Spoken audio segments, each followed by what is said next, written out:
जाती जबरदस्ती।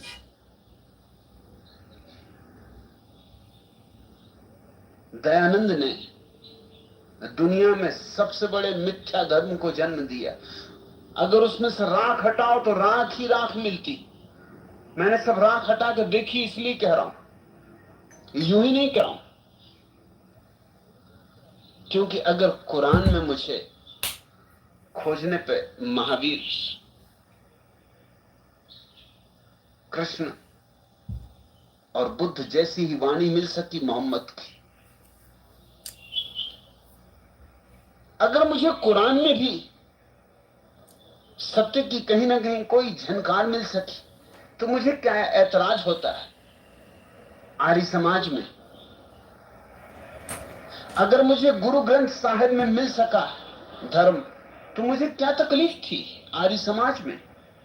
दयानंद के ही समसामयिक थे रामकृष्ण परमहंस, उनमें अगर मुझे धर्म का साकार रूप दिखाई पड़ता है, तो दयानंद से मेरा क्या झगड़ा है। लेकिन मैं भी क्या करूं, बहुत खोजने के बाद भी कहीं कोई अंगार उसमें पाई नहीं। सब शब्द जाल है, तर्क जाल है। कैलाश, अच्छा हुआ कि ये आर्य समाज का पुरोहित तुम्हारे भीतर मर गया। ये एक बड़ी बीमारी थी, तुम्हारा छुटकारा कैंसर से हो गया। ये आत्मा का कैंसर समझो, तुम मुक्त हुए। कोई भी कीमत चुकानी पड़े, सस्ता सौदा है। धक्के मार के निकालें तो भी आनंद से गीत गाते हुए निकलना। कृपा ही मानना उनकी, उन्होंने धक्के दे के निकाला। धक्के प्रमाण पत्र होंगे, उनके हर धक्के से तुम्हारे भीतर धन्यवाद ही पैदा हो, ऐसी आशा करता हूं। धक्के तो वो देंगे, बुरे धक्के देंगे। वो तुम्हारे साथ जितना दुर्व्यवहार कर सकते हैं उतना करेंगे, क्योंकि सद्व्यवहार दयानंद में नहीं था, तो उनके अनुयायियों में तो क्या होगा। तुम कहते हो मैं 9 वर्षों से आर्य समाज में पुरोहित था, लंबा समय था 9 वर्ष। और पुरोहित होना मतलब बस उससे नीचे गिरना मुश्किल था। तुम बिल्कुल खड्डे में पड़े थे, मगर निकल आए। चमत्कार होते, तुम्हारा निकालना एक चमत्कार है। परमात्मा को धन्यवाद दो।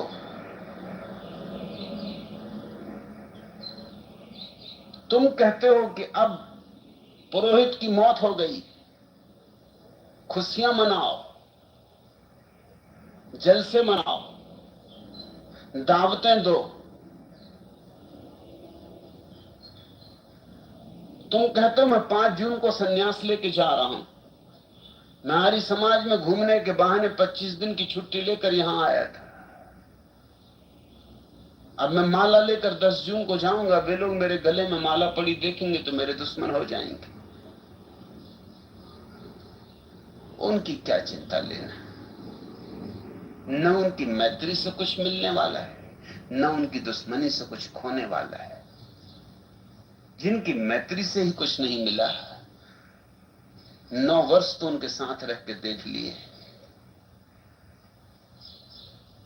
उनकी दुश्मनी से क्या खो जाएगा। हाँ, थोड़े बहुत धक्के देंगे, गालियां देंगे, खंडन करेंगे, निंदा करेंगे, जिसमें वे कुशल हैं, सह लेना। जल्दी निकल आए और सुबह का भूला शाम भी घर लौट आए तो भूला नहीं कहलाता।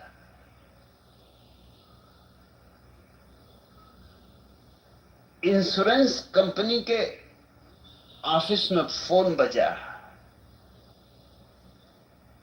एक महिला बोली, जी मैं इंश्योरेंस करवाना चाहती हूं। मैनेजर ने कहा हम अभी उधर आते। महिला ने कहा जी नहीं, आप फोन पर ही कर दें। मैनेजर ने कहा ऐसा नहीं कर सकता, महिला ने कहा फिर रहने दें, अब तो घर में आग लग चुकी, तुम्हारा घर जलने के पहले बचा जा रहा है, धन्यवाद दो परमात्मा को। अभी तुम बिल्कुल नहीं मर गए थे, तुम में कुछ जिंदा था, तुम में कुछ चिंगारी थी, इसलिए तुम मेरी पुकार सुन सके, इसलिए तुम मेरी आंखों में आंखें डाल के देख सके, इसलिए तुम्हारा हृदय मुझसे तरंगित हो सका, इसलिए तुम मौका दिए मुझे कि मैं तुम्हारे हृदय की वीणा को बजा सकूं। तुम बिल्कुल नहीं मर गए थे इसलिए पुरोहित मर सका, तुम बिल्कुल मर गए होते तो फिर पुरोहित को मारना मुश्किल था, फिर तो ये जीवन गया था, हाथ बच गया। लाख लाख शुक्र करो परमात्मा का। तुम कहते हो मैंने पहले ही निकलने की तैयारी कर ली, तुम करो या ना करो वो तुम्हें निकालेंगे। कर ली तो अच्छा, कर ली तो सुविधा रहेगी। अब पूछते हो ऐसी अवस्था में मैं क्या करूं? निकलो पहले तो, फिर जो सहज स्फुरना हो वह होने देना।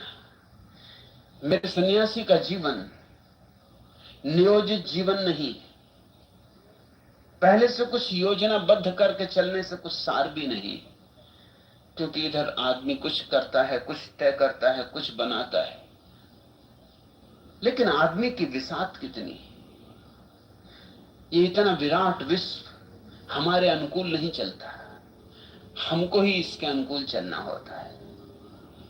और वही आस्तिकता है कि हम इसके अनुकूल चलें। नास्तिकता का अर्थ है हम इसे अपने अनुकूल चलाएंगे।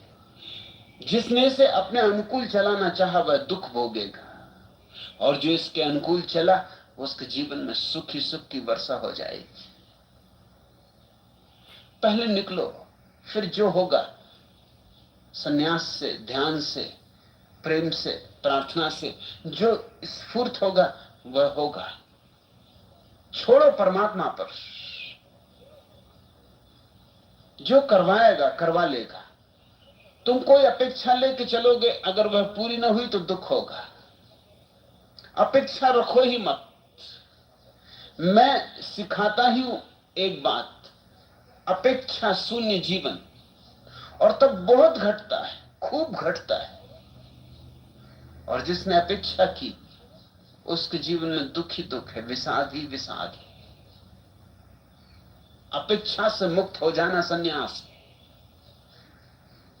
सन्यासी क्षण में जीता है, अभी जीता है, यहां जीता है। कल की किसको खबर है? कल जब आएगा तब देखा जाएगा। पहले जाओ, पहले धक्के तो खाओ, पहले धक्कों का मजा लो।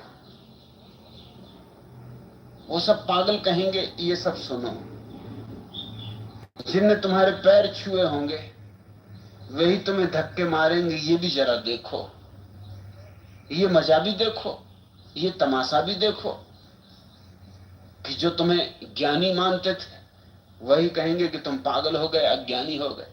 जैसे कि ज्ञानी भी अज्ञानी हो सकता है, जैसे कि ज्ञानी भी पागल हो सकता है।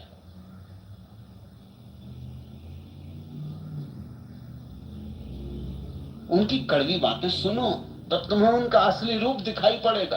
अभी तुमने उनका जो रूप देखा है वो सब थोथा और ऊपरी, वो सब लिपा पुता है, रंग रोगन। असली चेहरे उनके देखो, वो तुम्हारे साथ जो दुर्व्यवहार करेंगे उससे तुम्हें उनके असली चेहरे दिखाई पड़ जाएंगे। फिर जो हो होने देना। सन्यासी को यूं जीना चाहिए जैसे हवा में उड़ता हुआ सूखा पत्ता।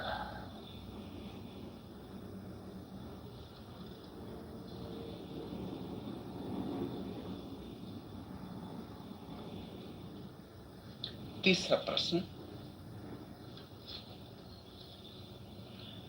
भगवान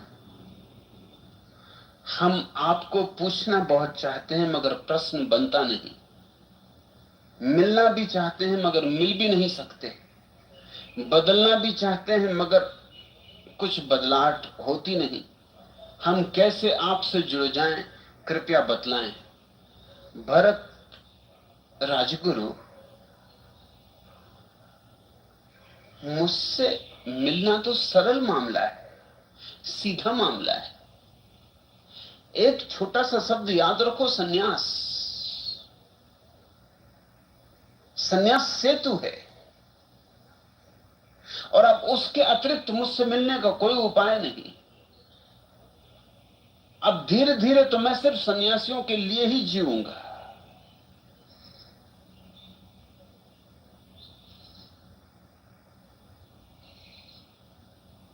अब तो मेरा सारा समय और मेरी सारी ऊर्जा और मेरा सारा आनंद उनके लिए ही होगा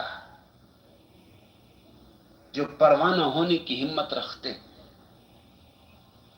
क्षमा परवानों के लिए जलती, मैं भी उनके लिए ही जलूंगा।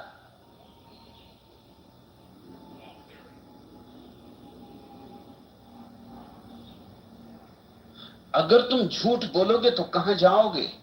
न्यायाधीश द्वारा यह पूछे जाने पर धर्मगुरु मटकानाथ ने कहा, वत्स, सीधा नरक जाऊंगा। यह सुनकर जज बहुत प्रभावित हुआ। दूसरा प्रश्न उसने किया, और यदि सच बोलोगे तो कहां जाओगे? ब्रह्मचारी जी ने निराश स्वरों में मात्र एक ही शब्द में जवाब दिया, जेल। मैं भी तुम्हें एक ही शब्द में जवाब देता हूं, सन्यास। उतनी हिम्मत जुटाओ। साहस के बिना तो कुछ भी नहीं हो सकता है। लोग सस्ते सस्ते बदलाहट चाहते हैं, क्रांति चाहते हैं। कुछ न हो, कुछ करना ना पड़े और जीवन में क्रांति घट जाए, अमृत बरस जाए। लोग सोचते हैं बस प्रार्थनाएं करते रहें, और प्रार्थनाएं भी क्या, दो कौड़ी की प्रार्थनाएं। सोते वक्त आधे नींद में, आधे होश में दोहरा देते हैं रटे रटाए शब्द तोतों की भांति।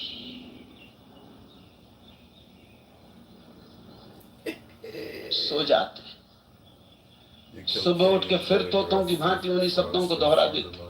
न उनमें कुछ अर्थ रहा है, इतने बार दोहराए हैं कि वे यंत्रवत हो गए, और सोचते हैं बस क्रांतियां हो जाएंगी, जीवन बदल जाएंगे, मोक्ष मिलेगा, निर्वाण मिलेगा। कल्पनाओं में खो रहे हो, व्यर्थ कल्पनाओं के जाल से जगो। सन्यास साहस है सोने से जागने का, सपनों को तोड़ने का। और सत्य अवतरित होता है तभी जब तुम्हारे सब सपने टूट जाते हैं।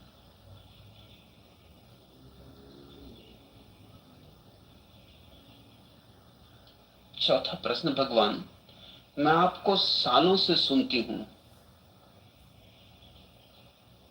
और कल भी सुना तो लगा कि आप स्त्रियों के प्रति सामान्यतः अत्यंत करुणा भाव से सराहना करके उनको सम्मान देते हैं, मगर जब स्त्री की बात पत्नी के रूप में करते हैं तब उसे डांटते हैं और बहुत अलग ही रूप में चित्रित करते हैं। ऐसा क्यों? योग सुशीला, पति बनते ही पुरुष पुरुष नहीं रह जाता, पत्नी बनते ही स्त्री स्त्री नहीं रह जाती। दोनों कुछ गंवा बैठते, दोनों स्वतंत्रता गंवा बैठते, और वही तो प्राण है जीवन का, वही तो आत्मा है। और स्वभावतः स्त्री की स्वतंत्रता ज्यादा खो जाती। ये समाज पुरुष के द्वारा निर्मित है। इस समाज का सारा आचरण, जीवन, नीति पुरुष ने निर्धारित की है। तो पुरुष ने दो तरह के मापदंड उपयोग किए, अपने लिए एक, स्त्रियों के लिए और।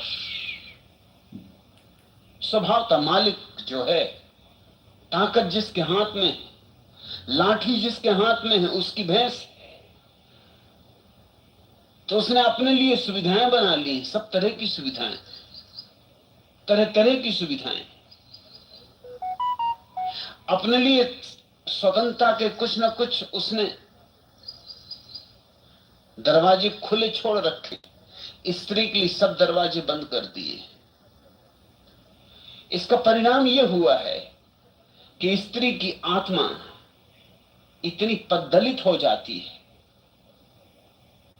और पद्दलित होने के कारण इतनी क्रुद्ध हो जाती है, इतनी रुष्ट हो जाती, हो ही जाएगी,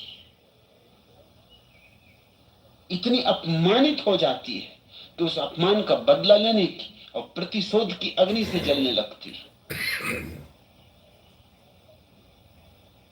स्त्री 24 घंटे पति से बदला लेती रहती। जैसे ही वो पत्नी होती तो वो बदला लेना शुरू कर देती। निश्चित ही उसके बदला लेने के ढंग स्त्रीण इसलिए बहुत साफ साफ दिखाई नहीं पड़ते। उसके बदला लेने के ढंग गांधीवादी, स्त्रियां सदा से गांधीवादी। गांधी ने जो भी जीवन दर्शन दिया है वो कुछ नहीं है, सदियों के स्त्रियों के अनुभव का सार निचोड़ है। गांधी खुद भी बहुत कमजोर आदमी थे, अति कमजोर आदमी थे, डरपोक थे। जब भारत से वो पहली दफा इंग्लैंड अध्ययन करने जा रहे थे तो हवाई जहाज पर दो व्यक्तियों से उनकी मैत्री हो गई। जब काहिरा में जहाज रुका तो उन दोनों मित्रों ने कहा कि आओ, यहां पड़े पड़े क्या करोगे, 2-3 दिन जहाज को यहां रुकना है, चलो हम तुम्हें वेश्या के यहां ले चले। कभी स्त्री का स्वाद चखा है? गांधी ने कहा कि नहीं, और मां ने चलते वक्त कसम दिला दी थी कि लंगोट के पक्के रहना, ब्रह्मचर्य पक की तरह साधना। दो ही कसम दिलाई थी, ब्रह्मचर्य और मांसाहार न करना।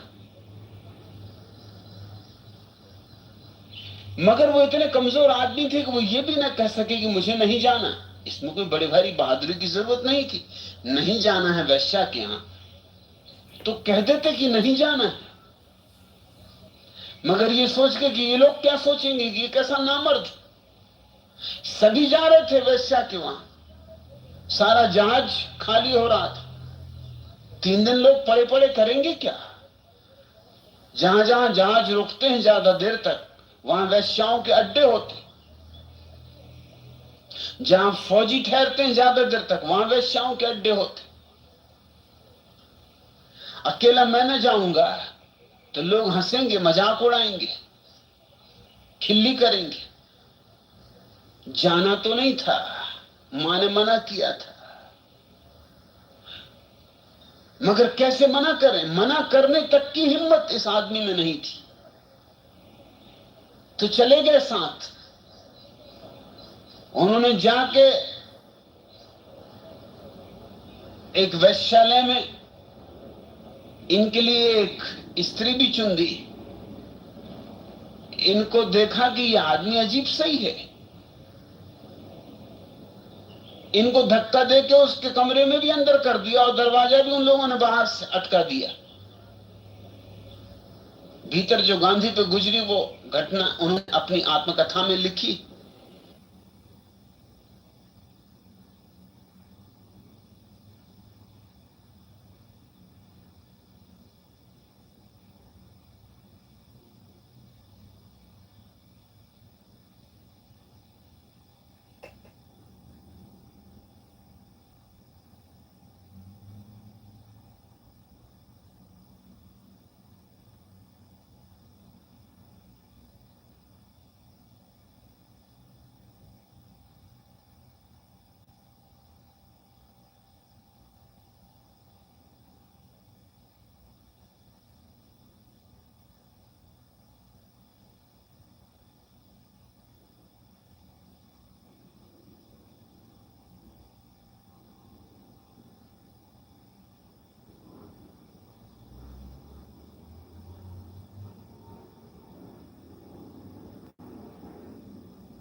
कि मेरी समझ में ना आए कि अब मैं क्या करूं। मां की याद आए कि कसम खिलाती, और ना भी खिलाई होती कसम तो स्त्रियों से कोई परिचय भी नहीं था कि करना तो क्या करना, बात शुरू भी करनी तो कहां से करनी। सो वो आंखें नीचे किए हुए वेश्या के पलंग के एक कोने पर बैठे हुए, वेश्या भी घबराई। आदमी उसने बहुत देखे थे कि इस बेचारे को क्या हुआ, हिलाया डुलाया कि जिंदा है कि गया। पूछा कि भाई कुछ तो बोलो, मगर वो बोला ही ना। पक्के गुजराती भाई थे, बोले ही ना। वो तो आंख ऊपर ना उठाए, पर स्त्री को तो देखना भी पाप है। No, that's not true. Yeah, that's not true. I've said it 3 times. It's just you've been in and out of the room 10 times. You can replay the replays. I realize you've had bad connection problems. You have bad connection problems every time you come into the room. This is nothing new.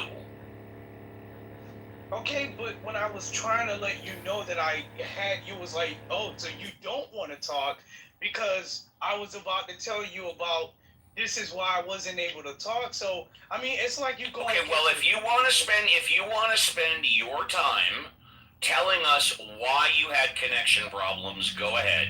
You can talk about whatever you want. No, I wasn't talking about that, but I was just trying to make a point This is exhausting.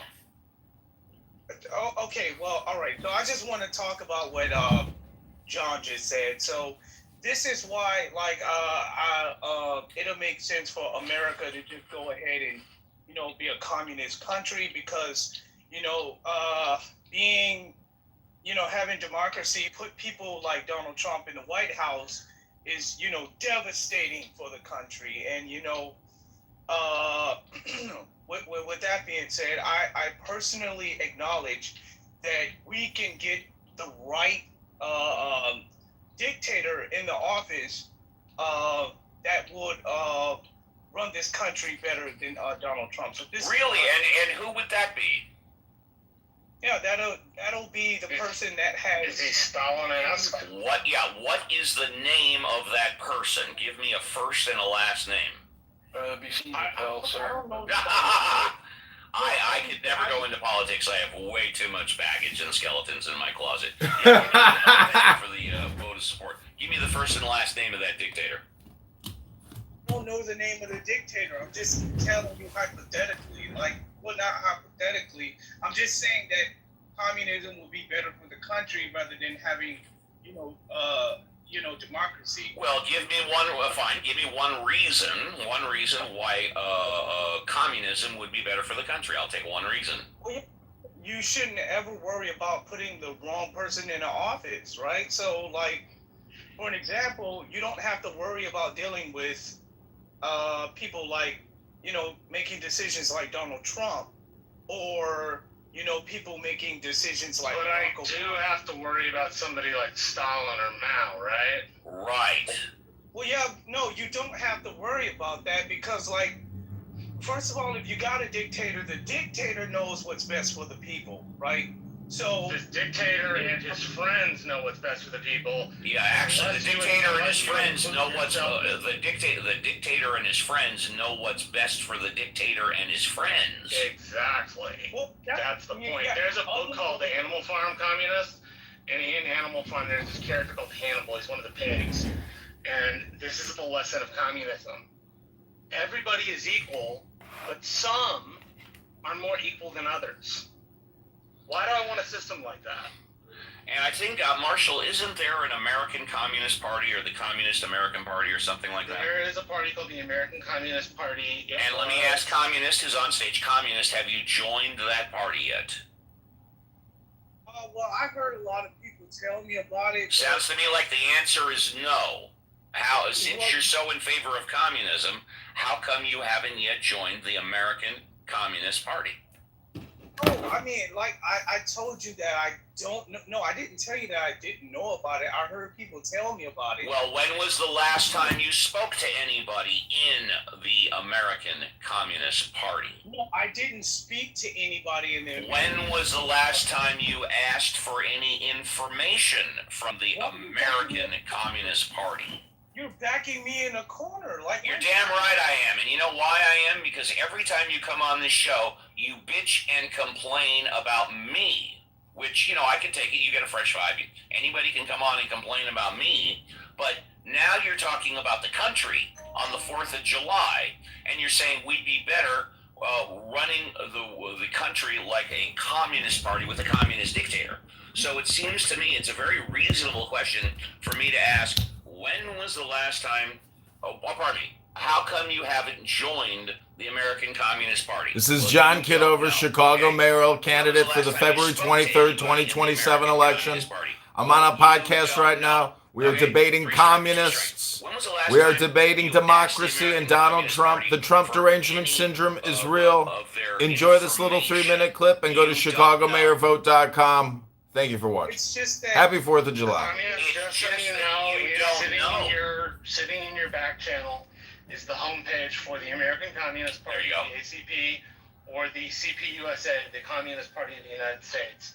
If you would like to join either one of those, it is legal to join them. It was not legal during the Cold War, but because we live in America and we believe people should be allowed to express themselves, we let communism express itself. So you should look at those parties. And I don't know, if you're so pro-dictator, you should probably imagine yourself as one of those people who is not among the more equal than others, and then maybe you won't want a dictator. Yeah, and Marshall, you put them in his back channel, right? Yes, I did, so that he can put his money where his mouth is and actually say that. And so, communists, here's what I want you to do. Communists, here's what I want you to do. I want you to go to your back channel. I want you to click on the links that Marshall sent you. You don't have to join the party, but I want you to get information on the party. I want you to research information on the party. And the next time that you come in this room, I'm going to expect you to be able to answer the following questions about the American Communist Party. Very simple. Who, what, when, where, how. Who, what, when, where, how. The next time you come in this room, I'm going to ask you those 5 questions about the American Communist Party. And with that being said, I want you to have a fantastic 4th of July. And here's our very first class escort down the VIP. Now, before we continue on, because the show is coming to an end, some of you that have heard me today for the very first time, especially speaking to communists like I just did, you may think that I treated him unfairly. You may think I was a dick. You might think I was an asshole. Communist, the majority of the time he comes in, he complains about me, he complains about the show, which is fine. I got no problem with that. I can't remember the last time, really, the last time he ever gave me or the show a compliment, which he doesn't have to. He can bitch and complain about the show all he wants, that's fine. But like Marshall said, I want him to put his money where his mouth is. And by the way, before we go to the remaining people on stage, and Mod Squad housekeeping, don't invite anybody else up. Chicago mayoral candidate for the February 23rd, 2027 election. Is sometimes referred to as a greater fool. Yes, now for some of you that heard my opening almost 3 hours ago, what? Steve, you're not a fool? Yes, I am. I am a greater fool. And for those of you that don't know what a greater fool is, I'm going to play a clip, which is a fantastic explanation of a greater fool. But also, right after this clip, tacked onto it. This is John Kitover, Chicago mayoral candidate fighting to liberate Chicago from the communist thieves, the parasites, the fraudsters, and the scammers that have obliterated Chicago. The city's $100 billion in debt. The state of Illinois is $200 billion in debt. I need you to like this video, subscribe, and comment, and share the video. Together, we will liberate Chicago. I need your signature right now on our petitions. And on February 23rd, 2027, I need your vote at the ballot box. Go to ChicagoMayorVote.com. We are on a communist podcast debating liberal, progressive, pluralist, Democrat scammers. The greater fool. And then right after that clip piggybacked on it is the girl that asked Will McAvoy, what makes America the greatest country in the world? He loves Don't this go clip. away. We'll be right back after the clip. The greater fool is actually an economic term. It's a patsy. Thanks for that. For the rest of us to profit, we need a greater fool. Someone who will buy long and sell short. Most people spend their lives trying not to be the greater fool. We toss him the hot potato. We dive for his seat when the music stops. The greater fool is someone with the perfect blend of self-delusion and ego to think that he can succeed where others have failed.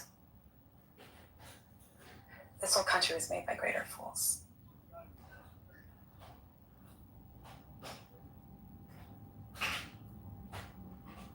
And now here comes the girl. Who is the girl? Sorority girl! Don't be scared. You're the girl, right? I'm Jennifer Johnson. Just graduated Northwestern? Stay calm. A year early. You asked me that moronic question, and then my world came apart, and she came here, and I landed in the tabloids, and I got death threats, and my job is constantly in jeopardy, and you ruined my life? Again, just stay calm. Yes, that was me. What the hell are you doing here? I'm applying for an internship. Why? I watched the show, and I read the New York Magazine article, and I know what a greater fool is. And I want to be one.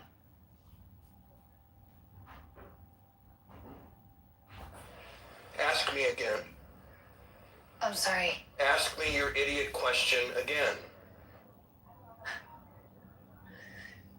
What makes America the greatest country in the world?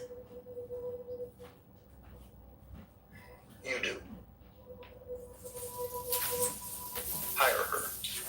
And I'm going to tell you what makes America the greatest country in the world.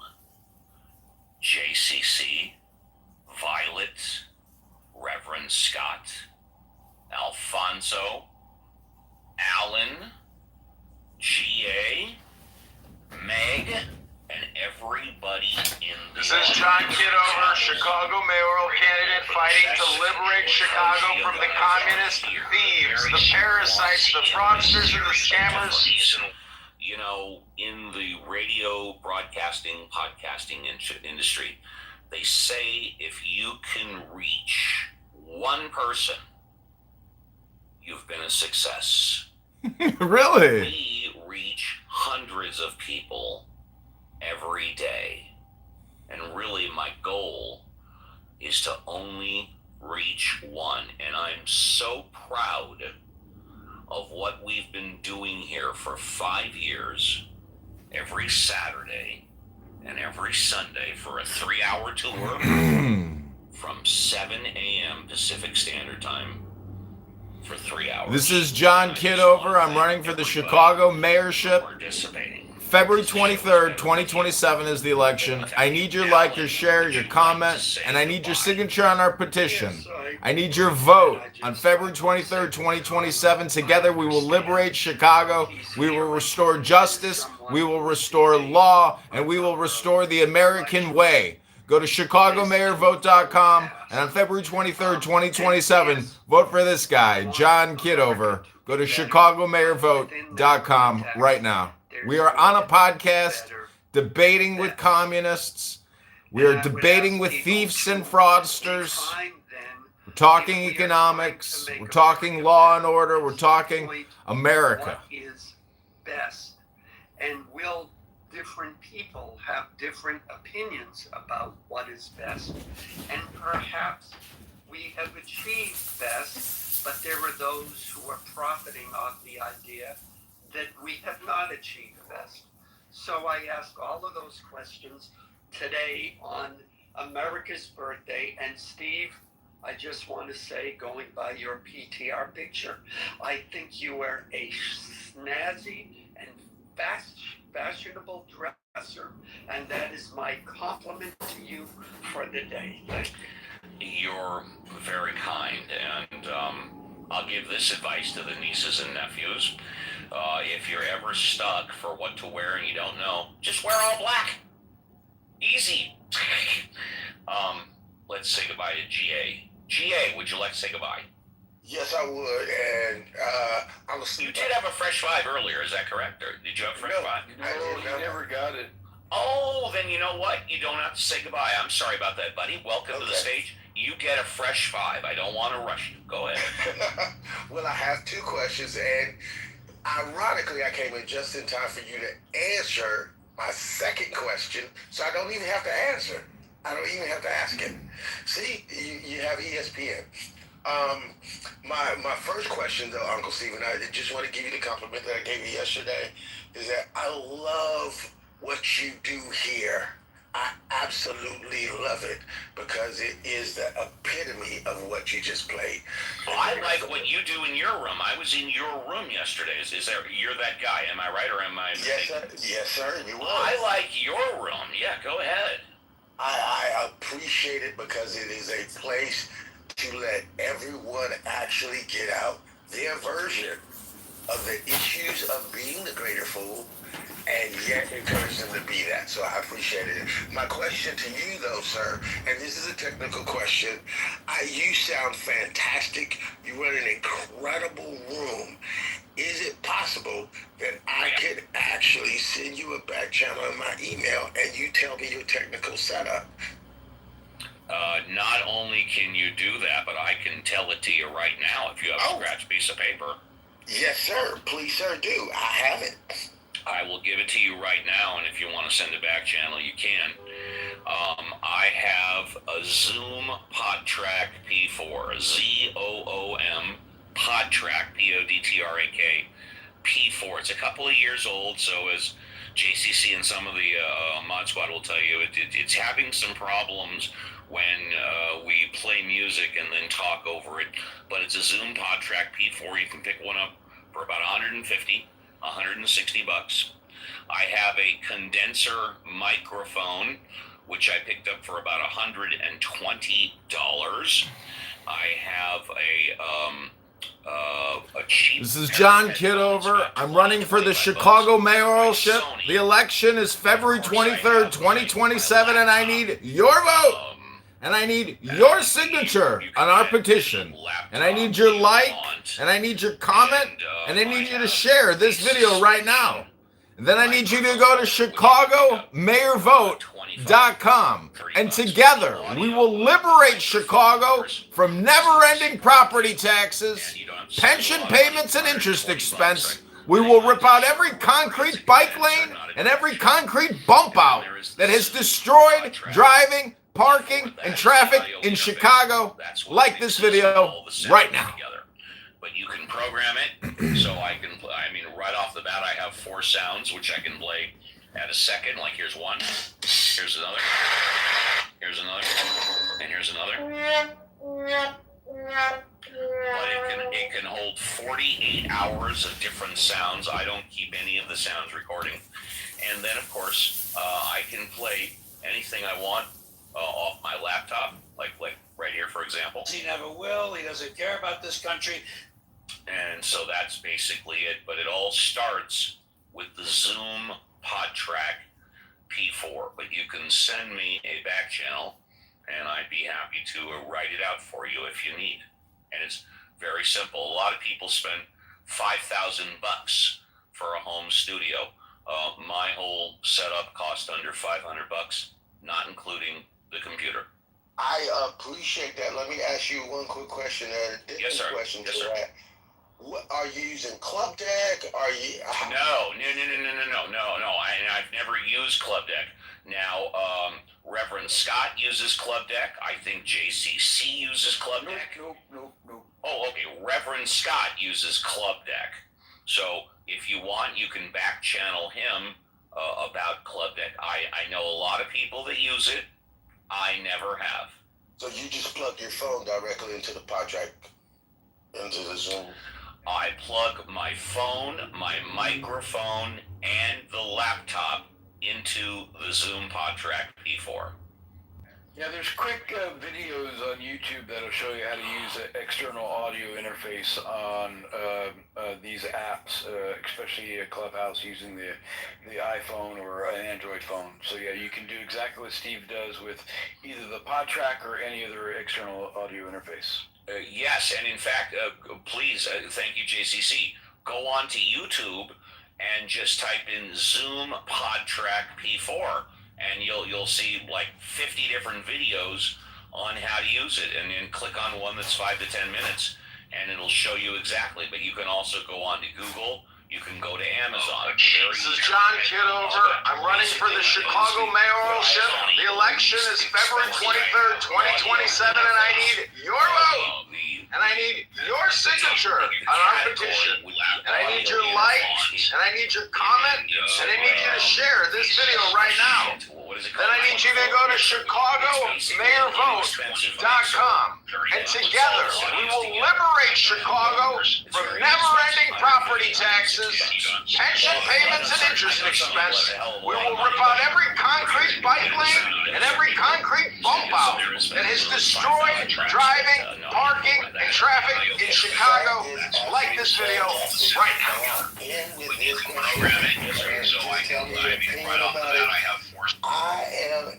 You already know, we talked about this before, I'm a combat veteran, and just on the outset, I'm looking at what we did in Iran. I'm sure you guys talked about it. And being a financial guy, I look at the risk mitigation, and it just feels like to me that we had a straight open, they were fighting, and now we're paying them $300 million, and the strait is open, and they're fighting. What do you feel about that? Did we get anything out of this deal at all? Thank you. I am going to give you a first-class escort to the VIP, and I will answer that. Feel free to. This is Chicago mayoral candidate John Kitover. I need you to like, comment, and share this video right now. Then go to ChicagoMayorVote.com. Sign our petition. Vote for John on February 23rd, 2027. Liberate Chicago from the communist property tax thieves, the CTU mafia, the never-ending pension payments. The city is $100 billion in debt. 3 months ago, except tens of and we're on a podcast. Have died. We've spent billions on the military, and now we've committed $300 billion to rebuild. Additionally, the Trump administration once again has been exposed for outright lying. Remember a week ago, oh, we've got a deal on Trump's birthday. We've got a deal. Then we find out they only had a memorandum of understanding, an MOU. Then we find out that the MOU wasn't even completely written. Then we find out that the MOU wasn't signed. Then we find out they don't even have plans to get together to sign it. And we clearly do not have a deal signed. I don't even know if we have an MOU signed, a memorandum of understanding signed. So when you ask me, what do I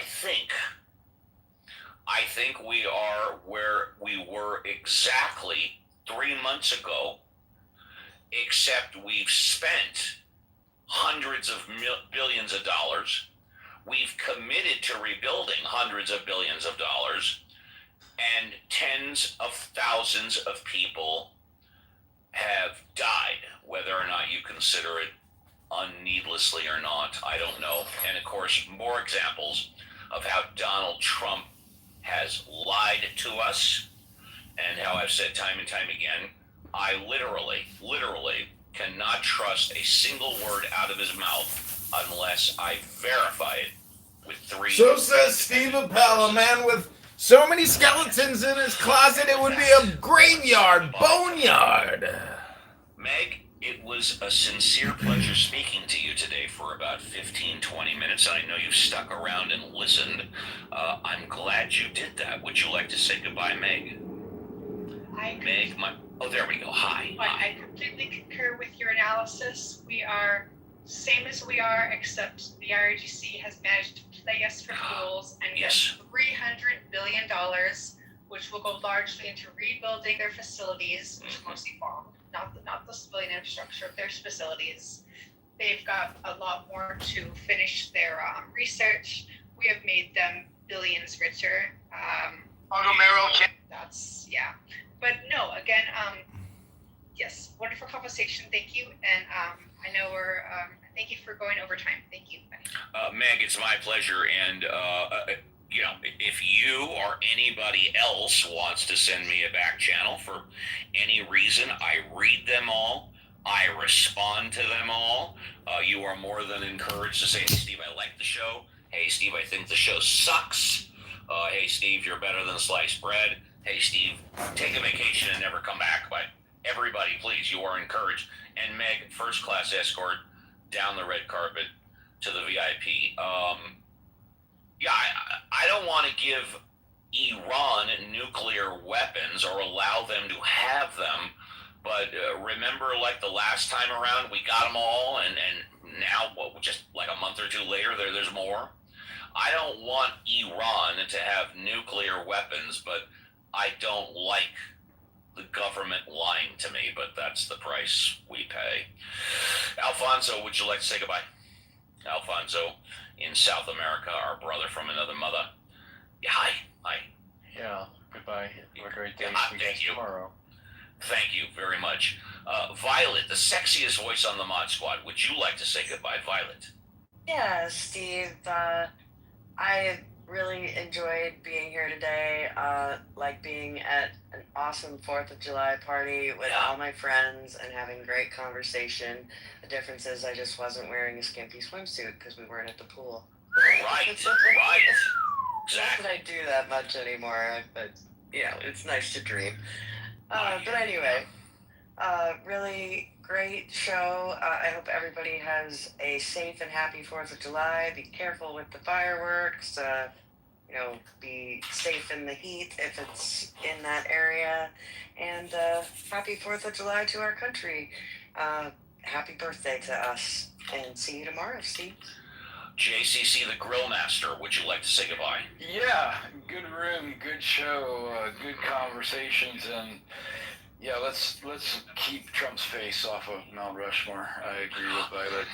And looking forward to tomorrow's show. Until then, happy trails to you all, and have a great celebration of the America's 250th, and happy 4th of July. Be safe, be aware, and don't be square.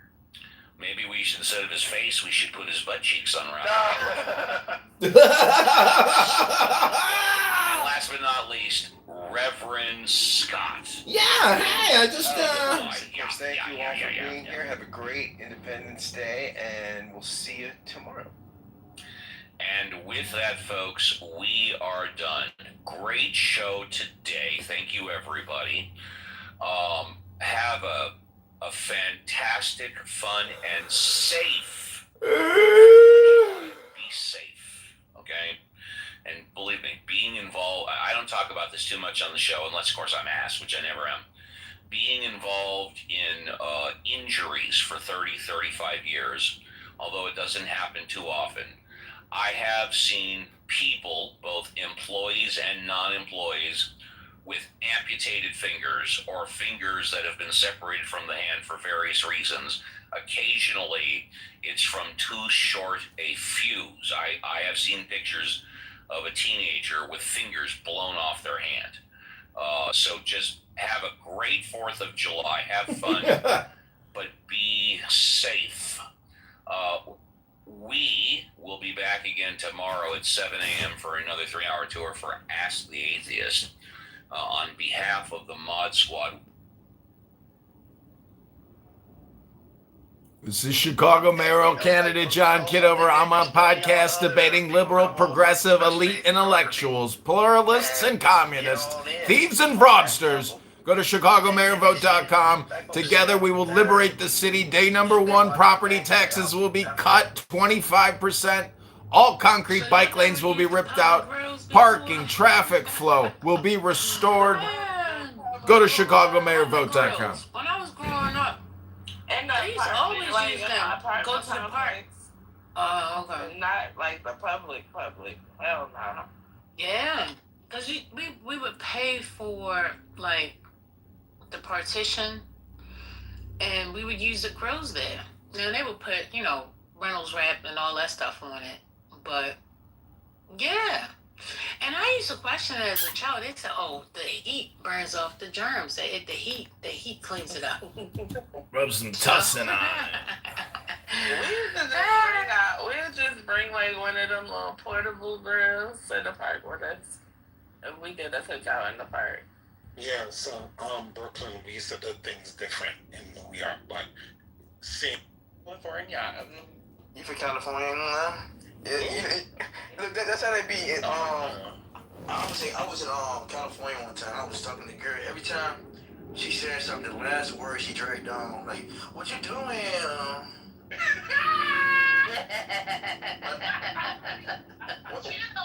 What hotel you at? She always dragged the last word. I'm like, why you always do that? But that's irritating.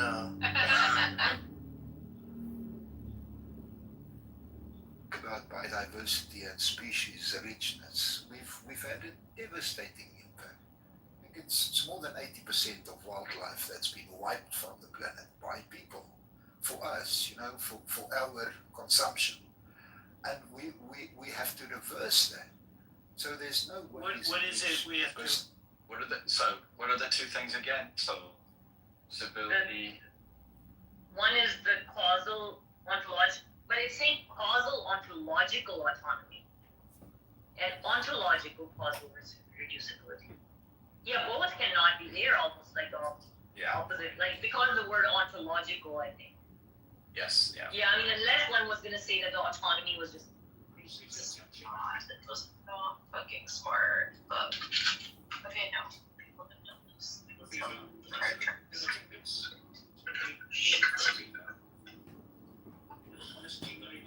Hey guys, Aria. Oh my God, is that Lena? Good, how are you? Yeah, it is. Oh, Lena, I'm on TikTok Live. It's Photo Day. Oh my gosh. I feel like you're always on there now. I know. This is Chicago mayoral candidate John Kitover. I'm on a podcast debating liberal, progressive, elite intellectual. I made like money, but I have not like taken any money out. Oh, that's cool though. My money, we made like pennies. $3 on the first day, and then $4 on the second day. So we're on day 3.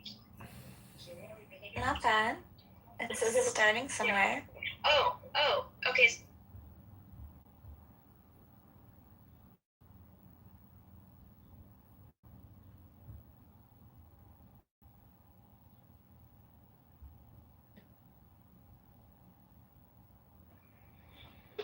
Yeah, it doesn't follow like how all of these things are byproduct. Like how it makes more sense to say that this organized, structured world that we live in is a byproduct. I don't see it as organized and structured.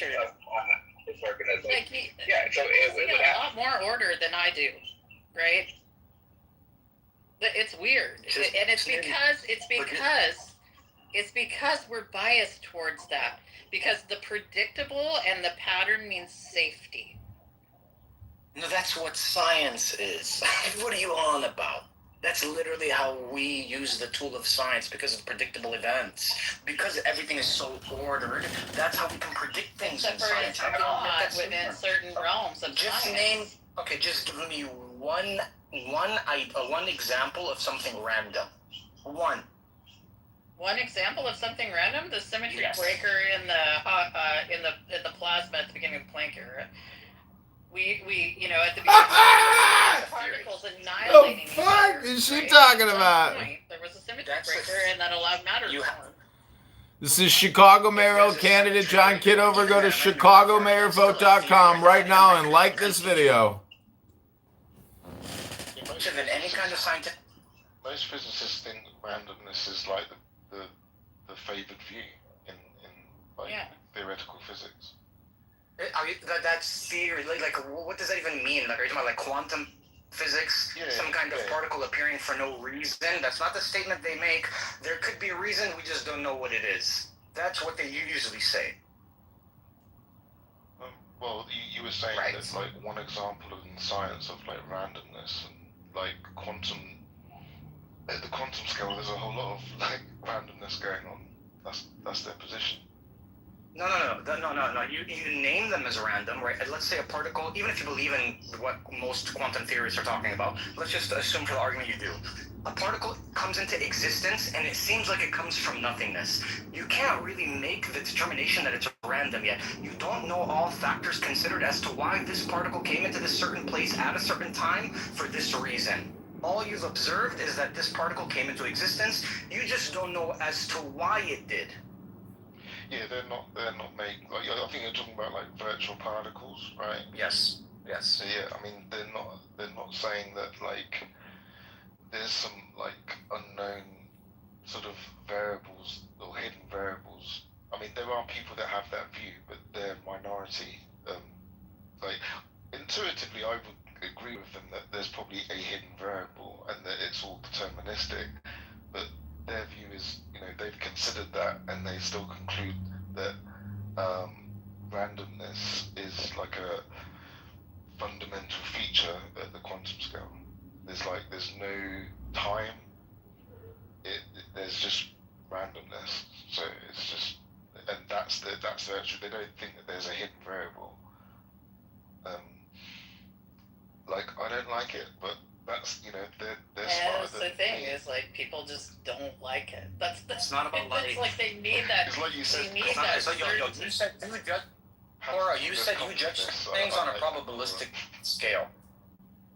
Yeah. No, Cora, you said you judge things on a probabilistic scale. Yeah. Most probably, it's very unlikely that an effect doesn't have a cause. Don't you agree with that? On a probabilistic scale. I haven't observed. It's to me that's a underdetermined. That's fine. Okay, but you're the one that said you judge scale. Probabilistically, from your own account, that something comes into existence with a cause. I'm working, and the key word there is scale, right? At what scale am I working? Existing at the quantum scale? No. I mean, I am, right? But my mind... This is Chicago mayoral candidate John Kitover. Go to Chicago. That's one of just to move through my life, on a daily basis. I just wanted to say, that's one of the things with the randomness that's being ascribed to those quantum effects. Again, it's a belief. It's not something that we can prove. Randomness cannot be proven, right? Law is something you can prove. Pattern is something you can prove. Randomness cannot be proven. That's the problem. That's just a belief. This is John Kitover. I need you to go to ChicagoMayorVote.com. Together, we're going to liberate the city of Chicago. We're going to cut property taxes day number 1, 25%. 25%. We're going to rip out every concrete bike lane in the city obstructing traffic that has removed parking for businesses and homeowners and condo owners.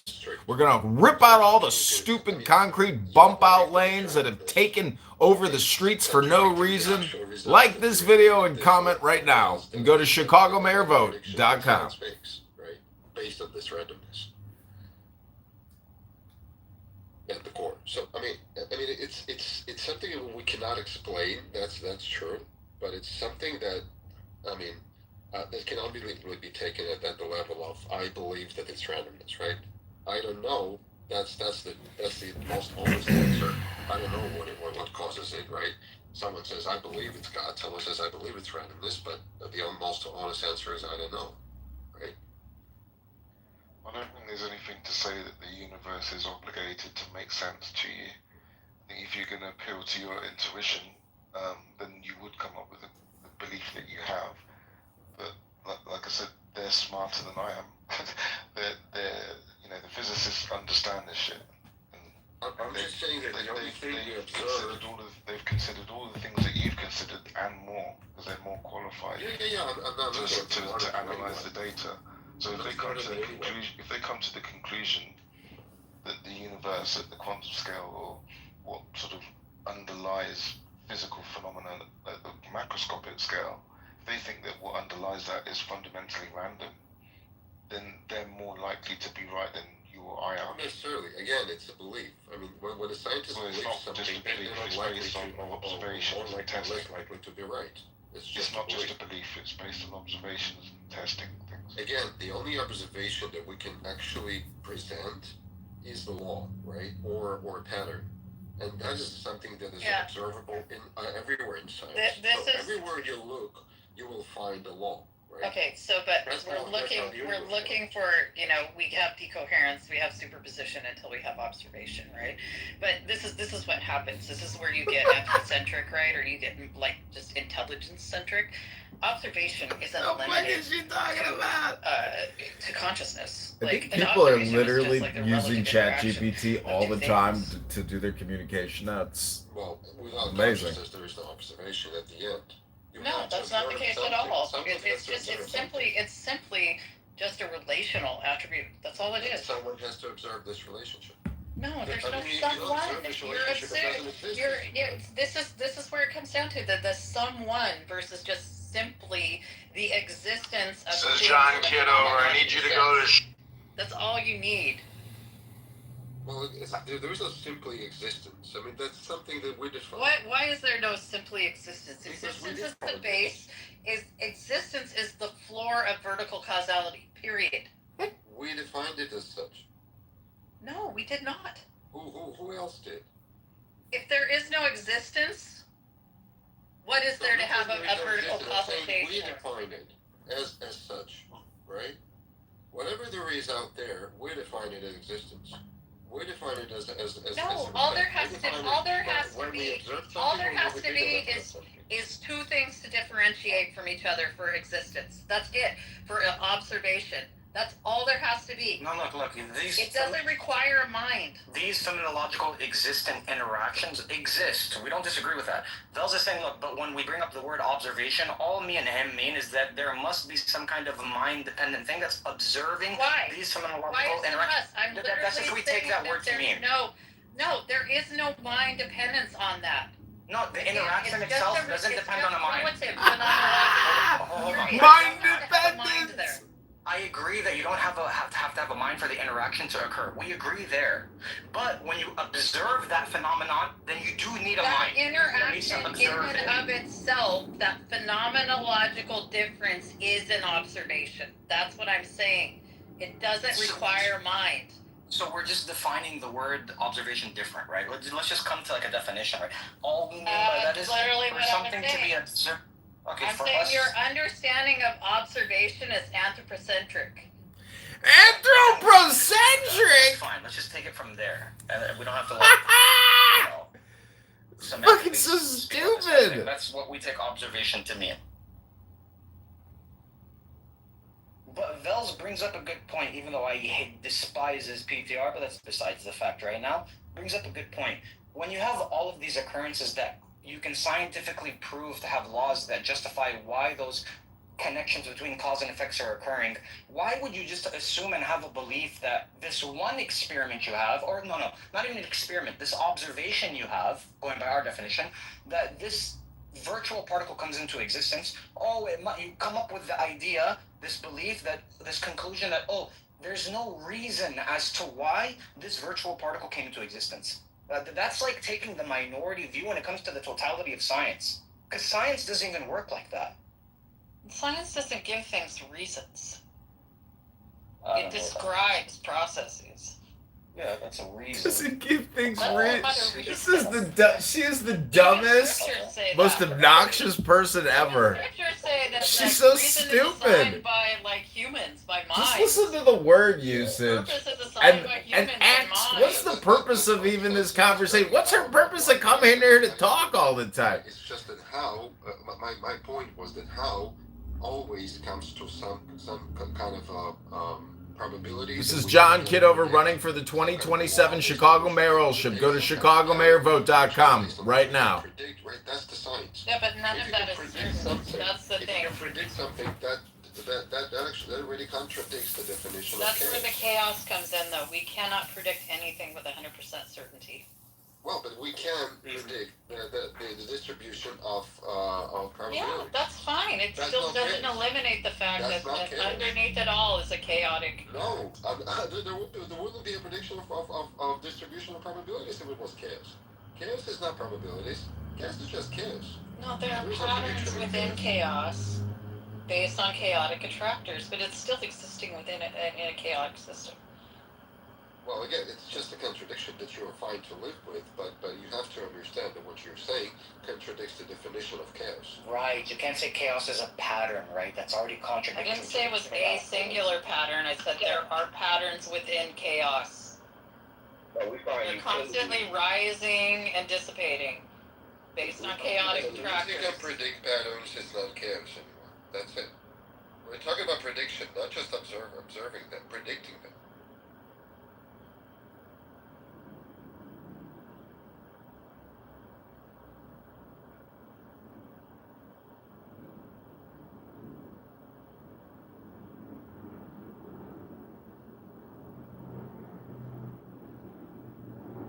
You're a theist, Bells? I'm a Jew.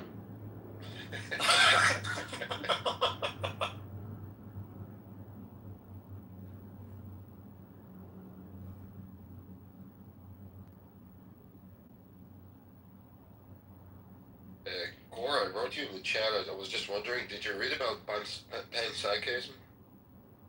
It's like a pretty... Read about it, or like... Kind of studied or heard about it? I know about panpsychism. Right. What do you I know about panentheism too, but yeah. But everything possesses some level of consciousness. Well, that consciousness is actually the building block of reality. That's like the basic level that we should have to start looking at reality. That we have to start from when we are constructing. Well, yeah, I think you can, but you have to redefine consciousness, at a scale that most people aren't willing to accept. Well, we don't have a good definition for it anyway, so we can define it as anything. That's fine. Oh, I know, but this is the other thing too. It's like I will talk about things like there are theists that I like, Narcus or someone like that literally our concept of the universe aligns almost 1-to-1, but she perceives it as a God universe and I perceive it as a not God universe, right? We don't really get into have problems over it, right? This is John Kitover running for the 2027 Chicago mayoralship. Go to chicagomayorvote.com right now. It's just, I don't see it as God, and she does, but it's because she's able to define God as something that I chaos comes in, though. We cannot say, okay, but that doesn't align with most people's concept of what God is. It does, like as soon as you say the G word, it starts it still doesn't eliminate the fact that underneath it all is a chaotic applicable to the way the universe works at all. So this is what I'm talking about. It's the same way with consciousness. It's like most people, their understanding of consciousness based on chaotic is attractors, but like it has a starting point that I think is way too far along the spectrum of what being consciousness is. Yeah, to right, it's like somewhere in the middle rather than the singular pattern. I minimum. said there Like I are said, like patterns any within sort of chaos. reaction to stimuli, I see as some sort of Constantly intelligence and rising consciousness. and dissipating. Well, so Based why do on you chaotic think attractors. just a quick addition to that. I mean, we don't have a definition for it. We have a very good sense for it. For some reason, every person in the world, like every sane person in the world, I would say that the artificial intelligence is intelligent by all criteria, but is not conscious, right? That would, every person would say. I mean, it's a really hard problem, but we all know that. Right? It's a really hard problem to make in the definition, but to know that it's not really hard. We all know that, right? So Right, because it lacks that particular thing I think that we associate with it's being directed by the collective will of humanity basically. It's like a pretty Read about it. What it look like? I know about panpsychism. Right. What? I know about pantheism What does too. it look like? Because you said that you and That some everything other possesses person some level of kind of share consciousness. some of the same things. You have to define what the God is, right? I think by most people's assumption about God, we would actually lose our ability to Well, discern. yeah, I think you can lose the but you uniformity have to of redefine nature because an consciousness, interventionist God would just fuck up the whole at system. a scale that most people aren't willing But to me and my disagree, Corey. That's why you agree with our concept of God compared to other people's concept. Yeah, we definitely agree. Like that's the thing. It's like this is why I like to have discussions and not debates about things. Right? It's like so yeah. I will talk about and this is like we there are asked theists what that a I post-theist narcissists is, or someone right? like that. That I think literally our concept of the universe eventually almost and one to one, to but the she good of perceives it as a God universe. intelligent not life God will universe, eventually. This is John Kitover running for the 2027 Chicago mayoralship. Go to chicagomayorvote.com right now. In the long run, because of the social limitations and the social problems that the God concept has brought on. So there might be a new concept that replaces it. There might be there might be a new concept that replaces it. Fine. It still doesn't eliminate the fact that underneath it all is a chaotic singularity that I don't think that we can make a prediction of. It's like one of those things that we can't see the other side. Universal quantum and Hamza, listen, Hamza, I get that you love the unification, but your idea of God is not the idea of the God of the Christian.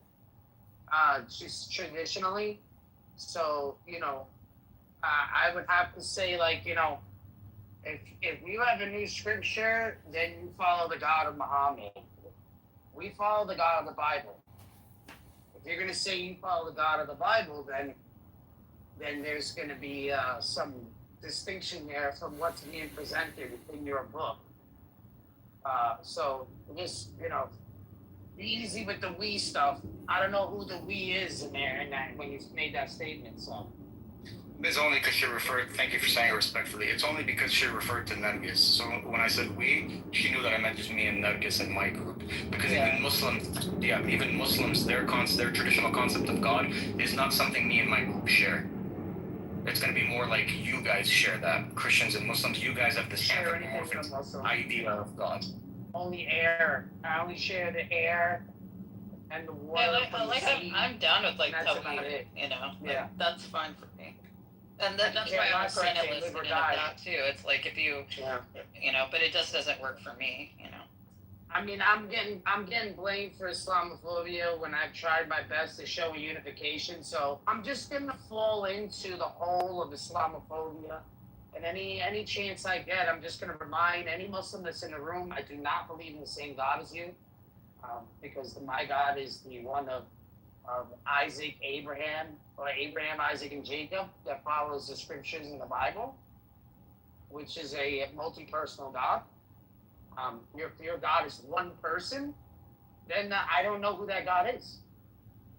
It's not the same God in the Bible. So, you guys want to attach yourself. This is John Kitover, Chicago mayoral candidate. I need you to go to ChicagoMayorVote.com. I need you to help me liberate the city of Chicago and sign our petition to get on the ballot February 23rd, 2027. Go to ChicagoMayorVote.com. Day number 1, we're going to cut property taxes 25%. 25%. That's right, 25%. Day number 2, we're ripping out all the concrete bike lanes and bump outs. We're restoring the traffic flow and parking for businesses and residents. Go to ChicagoMayorVote.com. And the city's $100 billion in debt. $100 billion. So I'll say Jewish. It's only going up. Before I say Jewish folklore, yeah. Jewish Listening to a podcast here. Because they're taking after the Persian Babylonian Talmud of the Talmudic school called Shura. It's a Talmudic school called Shura. If you know what Surah means, you'll see the association with the Quran. So that's the reason why I say folklore. Because Abraham was not smashing idols. I don't know who that is. That's Talmudic, or should I say Midrashic language. That's not in the Bible. That's in Jewish Midrash. And I have nothing against Jewish folklore. It's just not in the Bible. All these stories of Abraham are in. Hold on. You don't have Babylonian and Mesopotamian myths in the Bible? These stories that were foretold before even you. Yeah. Okay. Do you know the story of Osiris? That it matches one to one with Jesus' story. No, it doesn't. And this is older than Christianity. We had 12 disciples. Yeah, this is the reason why you and I don't believe in the same God. I'm just saying that to say that, okay, fair enough. But to say like folklores and legends aren't in the Bible, like they are in the Quran, I'll agree both books have these folklores in them that come way before them. It's kind of absurd to me. Because there's like evidence of that. I mean, what you would find is polemics against the belief system, so you'll find some overlap in some of your understanding. But you won't find them, plagiarizing other belief systems and adopting folklore or whatever, you pronounce it. I mean, that's so many phones. Well, I think the question is, why are you watching my live stream on a phone? And you're wondering why I have so many phones? Well, it's because of live streaming. Hello? I mean, Chuck, guys, I'm headed to the gym. Get your work out in. Yeah, once you say Jesus Christ is not the Son of God, you're an antichrist. Straight up. So I don't know why they would want to associate themselves saying Jesus is a Muslim. That's blasphemy. You guys want to attack yourselves. John Kitover, Chicago mayoral candidate. Yourselves 1,000 times and tell us we believe in 3 gods. I have to remind you guys are antichrist. If you deny the crucifixion, you deny the resurrection, you deny his kingship, his sonship, you are antichrist. You deny he has a father, you are antichrist. That's 1 John 2:22. I just don't believe. I don't believe in magic, my bro. I don't believe some guy died and then he was resurrected or he had no father. Well, then that's fine. I mean, that's just weird, man. I don't make such your book, he doesn't have a father either. He doesn't have a father in your book either. So I don't know. Let's burn all the books and make kebab on them. To be honest, that's what you did. No. That's what you do. You burn books. We save manuscript. We have manuscript history. You bury it in your manuscript history is very. What should I tell you about it? Have you heard of a man named Bart Ehrman? He's already knocked that out of the park, to be honest with you. Yeah, he doesn't deny that historical Jesus was crucified, but you do. No, I agree. He was crucified. Why you bring up Bart Ehrman? Because I agree with him. Your God doesn't believe he was. Bro, that was just a legend and a tale that was being told at the time during Muhammad's time, and he wanted to galvanize a community around him. He said, you know what, if you guys want to believe this, no problem, but don't touch my wife, don't steal my shit, don't murder. But yeah, you can believe all your magical fairy tales, no problem. 2 animals, everyone on one boat, no problem. That's what you guys want to believe. And now I'm arguing in 2026 the same points he was arguing 1,400 years later. No one's moved on, bro. Isn't that crazy? So then, how is the Bible not preserved if you're giving arguments from the 7th century and it's now the 21st century, and the book is still saying Allah is not the Messiah? What has changed since the 7th century to the 21st century that you're saying that our books are corrupted? You see how stupid you sound? You see how dumb you sound? You're saying that there's the 7th century. Okay, the Quran in the 7th century is making arguments against Christianity in the 7th century. For your book to still make sense today, those arguments are still going to hold. They have to hold through time. This is the 21st century. How is it that the arguments against the Christians in the 7th century, the same arguments that you're giving today in the 21st century, they have to be preserved? By you saying it's not preserved, you're just showing how your cognitive dissonance, your blindness to your cult. It's ridiculous for you to make that point. No, hold on. Let me just address real quick what you said, If you still don't understand what I'm saying, I'm not going to repeat myself. I did understand. You don't have to repeat yourself. Hold on. The problem is, okay, look. I'm going to grant you that the arguments are wrong. Can you steel man what I said before we move on? Can you steel man what I said, please? In the 7th century, they had arguments, right? Let me try to steel man it. What I understood from what you said, in the 7th century, certain claims or arguments were made against Christians. They should still be upheld. That always sounds hurt. Right? If it's to be preserved. Did I summarize that correctly, or was I wrong? Yeah, your account, you're saying that your book is preserved, and that you're making critiques about a book that's not preserved, then how are the arguments in the 7th century still holding today if they're not preserved? You do realize you're making that blunder. Yeah. So I've sealed. This is John Kitover, Chicago mayoral candidate fighting to liberate the city of Chicago. I need your signature on our petition. I need you to like this video, comment, and share. Together, we will save Chicago. Day number 1, we're going to cut property taxes 25%. 25% day number 1. Day number 2, we're going to rip out every bike lane in the city, every concrete bike lane. We're going to rip out every concrete bump out that is restricting traffic flow, taking away parking spots, and destroying businesses. Go to ChicagoMayorVote.com. I hope you enjoy this video. I'm recording this on a new phone. It's a crappy phone, but it's a new phone. We're going to let this run for as long as it can, and then we'll upload it to YouTube, then delete the video on my phone. We're listening to a podcast. Go to ChicagoMayorVote.com right now. I get blamed for being stupid all the time. I don't think I was following. But did you say that you don't believe that the Quran was... Okay, look, the argument, I'll summarize it very simply. Let me summarize it very simply. The argument can be wrong, but we can still trace the argument 1,400 years ago that it was preserved. The argument being right or wrong doesn't determine its preservation. It could still be a wrong argument, yet it was preserved for 1,400 years. No one changed the argument, yet the argument's wrong. There's no problem with that. If the Quran, if Allah is speaking of the Christians of the 7th century, we're telling you that we still have the same manuscripts in the 7th century, which is true. We can prove that. Your Allah in the 7th century, 6th century, was arguing against the same apostolic Christians that still are today. That was that long ago. I'm not arguing whose book is more preserved. I'm saying they're both preserved. They're both preserved for them to make sense today as they did back then. So I'm saying to you, by saying that this book, the Bible, that Allah is critiquing, in order for those arguments to still make sense through time, Christianity must hold its tradition and its manuscript history. In order for the Quran to make any sense, the Quran doesn't explain who Cain and Abel are. They don't explain there's not, why there's not 10 plagues and there's only 9. You're not told why. You're not told why the land was given to Israel. It doesn't explain these things. You need to go to the Bible, my friend. That's what I'm trying to tell you. Or what language Jesus spoke. Yeah, because it doesn't correct that in the Quran. He's speaking Arabic in the Quran, but yet you're telling us he has to speak Aramaic in our book.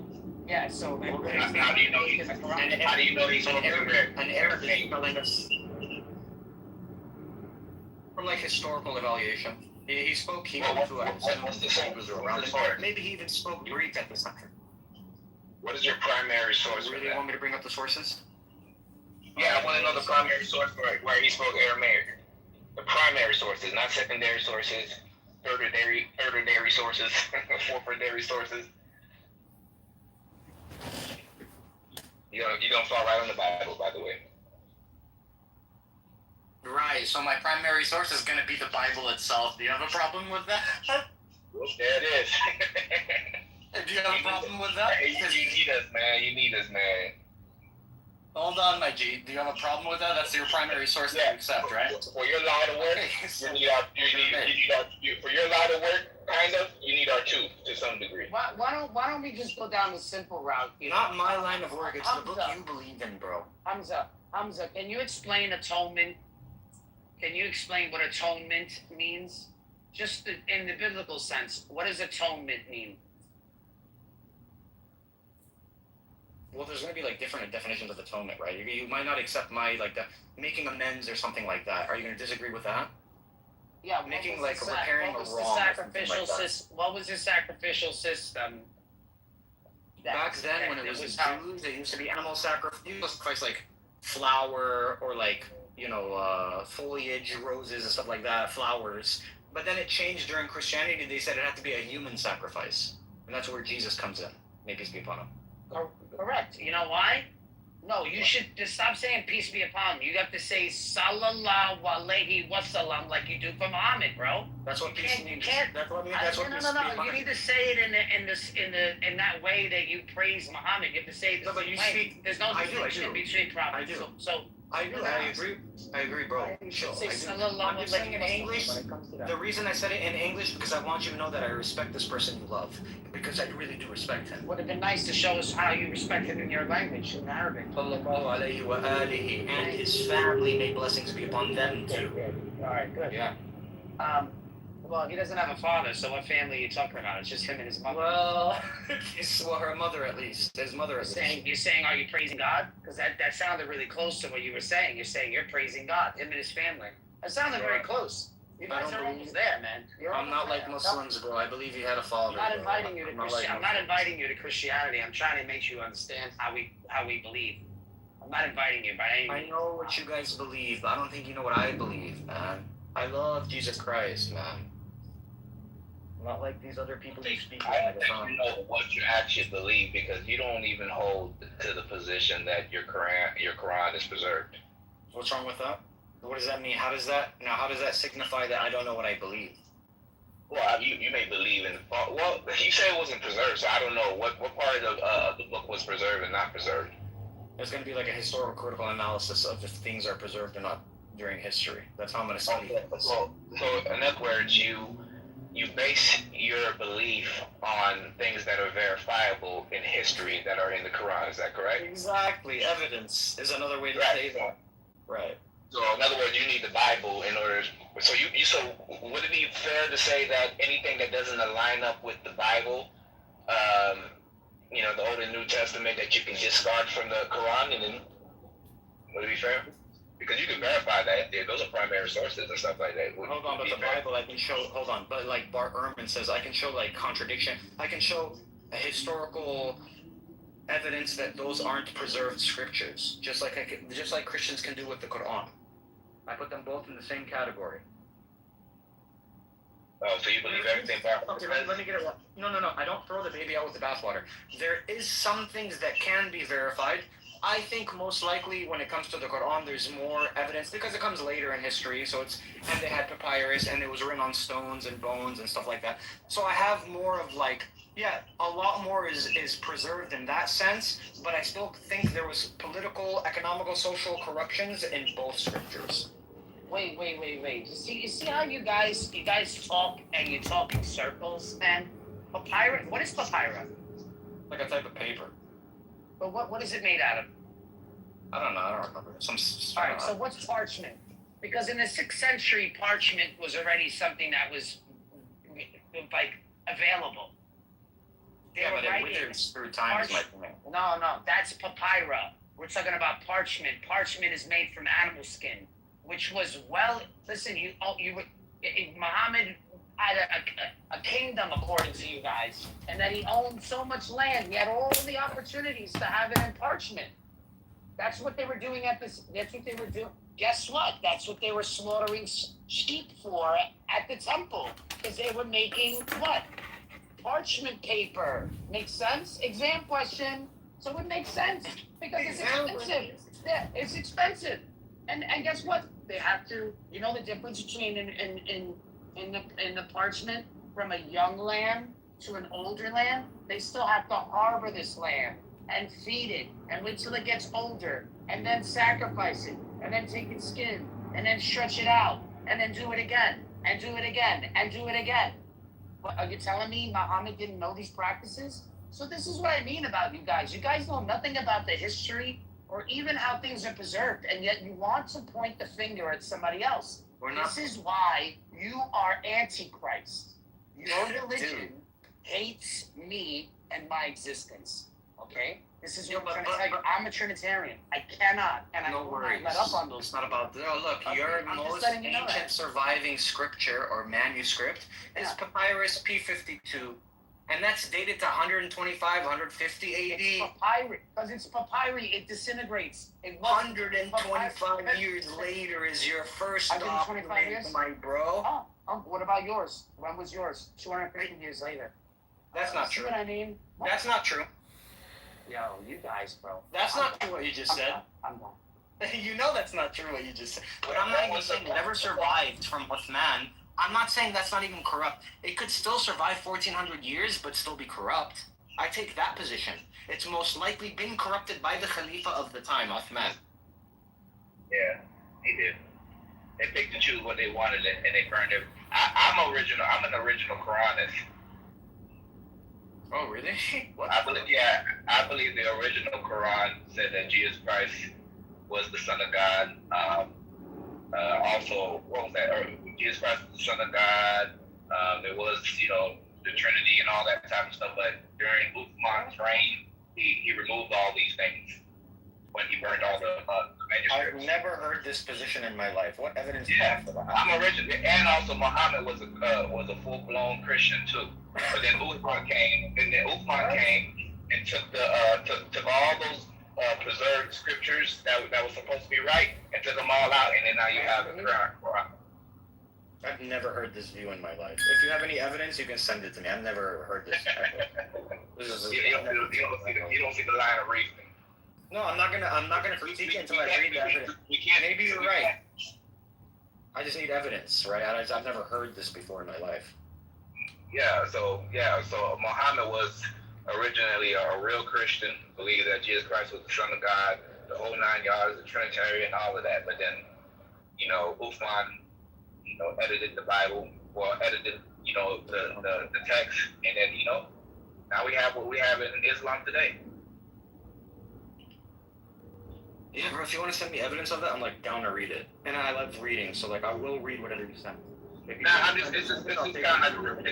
just a kind of reverse argument that Muslims use and says that, well, we believe that the Bible is corrupted, and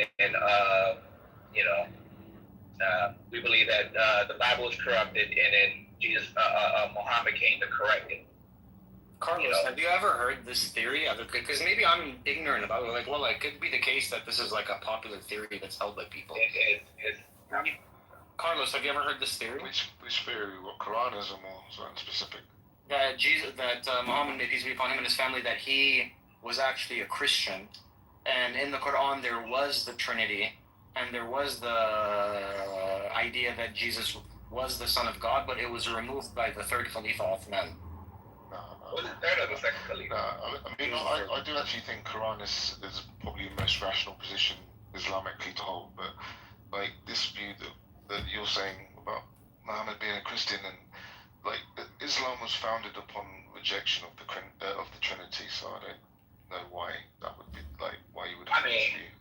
Yeah, because Islam says in their Quran that the three that they're referring to is the Father, Son, and Mary. That was the Trinity. That's what the Quran says.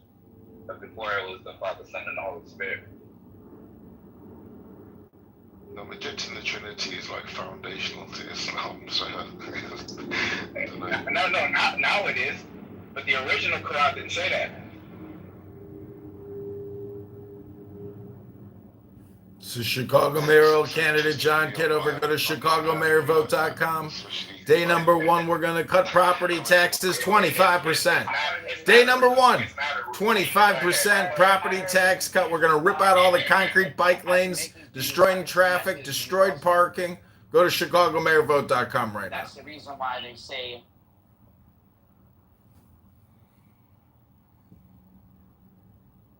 yeah, that's why they use John 16, 12 through 15. Stick with that one, mister. See, that's how any lie comes about. You know, we got people that come along later and distort the truth, and then they create a book for it. He's gonna go look it up. It's not even an actual position. I'm just using a reverse. No, exactly. We're trying to say that if they had the real Injil, they'd be able to prove us wrong, but they don't. That's the point of the exercise. Yeah, the story that I gave was not an actual story. He got offline to go research. He's not gonna find it. So the whole basic position premise, when you say, okay, you know, you got the Quran that comes 600 years later, and all of a sudden now is the authority of every scripture that was written before them. And so you filter everything else through the Quran that comes 600 years later. Anything that contradicts the Quran, you know, it was corrupted. So I can use the same argument and say, you know what? I'm original Quran original Quranist, where the original Quran and anything that contradicts this Quran that it's a reverse argument. That's all it is. It wasn't the actual position that people actually hold. But anyhow.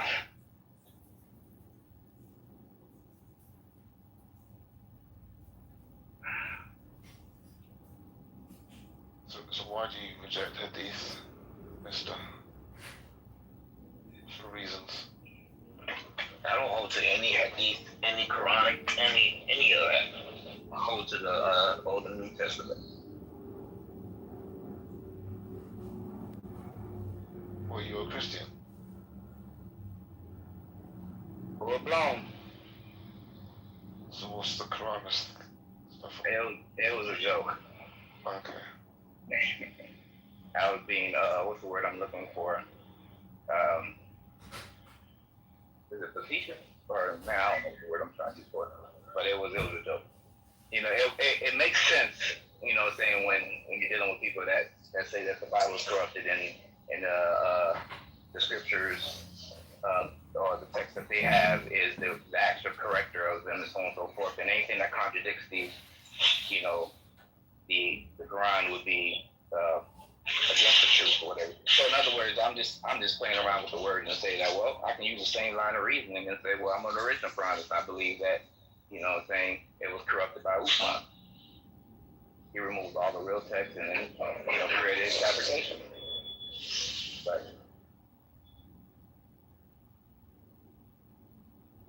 But yeah, I'm a Trinitarian. Trinitarian.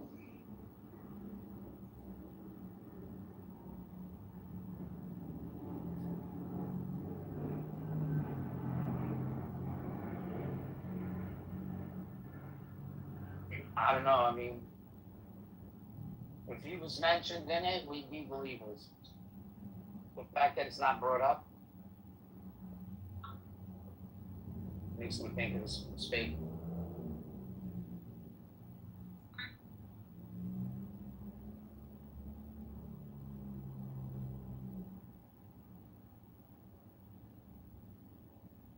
Between the Old and the New Testament passages, there's continuity of thought.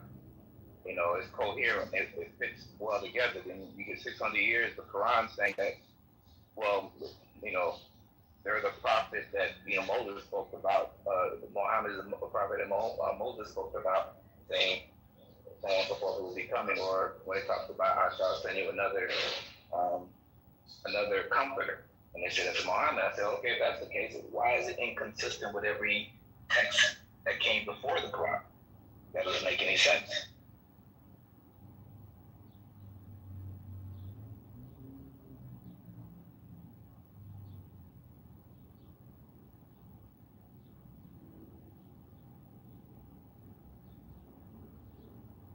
Yeah, I mean, Sam Shamoon did an amazing job showing with that guy, the doctor, whatever his name was. And he presented 381. 381 is the Atomic Dilemma, man. Chapter 3, verse 81. You know, the one confirms the scriptures they have with them. Is Muhammad confirming the scriptures we had with us? His followers say no. His followers say that the scriptures are corrupted.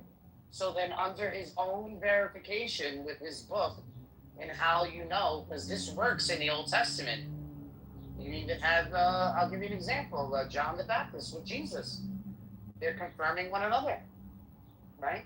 They have that continuity. But when it comes to Muhammad, his followers saying that we no longer have the scriptures.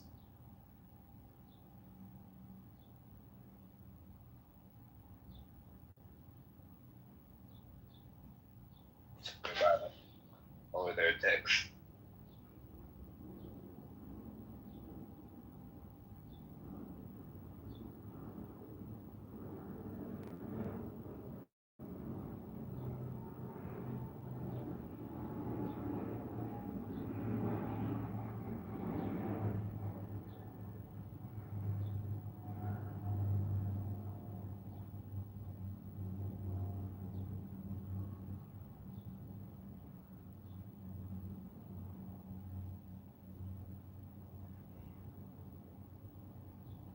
And naturally, Muslims are not going to like me, cause them to have some doubt. I'm going to cause them to think about what their scriptures are saying and give them the evidence to show that there is no corruption like they say they are, and how they just say things without giving evidence. I'm going to push them to that limit. So we as Christians have a space, and it's called atheism. And Christians are constantly being challenged by people who don't believe or used to believe, and we have answers to these questions. They might not be the best answers for people that don't believe, but there's still a conversation to be had. The conversation can never be had with Islam. They don't have this kind of space. They don't have an atheistic world, an atheistic stage. They don't have atheists. You know why? Because anybody that causes disbelief is going to be shunned out of the community or even killed. They don't have that kind of community that's open to, having discourse about things that are true or not true. And because they don't have that, I mean, just that alone, I could say their religion is false. Because they're so scared. It's hard. It's hard to stand in opposition. Just like Jehovah's Witnesses. Majority of them that remain in their belief system is their communication.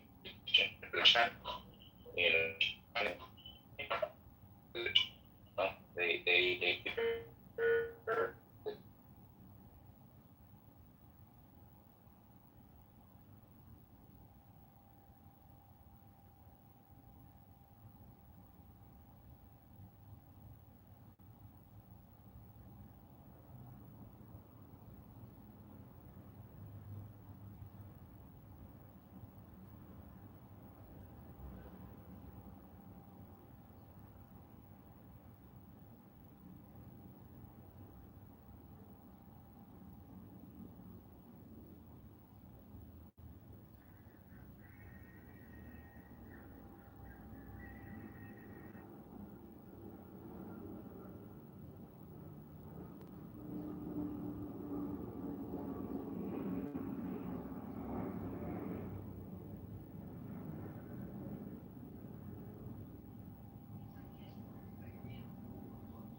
then, Mister, we always have to do this, like, oh, well, you know, and Nargis does this.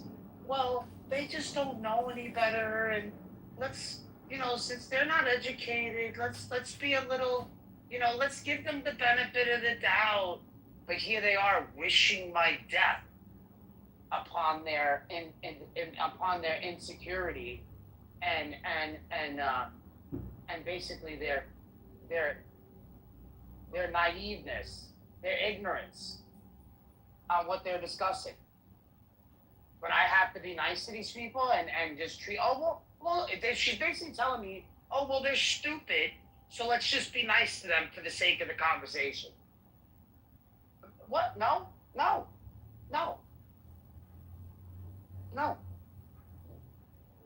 We're running down the court and we're slamming the ball with both hands in their face. Okay? Fuck out of here with this shit. Fucking no more Mr. Nice Guy shit. Fuck them.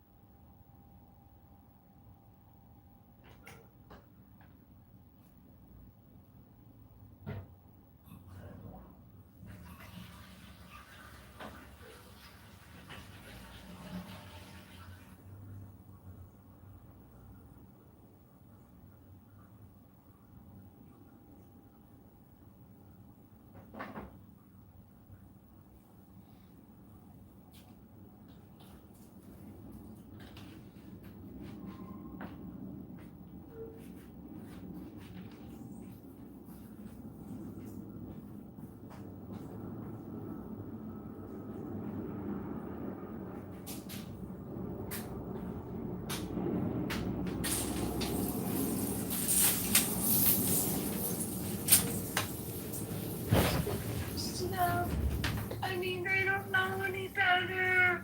They don't understand the Trinity. Let's be nice, Art. I know that they're stupid, but, they're good people. This is John Kitover, Chicago mayoral candidate fighting to liberate the city of Chicago. I need your signature on our petition. I know they like to sleep with children, but let's still give them the benefit. These people don't like to do it, so let's not blame them. No. What do you mean these people don't like to do it? What is she talking about? Are you serious?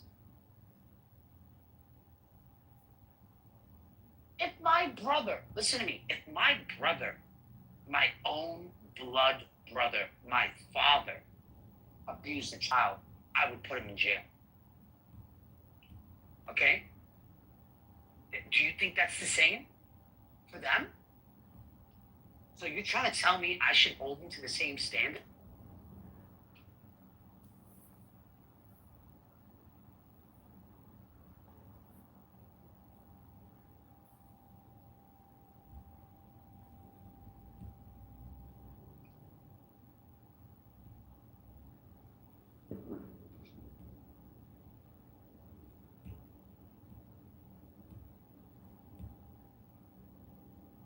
It became a sensation. I'll try and find the article. I don't know. Hayat, like life?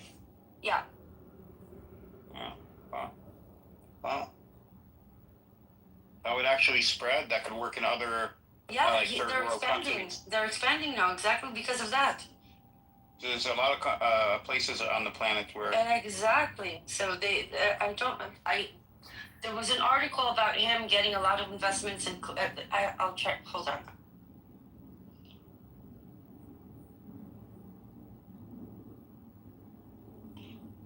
Telemachus. Yes. What is you have your any opinions about what I said about starting off with the territory and going from there to a state? Oh. No, I think I missed on that one. What was it exactly? Are you Palestinian? I keep forgetting. No. I'm from Pakistan, bro. Pakistan, okay.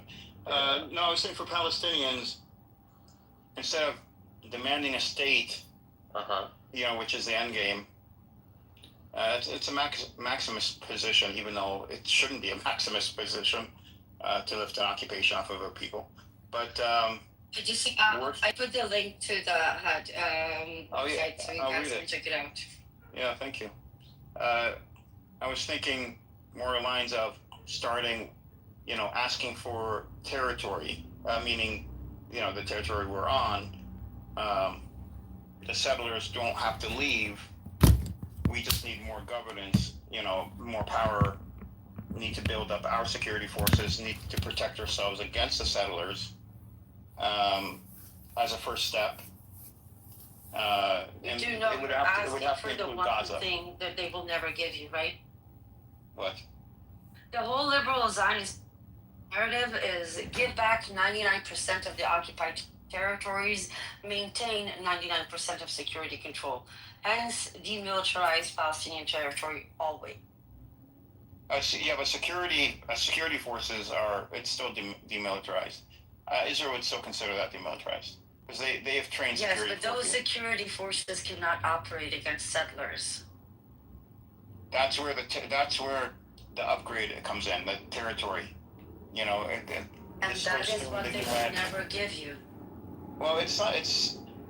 I think it's something that is reasonable to ask, and I think the world would help force Israel ChicagoMayor.com as a starting point. Then why did the world derail the French-Saudi initiative? Because this French-Saudi initiative has a pathway not very dissimilar to that, but was intentionally derailed by Trump 20-point Gaza plan, and nobody's talked about it ever since.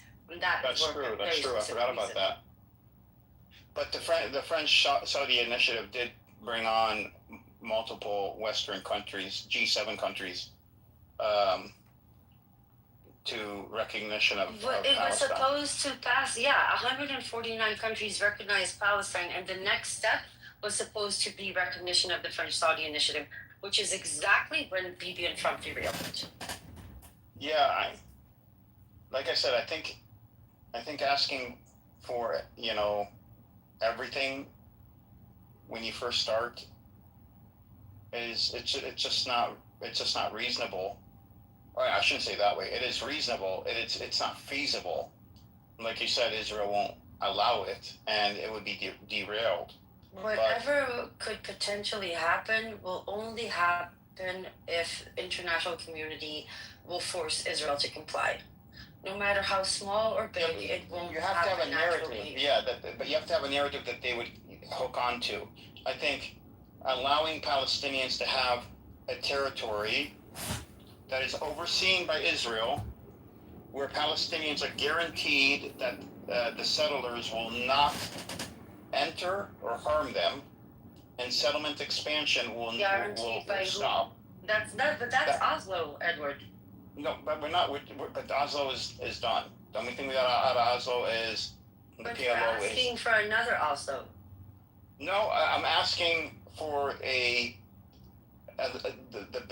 minimum that the world would grasp onto and help push through with Israel and the United Nations, and something that the U.S. would be hard to counter,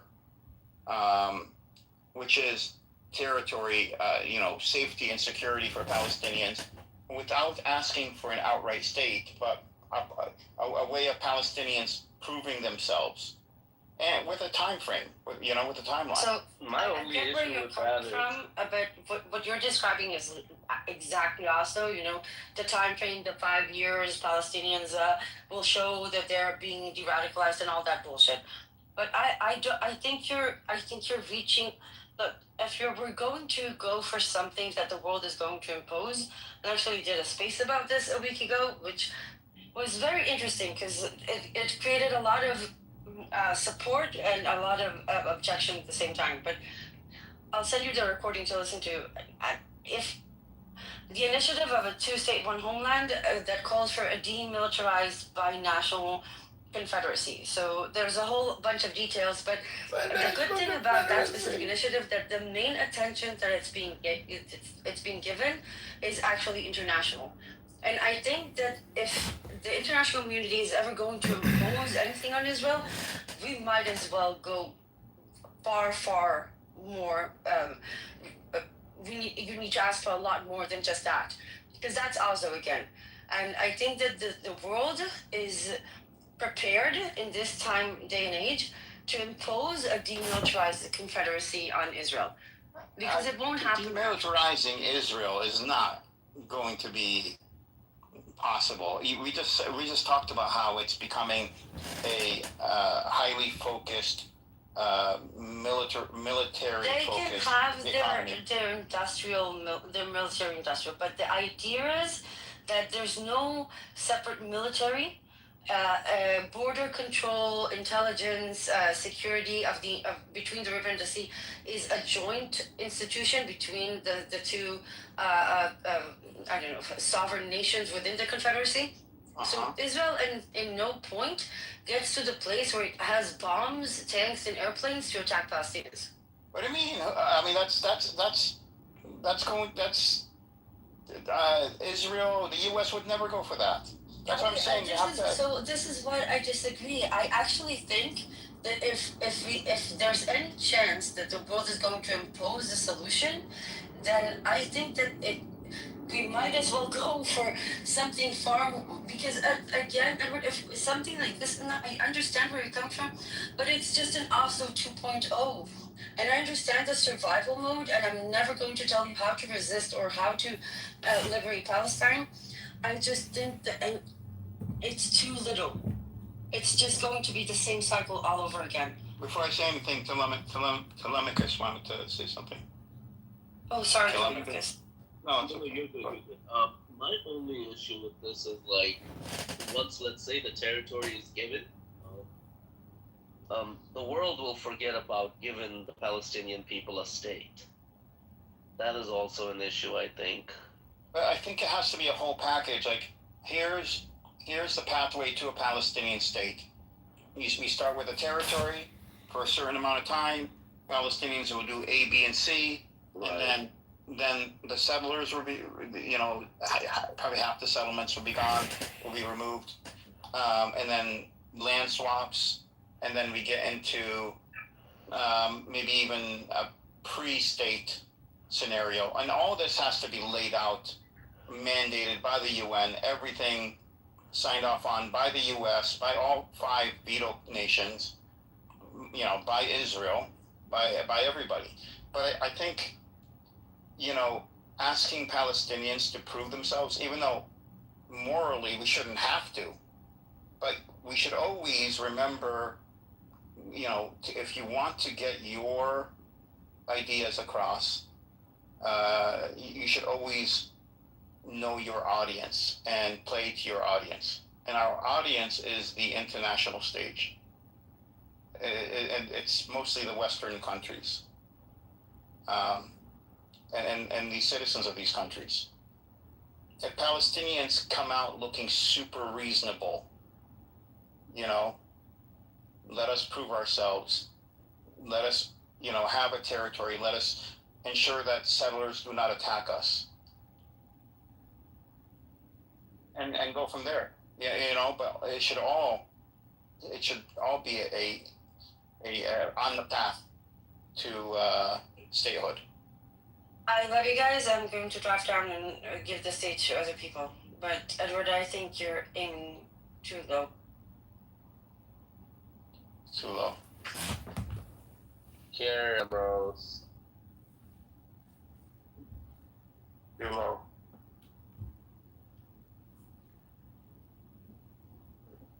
Resistance.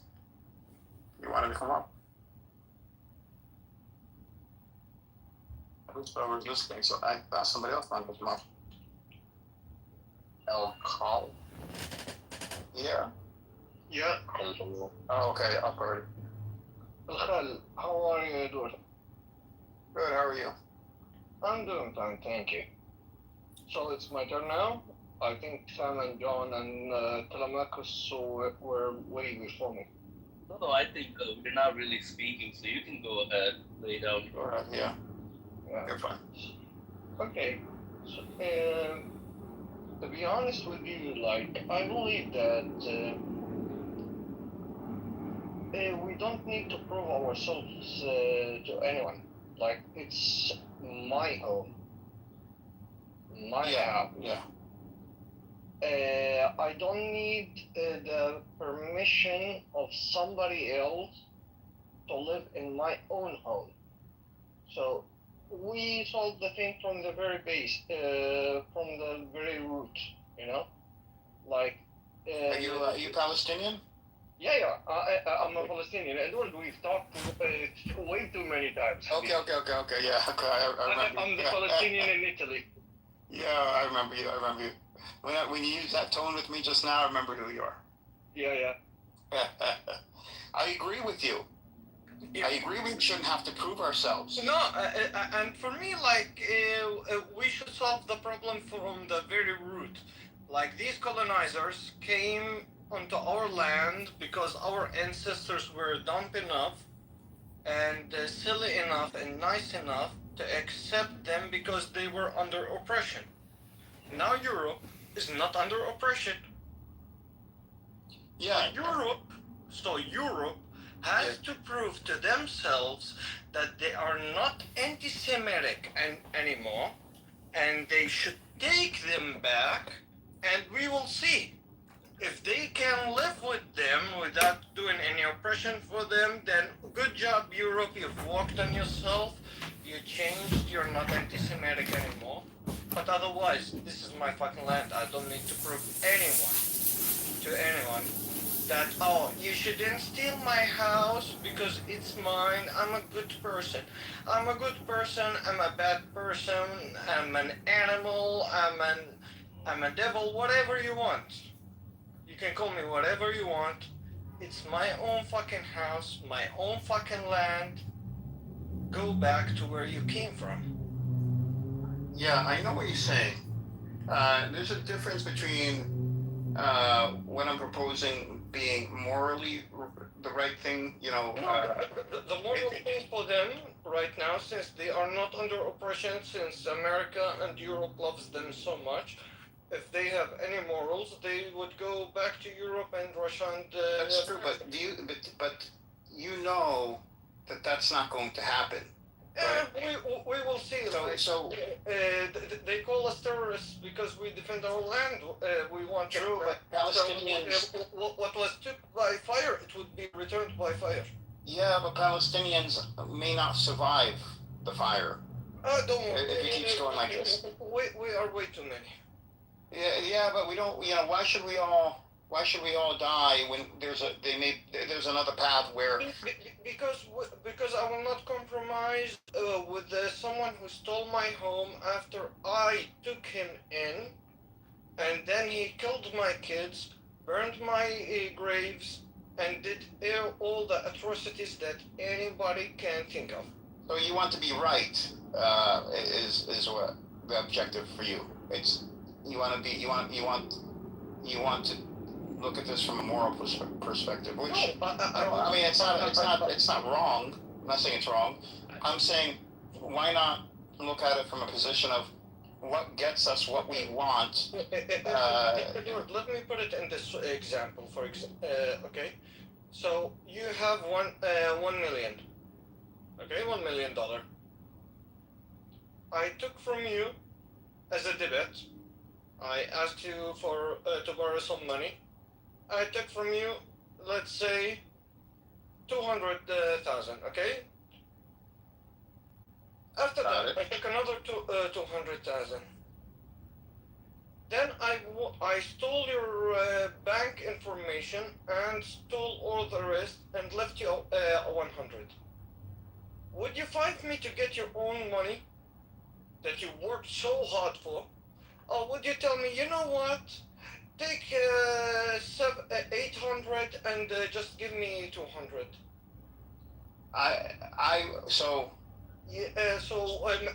My grandparents worked their asses off to get a home that was stolen. Another one, their grandfathers worked so fucking hard. They suffered so much with the injustice from the Ottomans, from Abbasides, from Umayyads to keep their lands. For whom? For a fucking European or American that says, "Oh, the water, the dragon that spits water, says in his holy book that your house is mine." So a couple of things I wanted to say. First, I'm assuming you're not for two states, you're one state. No, don't get me wrong. I'm with two states. Okay. So one state, listen to me. One state for the Palestinians with the borders of from the sea to the river, and another state for the for the Israelis wherever they want in Europe. Okay, so that's the one state. Okay. Okay. What I'm saying is, I believe that the quicker that the conflicts die down in the Middle East, the quicker that Palestinians are on a road to statehood, where Israel doesn't have any enemies. Would you give up? Hold on. The quicker that Israel cannot fight its enemies, I think that would be the beginning of the end of Israel. Israel would fight their enemies just because hold on. Hold on. They took my hair. Oh, I understand. But you have to also look at it in a way where what is best for the Palestinians right now on the land? What is the best way of getting or achieving the ultimate goal? Okay. Edward, I really have a question to make it way faster for you. Would you give up the lands and the house? It's not. You have to first understand my position. You should understand my position. It doesn't sound like you understand my position. I am saying that we should take it in steps, not the whole thing There's at once. no way Oslo will happen. This is the Oslo idea. It's not Oslo. It's not Oslo. Different people, different circumstances, and we are aware of all the. But it's the same entity, the same oppressor. It's not Oslo. But what I can tell you is doing it your way, just waiting and fighting Israel. First off, have you asked the Palestinians in the West Bank and in Gaza if they're willing to continue the fight? And I will tell you that they're not. They're not wanting to keep. They don't want to keep dying. When 300% of the Palestinians live outside of Palestine, and they're the ones saying, fight. Destroy. They have no weapons. They have no opportunity. Why should they? Hold on. Why should their children die? Hold on. Why should Palestinian children die for your pride? Of course, the Israeli colonizer will give you a hut.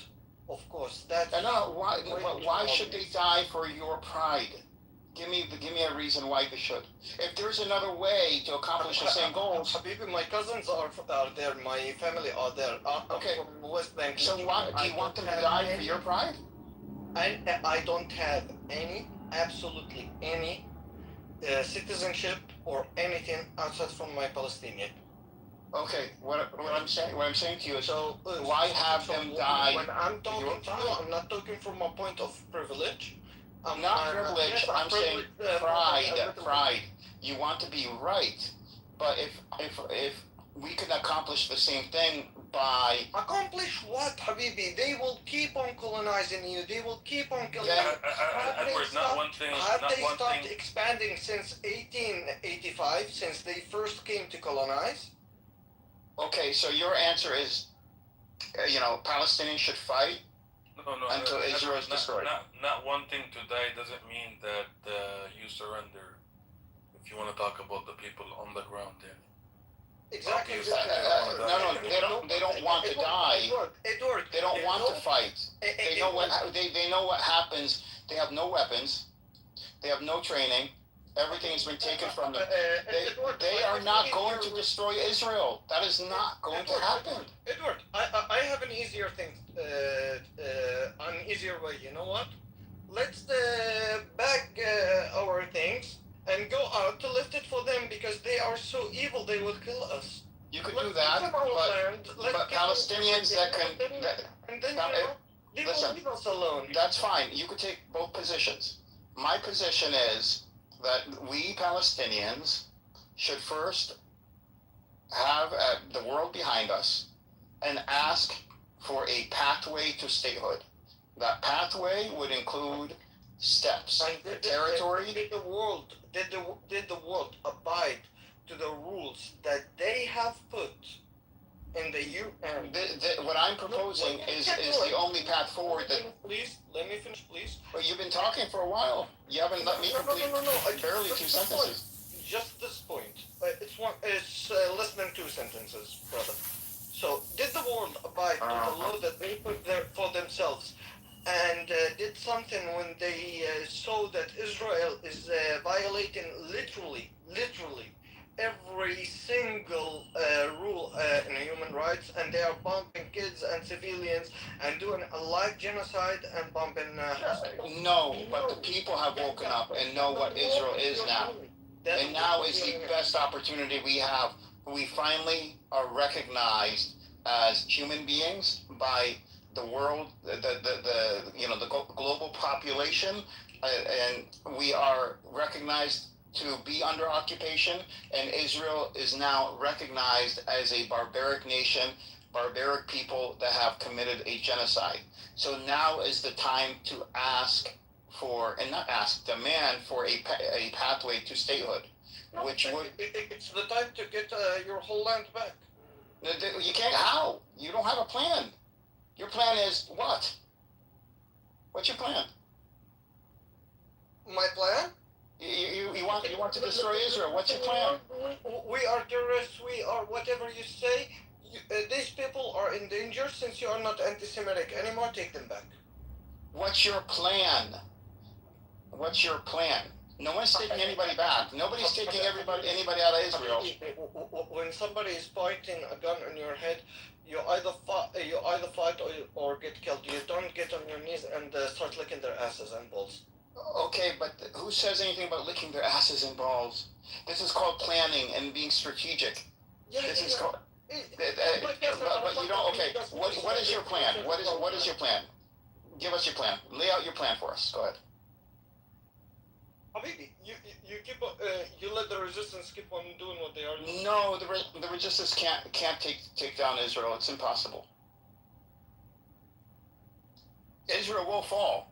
I believe within 10 years of Palestinians getting, at the very least, a territory, if not a state. They will give you Ramallah and they will have all the rest. I mean, I don't think Palestinians are dumb either. Oh, we had Yasser Arafat that gave up 78%. I don't think that the Palestinians living there and the Palestinians in the diaspora are dumb. They put their trust in the U.S. It's a different world today. We're not doing that again. We're putting we are saying here are international rights. Here's international law, which we were not able to use during Oslo. And now we have the world behind us. It's a different time. Did they do anything for your kids that are being bombed? You asked already. No. You already asked. But yet, I have a plan. But I have a plan that could possibly get us to a state. You're not white. They say that when you're but wait, I have a plan. What is your plan? I have a plan. You haven't presented a plan. All you presented is... You keep on supporting the resistance and let them do what they are doing. They're not going to ever take down Israel. I guarantee you. Did you expect the Vietnamese to win against the Americans? Yeah. I mean, how many of them died? Millions. Oh, but okay. That's the price you have to pay. But we don't. But if there's another way, then we don't have to pay that price. Yeah, but the way that you're presenting is going to take away so much from the Palestinians. No. Not only that. Why would it take away? not only that, just Well, no, you know what it takes away? The pride. It takes away the pride. No, this yeah, it's taking away the pride. It's not about It is. pride. It's about pride. Okay, tell us, how would the plan, like the one you presented, work? I just did, like 10 times. No, repeat it. Like, I know you want international force, and then what? No. I said you have to start somewhere. A pathway for Palestinians to demand a pathway to a state, not a state. Make your plan work now. Yalla, start. What would? Okay. First thing is to make sure that we have elections, that we have representation, someone government that speaks for us. The Palestinian diaspora involved with the Palestinians in the West Bank. We would. I'm telling you. No, you're saying this is what you want. Okay. Let me show you. Here we go. Let me show you. Without any pride. Without any pride. Let me show you. This is a humble way of doing it. Which is, let me show you. PLO literally let me show you. for Israel. Let me show you. Let me show you. So when we now have the world that is recognizing Palestine and Palestinians and our rights, and the fact that we are under occupation, where they didn't even know who we were a few years ago. We now have an opportunity to be able to demand of the UN, of the veto nations, of the G7, that we have a pathway to a Palestinian state that is agreed upon and mandated, going through the Security Council, mandated by the UN. Edward, this world that you're talking about is still supplying Israel with weapons to kill your own people. Yes, and it will keep doing so. The mandate, however, for it to keep crying for the world to give us a lesson. No. My plan would legitimize Palestinians, legitimize at the very least a territory that Israel would not be allowed to breach, and if it does, it would be against the UN mandate and against the nations assigned on to Palestinians having a territory. Now, the territory is the beginning. The whole mandate would include the territory up to the state. No, we never did that. We never did done anything like this. Okay. All of the international community has an agreement on something that's called human rights. And we should use that. Wait a sec. And the Roma agreement and everything. And what did they do when Israel reached every I shared my plan. They did nothing. I shared my plan. I shared mine. Now you share yours, and Justice, feel free to share yours. What would get us to a position of having a state with the least amount of Palestinians killed? But I look at it a little bit differently than the way you look at it, dude. And I look at it in a way is that if you want freedom, this is a price that you have to pay. Unfortunately, I'm not in support of the deaths of the Palestinians, but this is the price that you have to pay. Now, what you're saying... You're saying that you have to pay this price, but who told you that you have to pay this price? I have to pay this price. Who told you? The people that your people are facing understands no language other than resistance and violence. But you could get the world involved. The world has been involved for the last... You would not even give that a chance. Wait, but what world are you talking about, dude? They witnessed the genocide happen. They witnessed the genocide happen in Gaza. Yes. They did nothing about it. And how do you get them involved now?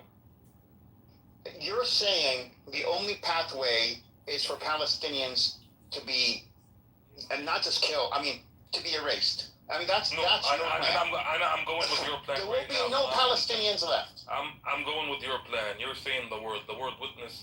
No, you're not going with my plan, because my plan requires you to put aside your pride. Yeah, but it has nothing to do with that. Okay, me, like among 15, 20 million people, I'm nothing. Faham? So you're saying the word witnessed the genocide in Gaza did nothing. The world is supplying Israel with weapons and everything they need to commit this genocide and commit these crimes in Palestine, and they're doing nothing. So how can you say that we have the world to back us up? So what do you expect to happen then? you were expecting Palestinians to all of a sudden destroy Israel? No, they're gonna make them bleed until they're destroyed. How? They're gonna implode from the inside. It is going to implode. They're going to implode. Israel started falling, dude. Okay, that's what right. I do agree with that. The best way to accelerate this is to not give Israel the excuse of making the Palestinians. So now when they started bleeding, you want to put a band-aid on it? No. If you don't give them the excuse of Palestinians being the enemy, then they would have to turn to themselves. Edward, there's no band-aid on it. It's actually putting a knife in it. Edward Habibi, what you're saying is literally what the PLO has been trying to do. No, it's not. No, it is. It's not. I've read everything that the PLO has put out. I've read the Palestinian papers, everything that was done. In fact, I read all of it. Believe me, it's not the same thing. We're in a different world. Edward, I'm not talking about papers. I'm talking about real life. PLO literally works for... Papers aren't real life. Books aren't real life. History is our teacher. You know what? This person says a bad word about you. I will put him in jail and torture him. What's that got to do? But please don't kill us. Wait a second. What's that got to do with the Palestinian people? The Palestinian people should still demand their rights. They still should demand a pathway to a state. Why would you not want to demand a pathway to a state? They're demanding while resisting, Why? I'm not saying to stop resisting. I'm saying if we have a pathway. Give me one second. Let me kick out this filthy Zionist scumbag out of the room. Get the fuck out of here, Juju. Who? I kicked that out, Normo. Oh my God. That's horrible. Yeah, look, continue. I'm not saying we should stop resisting until the world, the UN, agrees and solidifies a pathway for Palestinians to have their state. Edward, fuck the useless nations. Fuck the UN, which is the... We have to ask. We have to do this. We have to ask for our rights. We have to do this because we can't go down a path of killing millions of Palestinians without doing this first. And I'm not saying we should stop resisting, but if it is agreed, and if Israel does pull out of the West Bank, if Israel, if we do get an international force there, a binational confederacy. Edward, I have a question. I will go with you to the very end, okay? Israel went back from Gaza and the West Bank. They removed all the settlements, okay? Well, no, the settlements wouldn't be removed first. Wait a sec. I'm going to you with the very further. Okay. That they removed all the settlements from the West Bank. They give the Palestinians the east of Jerusalem, and they went out of Gaza. Okay. Yeah. And they will do it at the price that you should never ever ask for your other lands back, and that you should live with this distorted type of state. But let's say, okay, my family has lands and houses in the occupied parts. How am I supposed to get these? So I have an inheritance in these parts. And somebody I have an inheritance in these parts. I've got an inheritance coming my way. Just gotta do what I say. My inheritance is coming my way. You just gotta do what I say. You wouldn't give up your inheritance? Hello? Yeah, I will definitely give up my inheritance. Okay. You want to give up your inheritance, that's your thing. I don't want to give up my inheritance. Yeah, that's you though. But the Palestinians that live there now, what's more important? Inheritance or their lives? What's more important? And also, with what I'm saying doesn't mean the Palestinians can't return to Israel. They just won't be allowed to vote. I think that's something that would be reasonable. It's so human rights thing, yeah, I know. Yeah. No, this is the best that we can hope for. If we can get a state for ourselves, yes. If you're saying destroying Israel, no.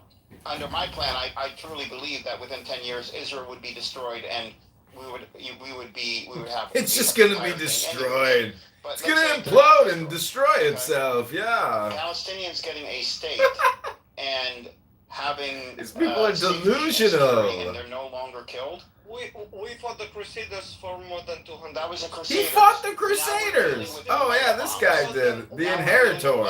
Now we're dealing with biological weapons and chemical weapons. Biological and chemical weapon attacks? Hello? It's a problem because Palestinians, at the end of the day, our job is to figure out a way of to ensure that Palestinians survive. No, the job is not win and only have 2 people left. Listen, we got these trashes of human creatures because Europe was anti-Semitic. Yeah, I know. I didn't say it was morally right. I didn't say it was, I don't care. They go. I don't care. You need to care. You need to. I don't care. The safety and well-being. I do not care what you say. I don't care. They were genocided.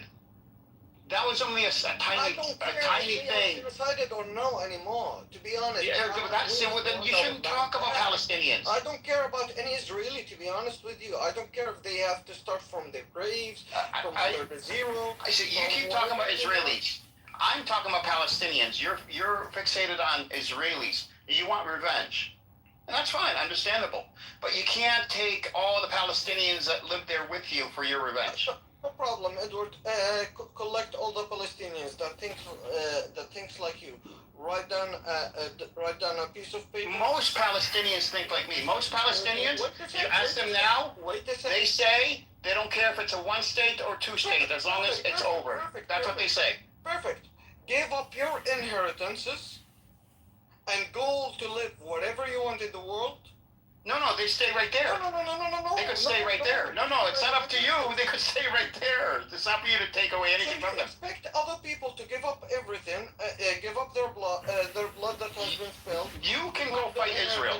You can go fight Israel. But don't send people in the West Bank. Don't send people in the West Bank who are under occupation and have suffered to fight your vengeance war.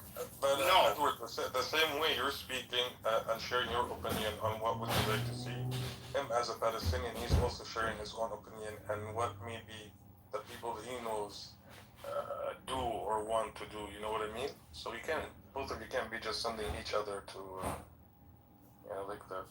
Edward Habibi. Yeah. No, I understand that. Edward Habibi, if you're ready to live with a neighbor that's ready to kill your child and drink his blood on breakfast, and smile about it, and tell you that he's so civilized, I'm not. But you don't live there. I have no other documentation right now. I don't live there. But I have no other documentation, Habibi. Okay, but I understand. But when you talk I have blood there. I have family. If there was a Palestinian state, then you could live there.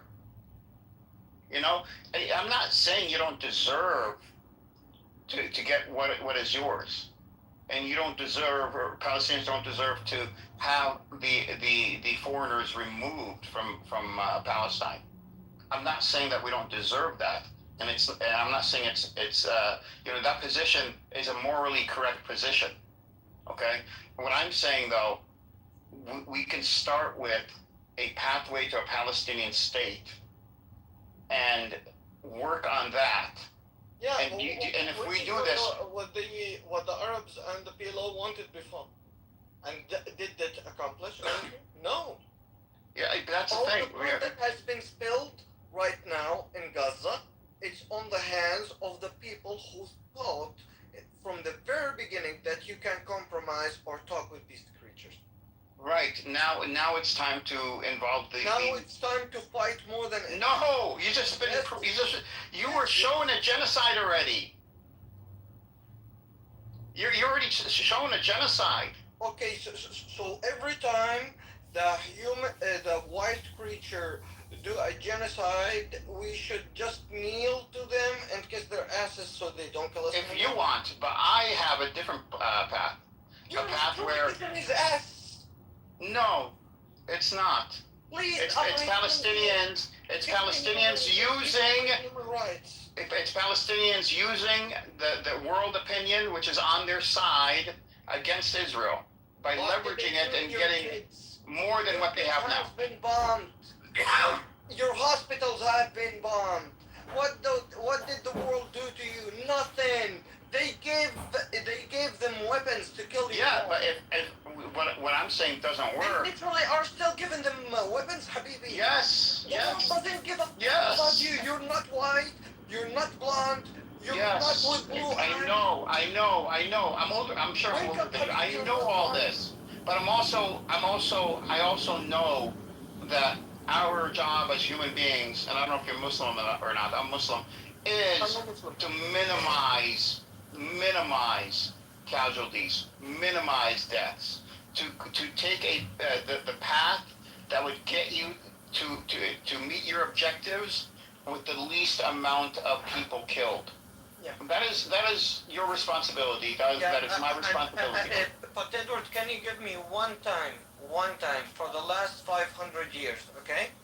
The white creature that goes to other lands and start killing them and do genocides. Have they ever abided to a treaty? I'm sure they have, especially in the 1900s. You're saying 500 years, but that's a fallacy. We are talking about Anglo-Saxons. The world in the last 5 years has changed. No. Nothing has changed. Yes, it has. And you have to recognize that the world has changed. Has never changed. If you can't recognize change, how are you going to recognize opportunity? Okay, give me how did it change while your kids are still starving and dying from thirst and they are still being bombed till now? Yeah, give me. Because now the world knows. Oh my God! What Israel? They didn't know for the last. No, they didn't. They did not. Now the world knows. They didn't see anything. No. Edward, when you say the word knows, you're talking about the normal human beings. Like, yeah. So how does that really help the government are still supporting Israel? Because these human beings, the government officials in these Western countries are answerable to these human beings. And if it's shifting, it's just like it is here in the U.S. with politicians. It's shifting. So now it's more like, for example, in the Democratic Party, you know, they call it a genocide. They also find AIPAC money toxic. Like AIPAC has become toxic. Palestinian rights, or I should say, before, you know, should Palestinians have a state? Now it's Palestinians must have a state. It is their right. That is a mainstream view. Did it do anything on the human right part for your kids on the ground in Gaza? Did it give them at least water and food and not being bombed and forced? No, why did you say this? No, it did not. It has no value. It has no value. It does have value. It's just hope. It's just hope, Habibi. Okay. What you said though, how does that have value if there are no Palestinians left? How does that have value? At the end of the day, why? What do you mean by no Palestinians left? Like, because we believe that if we do resistance, that all of us will be killed and the Israelis will take up everything. And not resistance. If we go and our objective is to destroy Israel, we would be destroyed before Israel would. But who said that you're going in and your objective is to destroy Israel? Where are you coming with that? That's what they're saying. No, he's not saying that. He didn't say that. He said resist. No, he did say this, Justice. He said go and destroy Israel? Yes. Is that what you said? I'm sorry, I didn't hear that part. Okay, what I have literally said is I want my whole fucking land back from the river to the sea. I don't care in what way these Israelis want to go out. They want to fight, we fight. They want to go out and book a flight. They can do that. They want to swim. They want to hike. They want to walk. They want to drive a car. I don't don't care. What I care about is my right as a Palestinian, as the oldest and most ancient civilization on this fucking cursed planet. Is that And true? it's my fucking right. Yeah. If you don't know that. Wait. Let's go on a commercial break and kick this Zionist scumbag Randy out of this room. Okay, yeah, for entertainment purposes. Okay, now get the fuck out of here, Randy. Thank you very much. You get so much but joy. there are still a few in the room, Edward, that I'm keeping for, I understand. But the ones, I understand, but you get a lot of joy. I'm not denying you your joy. You should have it. Let me break it up. You're breaking up, brother. You're breaking up. Is this better? Is this better? Yeah. Wait, let me get Daniela as well out of this room for entertainment purposes. I mean, you might crash out. It'd be fun. I kept him for you. I kept him. Well, it's up to you, but you might end up crashing out, and wouldn't that be more satisfying? Okay, I'll leave him. Ya Allah. Okay. Do you have Buttercup blocked? Maybe. Did she I'm Bunker. Yeah, I'm Bunker. Oh, I'm Bunker? Yeah, okay, absolutely.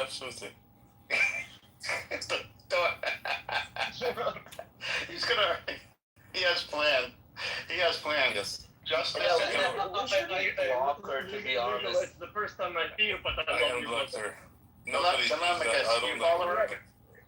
We shouldn't block her, Justice. See, she has unfriended me, but she hasn't blocked me, so we should keep Wait, you? Yeah, me as well. Yeah.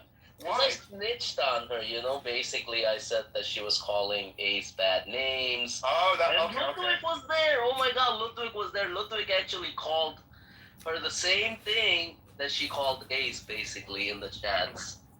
Yeah, Ludwig was there. Justice was there. We all remember that. Yeah, October the 7th, her as a retaliation for Ace when she Hey, Ludwig. How are you, brother? What are you doing, brother? I'm doing okay. I'm just having an argument with Okay, Edward and Khan, go back to you guys' conversation. Oh my God. You're having the clash of the Palestinians right now between me and the clash of the Titans. No, I don't think it's like that clash, to be honest with you. It's just that you won. I'm actually mostly on Al Khad's side, by the way. That's why I said I love you, Justice. It's the first time I see you, brother, but I love you for real. and what Edward is asking for is very unrealistic, Wait, destroying Israel, you think that's realistic? Yeah, I'm not talking about destroying Israel. I'm not saying specifically destroying Israel, but not to leave the resistance hanging. No, we're not to leave the resistance hanging. What are you talking about? Why is it so black and white? No, I'm saying, okay, Justice, let me ask you this.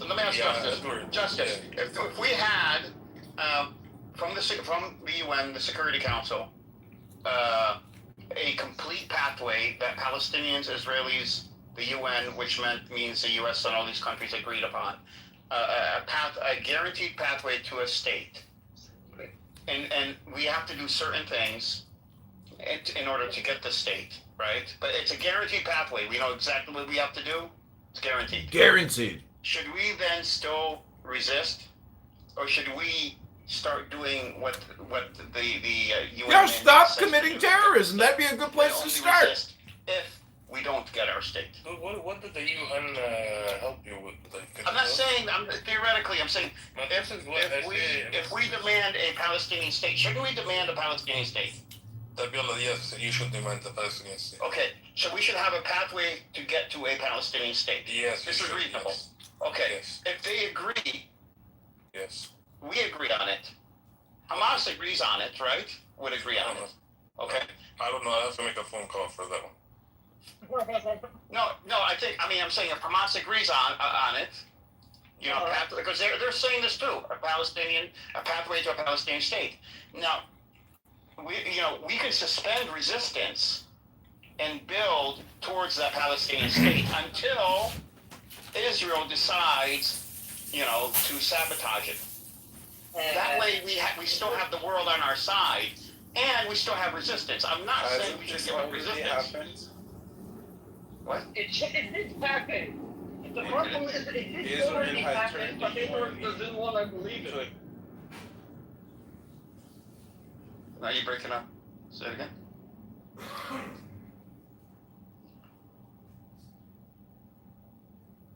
He was asking you, didn't that already happen? And I was telling him that it already happened, but Edward doesn't want to believe that it already happened. It has not happened. Where? When? Yeah, it has happened. Like, what do you mean the UN? The UN is a big joke. It's never gonna help Palestinians to have a state. Like, it's never. No, but we should at least demand a state.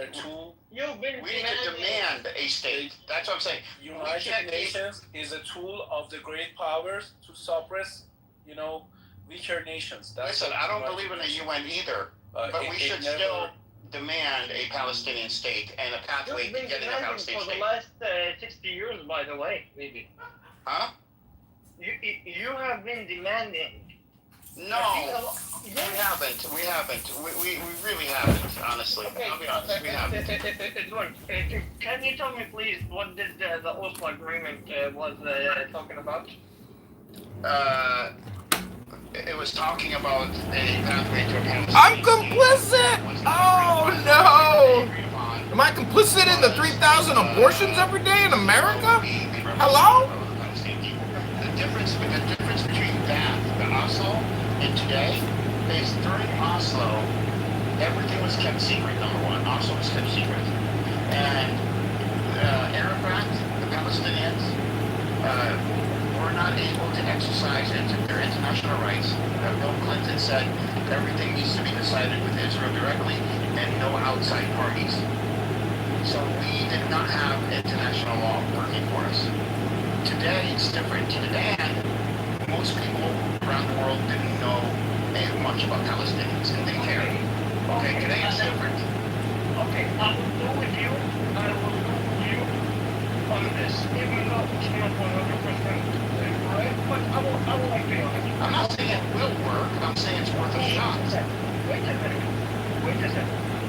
And now, international community applied its own rules that there is no public hospital, no mass killings, no genocide. We already decided. We already agreed that there is a genocide in Gaza. And actually, there's a whole genocide in West Bank. Like what happened? International community. Anything at all about it?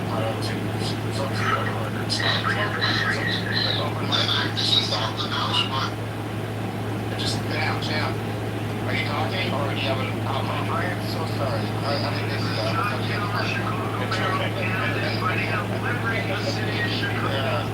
Sam was telling somebody off on the other line. Oh, dude, I apologize. No problem, brother. Did you hear a lot of it? No. Like 2 seconds. Okay, I already hung up on him anyways. All I heard was document pusher. It's an insurance company out in for my land in Colorado, and I won't say anything anymore. Sorry, I don't mean to interrupt your conversation. That was rude. No, it's okay, brother. It's okay, Habibi. Edward, Habibi. My question is, did the international community abide to its own rules and did anything? No. They give them more weapons to kill you. They are still giving them more weapons. When we had an agreement with them and we gave them their pigs back, okay? Did the international community force Israel to abide to the things that they have agreed on? No. The World Committee doesn't give a rat's ass about you. But the problem in what the idea that you're or the thing that you want or would like to see or that you're advocating for, is the first rule would be from the international community, okay, you want to state, you have to prove to us that you are human beings by giving up all of your weapons, anything that can protect you, and we I will never said promise that. that is no, but that's what they will say. Well, I mean, I'm sure Palestinians are smart enough to negotiate. Israel will promise us to protect you. You are only allowed to have police. And by the way, the PLO, even with this humiliating agreements, they have no problem, and they still didn't get any fucking state. Yeah, but that's not what I'm saying that we should be doing, though. Yeah, but imagine that the PLO has already agreed for this, and they still didn't give them a state. But I don't think Israel is going to give Palestinians a state. I think it has to be forced by the outside to do so. From who, America? America and other nations. Okay, it has to be. The world opinion has to shift, which it has, to, when Palestinians should have a state, or Palestinians must have a state. It's a guaranteed right. So world opinion has shifted to this. We need to take advantage of this. The thing that has shifted is the public opinion, the normal human beings, the ones who are not in power, But UK, France, Canada, Australia, recognizing. Why did she kick? Why did she kick me? Why did she kick me? Yeah, but recognizing a Palestinian state. These are G7 countries. The world has shifted. Geopolitically, the world has shifted, and we have to take advantage of this. Yeah, they recognize you, but they will not give you anything. We don't know. It's just told. We don't know. We don't know. We have to try. No, we don't know. Is that beef? Into your plan, which is attack Israel until Israel is destroyed, and without exhausting this path. Yeah, let's Happy 4th of July, beef. Are you prepared to? Are you just talking to yourself, man? What's going on? Are you projecting onto me? No, but I just heard you talk. There's no one else on the stage, and I hear all this audio. Are you talking to yourself? No, I'm in a Free Palestine room with Emrose, the intellectual giant of Israel, and Edward and Justice and other Free Palestine resistance fighters. Why can't I see her? Because that's in another room. How are you in another room and also in this room? I'm fucking confused. Because I have Anonymous in another room where they can't kick me out. See how that works, beef? Happy 4th of July! Now, why do you have a Jewish face fucking surgically attached to your face? What's wrong with that? Oh, you've never seen party glasses, for like a costume party? That looks like a Jewish fellow. Are you denying this or no? No, I think that's like the Groucho Marx costume. I don't think it's actually specifically Jewish. Was Groucho Marx Jewish? Let's find out. I'm not sure. The Marx brothers? Yes, Groucho Marx was Jewish. Fucking, oh my god, you're cooked, brother. You're cooked, brother. You're cooked. Well, how bad do you think Andrew's brain rot is? Because I think, this app is actually just like a brain rot observation platform. And the more you speak, the more you think, the more you listen to the people on this app, it's the greater the likelihood that your brain rot is real. I agree. But I also think that you are like the Mad Hatter.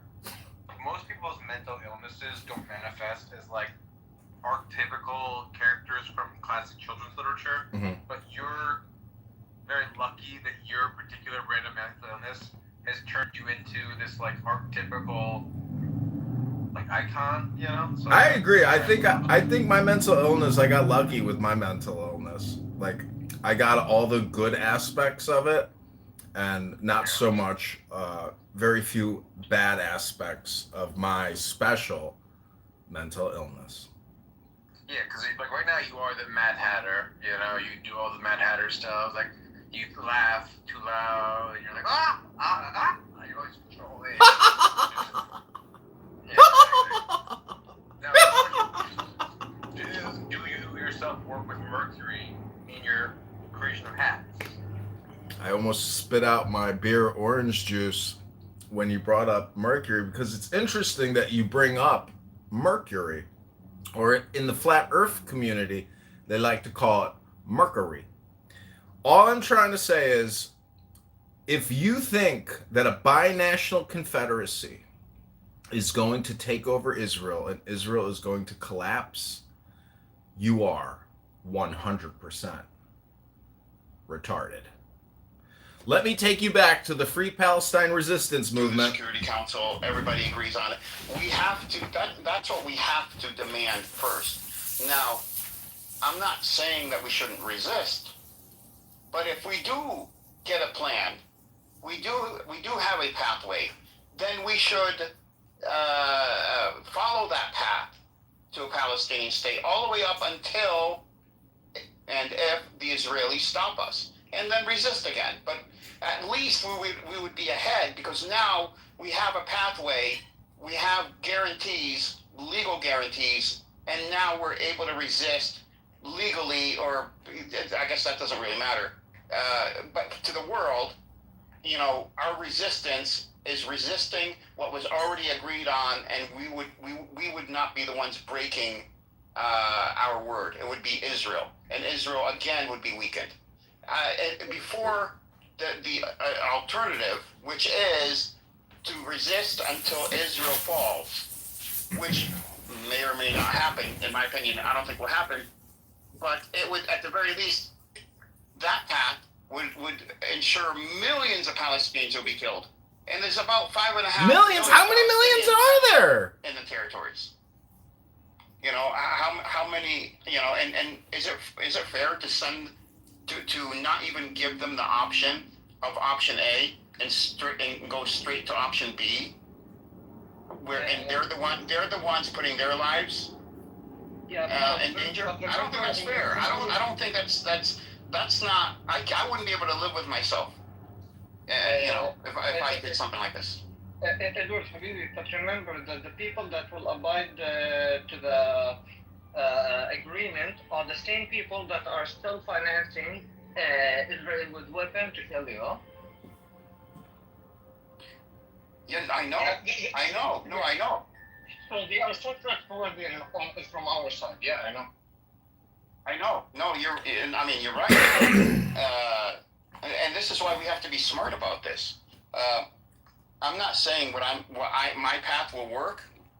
I'm saying it's worth exploring, and at the very least, if it doesn't work, then we can point to the UN and Israel, Israel especially. They would be the ones that would break it and say this is what they did, and we would have more than what we have now, which is just the PLO and PA.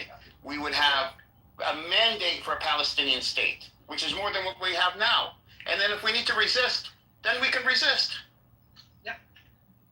Can I chip in, Edward? I came in late, but it sounded like you were solutioning more. I can't hear you. You're very low.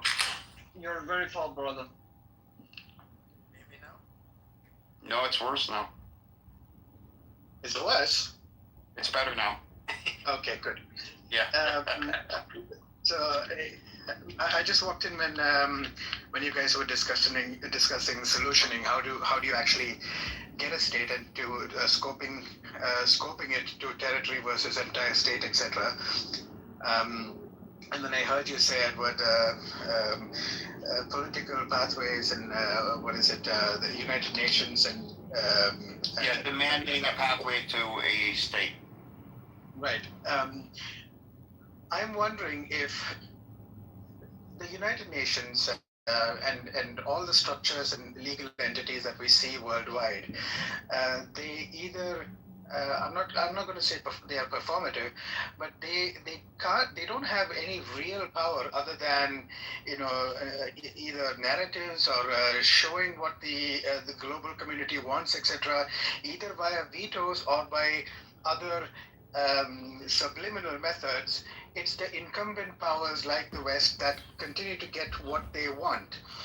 I'm wondering if there is a way we can make a free Palestine lucrative to all sides involved, including the likes of America and stuff. Otherwise, yeah, there is actually. Okay, that would be interesting. I wouldn't like it, but that would be actually a plan B, and Elfield's would be a plan C. That's interesting you said that. What's the plan B? What would happen? Well, okay, so let's minus plan A, and your plan B would be to fight Israel until there's no more Israel. That's the only logical way to free yourself against a Okay, no, that's fine. No, I'm not asking you to defend the position. I'm just laying out what the positions are for him because he just joined. And he said, what if there's a way to make it more lucrative for Israel to allow Palestinians to have their own state? And there actually is. It's something I really don't like, but to be fair, let's put it on the table. I would call that Plan B, and I'll say what it is, and then you, Ilkhal, yours would be Plan C. The lucrative would be giving up the natural gas and the rights of the Africa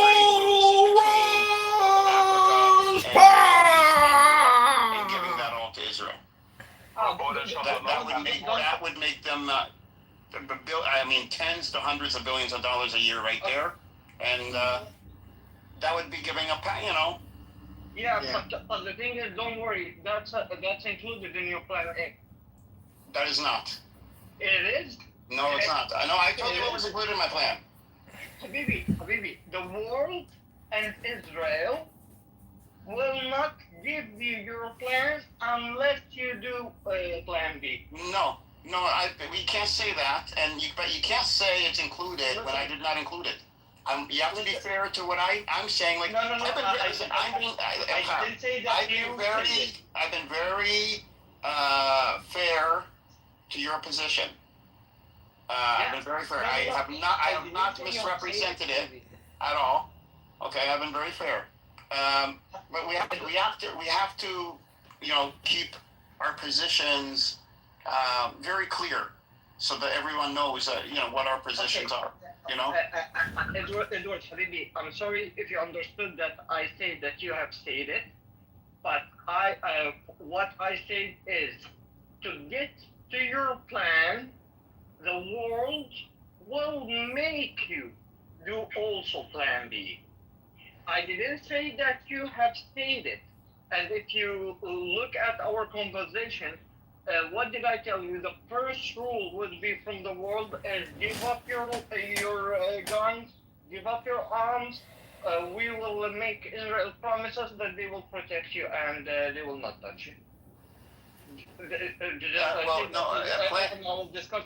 Plan A and Plan B are totally different because my plan would be a Palestinian state and Gaza, the Gaza port, the rail system linking Jordan to Egypt through the West Bank and Gaza. That's all on Palestinian territory. Yeah, I know. That would not be. But that's what you want. No, that's what you want. But that's not what will the world. No, the world would actually.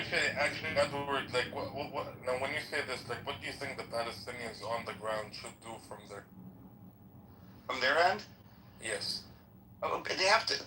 It's not happening that PA and the PLO are so corrupt, and they should have been doing this for decades. Actually, they need to be unified under one voice, and they should have already put forward exactly a pathway to a Palestinian state, what they're willing to do, the infrastructure that they want to build, They should have already been talking to all the world powers about this for decades, and especially in the last year or two.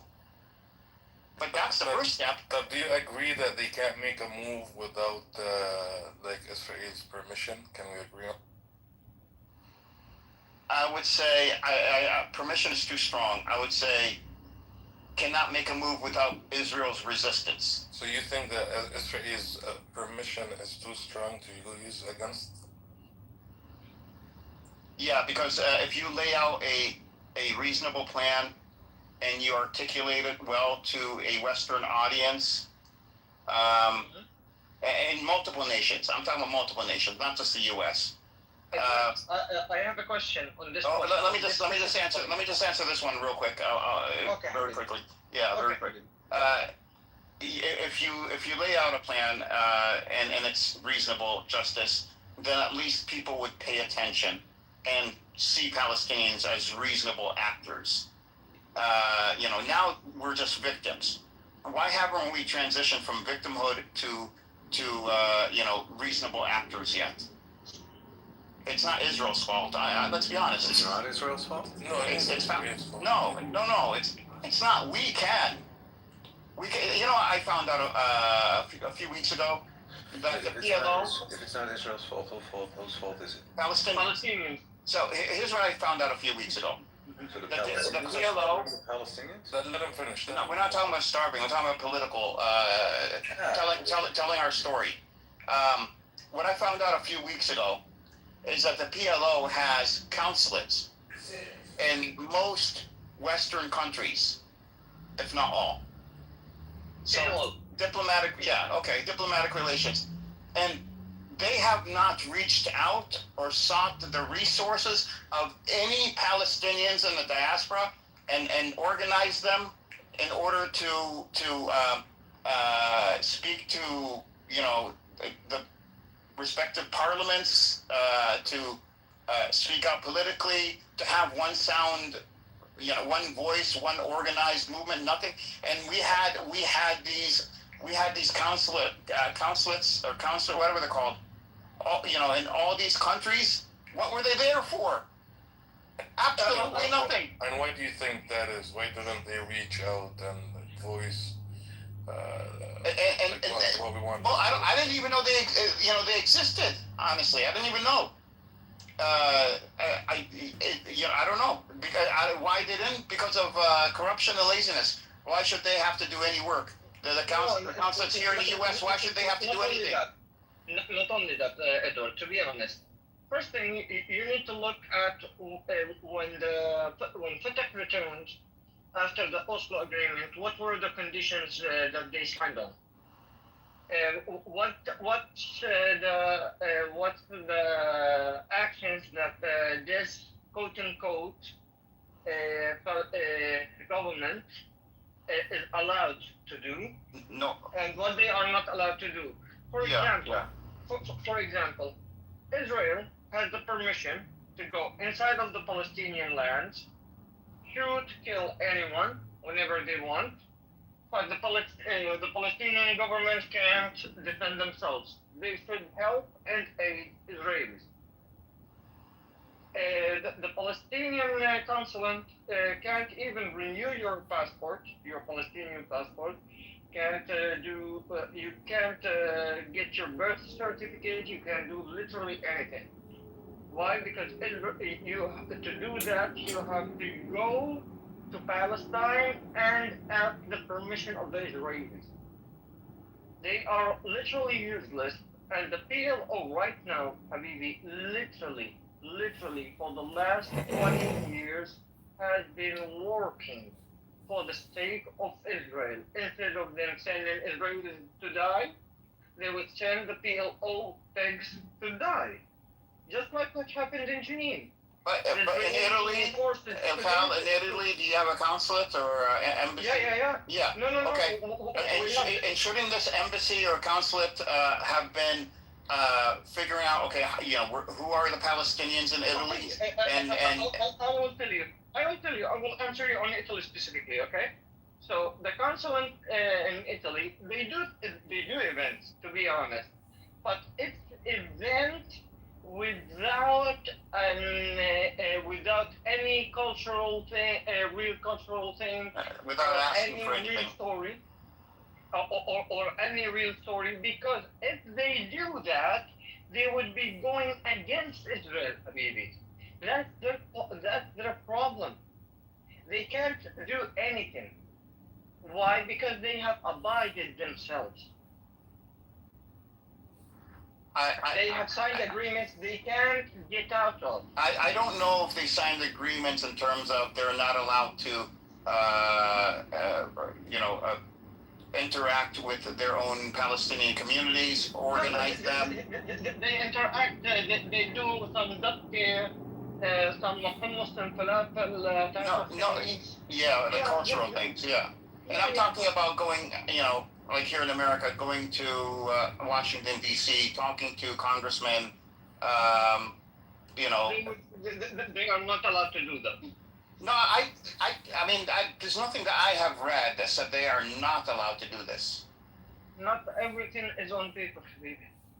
Well, then that's an assumption. I think you're blaming Israel. You're not blaming the PLO, who you know already to be corrupt. Edward, I have literally said that for me, PLO are pigs that works for Israel. For me, I don't think of them as Palestinians. I think of them as Israelis. Yeah, I agree. Let me put it on a plain surface. For me, every single creature who works for the PLO, for me, he's not even a Palestinian. He's a fucking Israeli. Yeah, I wouldn't say every person because, they have doctors and... I don't care. Even their doctors. Even their nurses. It's the government, too. So, but I see your point. I understand your point. I agree. I agree with you in principle. We did have the opportunity to make the world, especially the Western world, aware of what we want and to push our narrative. Edward, do you know why Israel wanted to do the Madrid thing, and after that, what happened is the Oslo Agreement? Do you know what forced Israel to do that? Yeah, I have my own. Yeah, I have my own analysis on why they did it. I don't know if it's going to be the same as yours. Okay, my thing, which is what I saw from the old generation from Italy, is because what happened in the first Intifada was so on the media and so in the public mind in all of the world that Israel was forced to do to sit down on the table and do the to start being diplomatic. They thought because they were the very first creatures to be on cameras and on journalism, known about breaking the bones of the palm of the people. It's like we're being break the bones campaign. Exactly. Yeah. So they were so famous from this thing that everybody in the world was against Israel, just like now. Not like now. Come on. Not even close to being that. But I understand. Just like now. Just like now. The only difference is before it was not live on stream that you're seeing it, and now it's live. That's the only difference. But what happened after that? Did Israel abided to the agreement that they have done? No. Let me tell you my reasoning for Oslo, real quick. Let me just tell you my reasoning. Yeah, real quick. Here's my reasoning.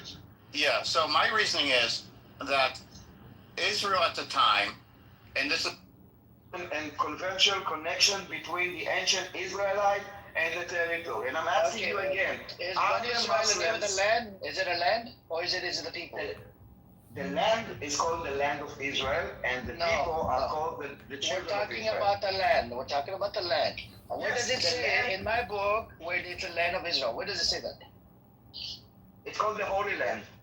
It doesn't say. Where's the name? It's called Give the me the Holy name. Land.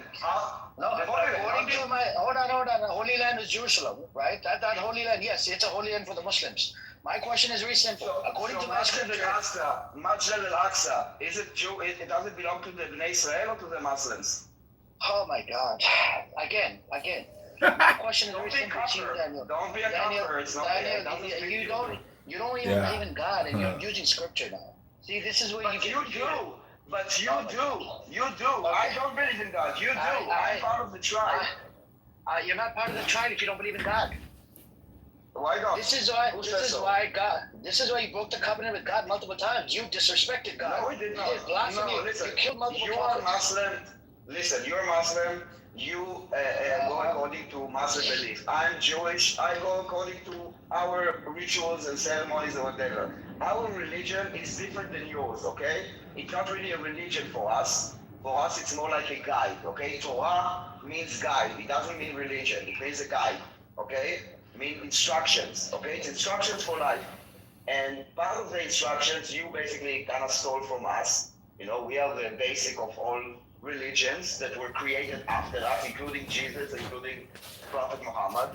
And at the end of the day, God, divinity, designated this land not to you. And what you're doing, you are basically betraying God's word. Oh my God. Okay. And I don't understand why. So look, according to so make it make sense, right? So God gave you this land. You just because hold on. Gave this land to your tribe that has killed multiple prophets, spread corruption, Which broke prophet the did you covenant. Prophet Jesus, I gave you name. Prophet Jesus. But we didn't kill Jesus, but we agreed that And we didn't according kill to the Jesus. Bible, you did. According to the Bible, you did.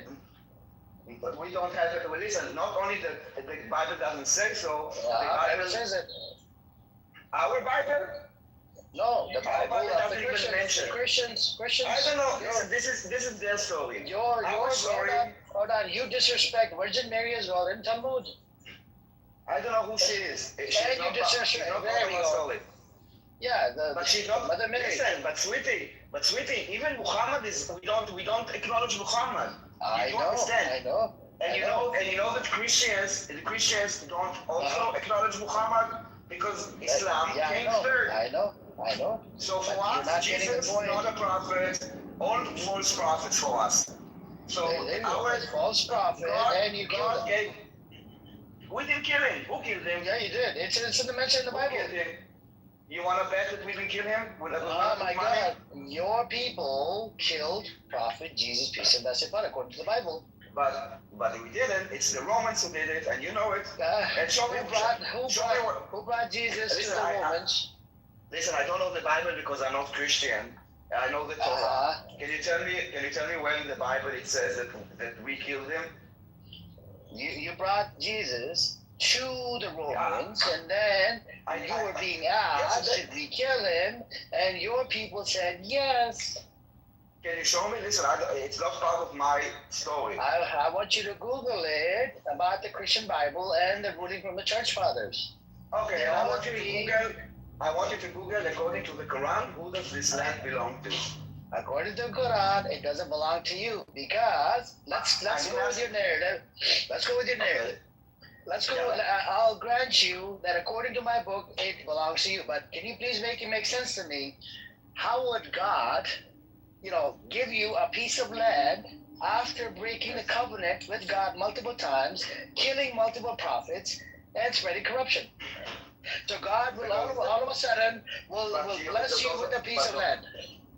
First of all, he did, and if you don't agree with him, you can talk And to an atheist like yourself. Yes, he gave it to the Doesn't tribe. believe in God. Doesn't believe in God. None of your business. That's blasphemy as fuck. We don't have this. What's up, Scott? What's up, everybody? We don't have this concept. You have this concept. We don't. We are not Muslims. Oh, We're Jews. in your scripture, it says yes, you have. You have killed multiple prophets. Your Torah has similar stuff as my book. Which prophet? Which prophet did we kill? You didn't kill prophet? Let's look it up. Let's look it up which prophets you killed. Tell me. Okay, let me pull up a list, okay? Okay. I gave you Prophet Jesus, peace and blessing, according to the Bible. You killed Prophet Jesus. But we didn't kill him. I know told that the Romans killed him. Do you know how he was brought to in front of the Romans? Show me. You said that we killed him. So basically, your entire claim is that we killed many prophets. The first prophet that you gave, Jesus, you agreed with me that we didn't kill him. Who is the next prophet that we didn't kill? And then you said corruption in the land. You know what corruption means? Yes. So what corruption is in the land? Doing a whole bunch of things like usury. What do you think usury is? Not corruption. That's corruption. It's according to in your eyes, not in ours. Okay, hold on, Daniel. According to my side, corruption, for example, for me, corruption is to take children hostages. Okay, that is a corrupted moral values. This is what the Palestinians are doing. Do you agree that it's corrupted to take a hostage a baby and kill him? It's immoral and inhumane. But at the end of the day, the land, according to the Quran, does not belong to the Palestinians. So I don't understand how a Muslim believer is advocating against the words of God. Okay, John the Baptist, Yahya, right? That was killed by the Jews. Zachariah was killed by the Jews. Listen, you're just giving me names that are not part of my history. I don't know. These are prophets. Yeah, but they're not part of for us, they are all false prophets. We have our religion. Let's say tomorrow there is a new religion. Will you follow it? Or you will say it's a false prophet? You will say it's a false prophet. That is wa alaikum assalam. Palestine, atheist Zionist Jew comes up and wants to use a religious scripture that he has no knowledge of to justify this piece of land belongs to an atheist Jew. Bro. He is making a stupid argument that I'm dismantling right now. You're saying hold on, wait a second. I heard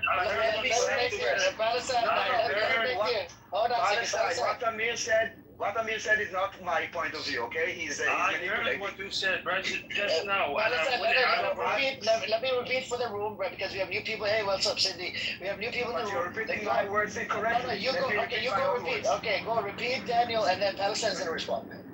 Okay, I was asking Amir, as Amir is a Muslim man that he's a believer in Islam. I asked him if according to the Quran, this land belonged to Bnei Israel, and the Palestinians are not Bnei Israel, why is he advocating against the word of God? That's incorrect, simply because it does say that in the Quran what you said, but it also said that they lost a covenant. What do you mean? Who said it? Can you give me the information? I don't know, what does it mean? In the Quran, Allah says that, because you're talking about the Quran, so I'm a Muslim too. So in the Quran, it says, Allah says that the Jews lost... Repeat, I'm sorry, I lost you for a minute. Hold on, repeat, I lost you for a minute. Can you repeat? I said, in the Quran, Allah said that the Jews lost the covenant. That's why they don't deserve this land anymore. Multiple times. Where does it say that we don't belong this land anymore? Can you show me? Hold on. Allah says the Jews lost the covenant to this land because they were not pious. And it states in there, Allah states in there, that the land belongs to the pious, not to a certain ethnicity as you make it out to. No, so hold on. So what is this thing about Bnei Israel and this land belongs to Bnei Israel, inheritance? I just told you that, yes, it does say that, but also it goes on to say that the Jews lost the covenant for this land. Even if it was for them, it was for them because they were pious. Yes. But then they were not pious anymore. That's why they lost. What is pious? What is pious? God-fearing, and worshiping God alone without being. Can Can you show me the verse that contradicts God's direct instruction that this land You belongs have to read the to verse before, Daniel. You have to read the verse before and verse after. Read it to me. Get that. Give it to me. I'm not a Muslim. You made the claim. You You're have, an atheist. hold on. It doesn't matter. Listen, Hold on. it doesn't matter that I'm an atheist. I'm questioning your belief system, not mine. Hold on, Daniel. You brought up a good point. You're not a Muslim man. Why are you arguing with the Quran? Why are you using the Quran?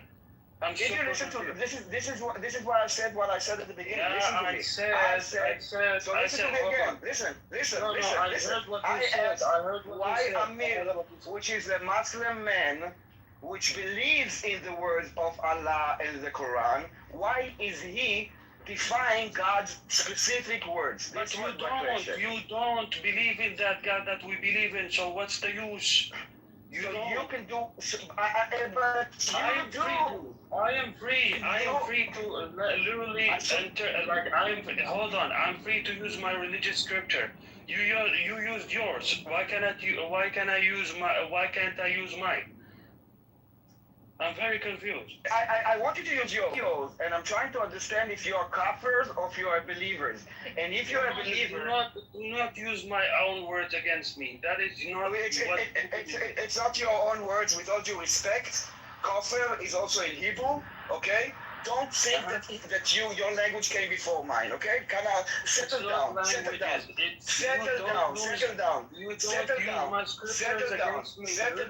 I'm not using anything. I'm trying to understand how a Muslim man that is a believer in the words of Allah and in the Quran, which I am not a Muslim man. You are, and Amir is, and I'm trying to understand the logic of the Quran says specifically that this land is designated in inheritance to Bnei Israel, to the tribe of Israel. And I want to understand how come you're advocating that this land belongs to Arab Palestinians Muslims. Define the words of God. I did tell you before that the covenant was lost. You don't seem to comprehend that. Surprising. So show me. So you are deciding that because of that, the words of Allah does not matter anymore? No, you didn't read all the words of Allah as you claim. You didn't read all of them. This is why I'm asking you. So tell me, show me. Hold on, no, before I show you anything, how am I defining something that you claim not to read as a whole thing? I can read. You don't even know what you're talking about. I do know. And you keep on. And so address my point. The same way that I know, and I looked it up before I spoke about it, and I can read you exactly what Google answered me. And Google said that the Quran specifically says that God designated this land, the Holy Land, to Bnei Israel. And you're saying something else, and I want to learn from you. So show me where God said, never mind, I'm changing my... So God changed his mind? I said, did God change his mind? It was designated to Bnei Israel, but then it wasn't because they were not pious anymore. You did not hear the first part of what I said. I heard it, and I asked you... I heard it, and I didn't ignore it. I literally asked you, show me the verse that Allah said, never mind about what I told you about the land. There's a new law, and it says that it does not belong to the Bnei Israel. Can you show me this? What you talking about? In various verses, I will use the same thing that you use, Google. I didn't find it in Google. Okay, what to search? Tell me what to search. I will search for it. I said I'm gonna use Google to tell you the various. Okay, go ahead. All right, show me. Well, no I mean, I have no problem. Like when I searched the verses because I don't remember them in my head right now. Like, I'm trying to understand how you make sense of it. That's it. The thing is, Daniel. I want to learn. Don't attack me. I understand. If you're so sure, I actually expected that you would have a better answer than like attacking me. That I believe, not believe. It's your religion. You're a believer. You're a Muslim man. And I'm trying to, I'm kind of showing you what God said in your Quran. And you said, but God God said it, but but yes, this. So I, Amir, decide that God's word is not that important, and then you gave a few lies. You killed multiple prophets, corruption in the land, yada yada yada. You couldn't substantiate any of it, and that is enough for you to defy God's word. Mention the book. So No, you're talking about Jesus, which was killed by the Romans, and the Romans are not living in the land. Zechariah, your prophet Zechariah, was killed by the Jews. And whether you claim to be a prophet or not, the ones who killed him. Why are you talking about Jew? It's the King Yoash who killed him. What is it killed by the Jew? He was a Jew himself, you know it, right? No, they were all Jews.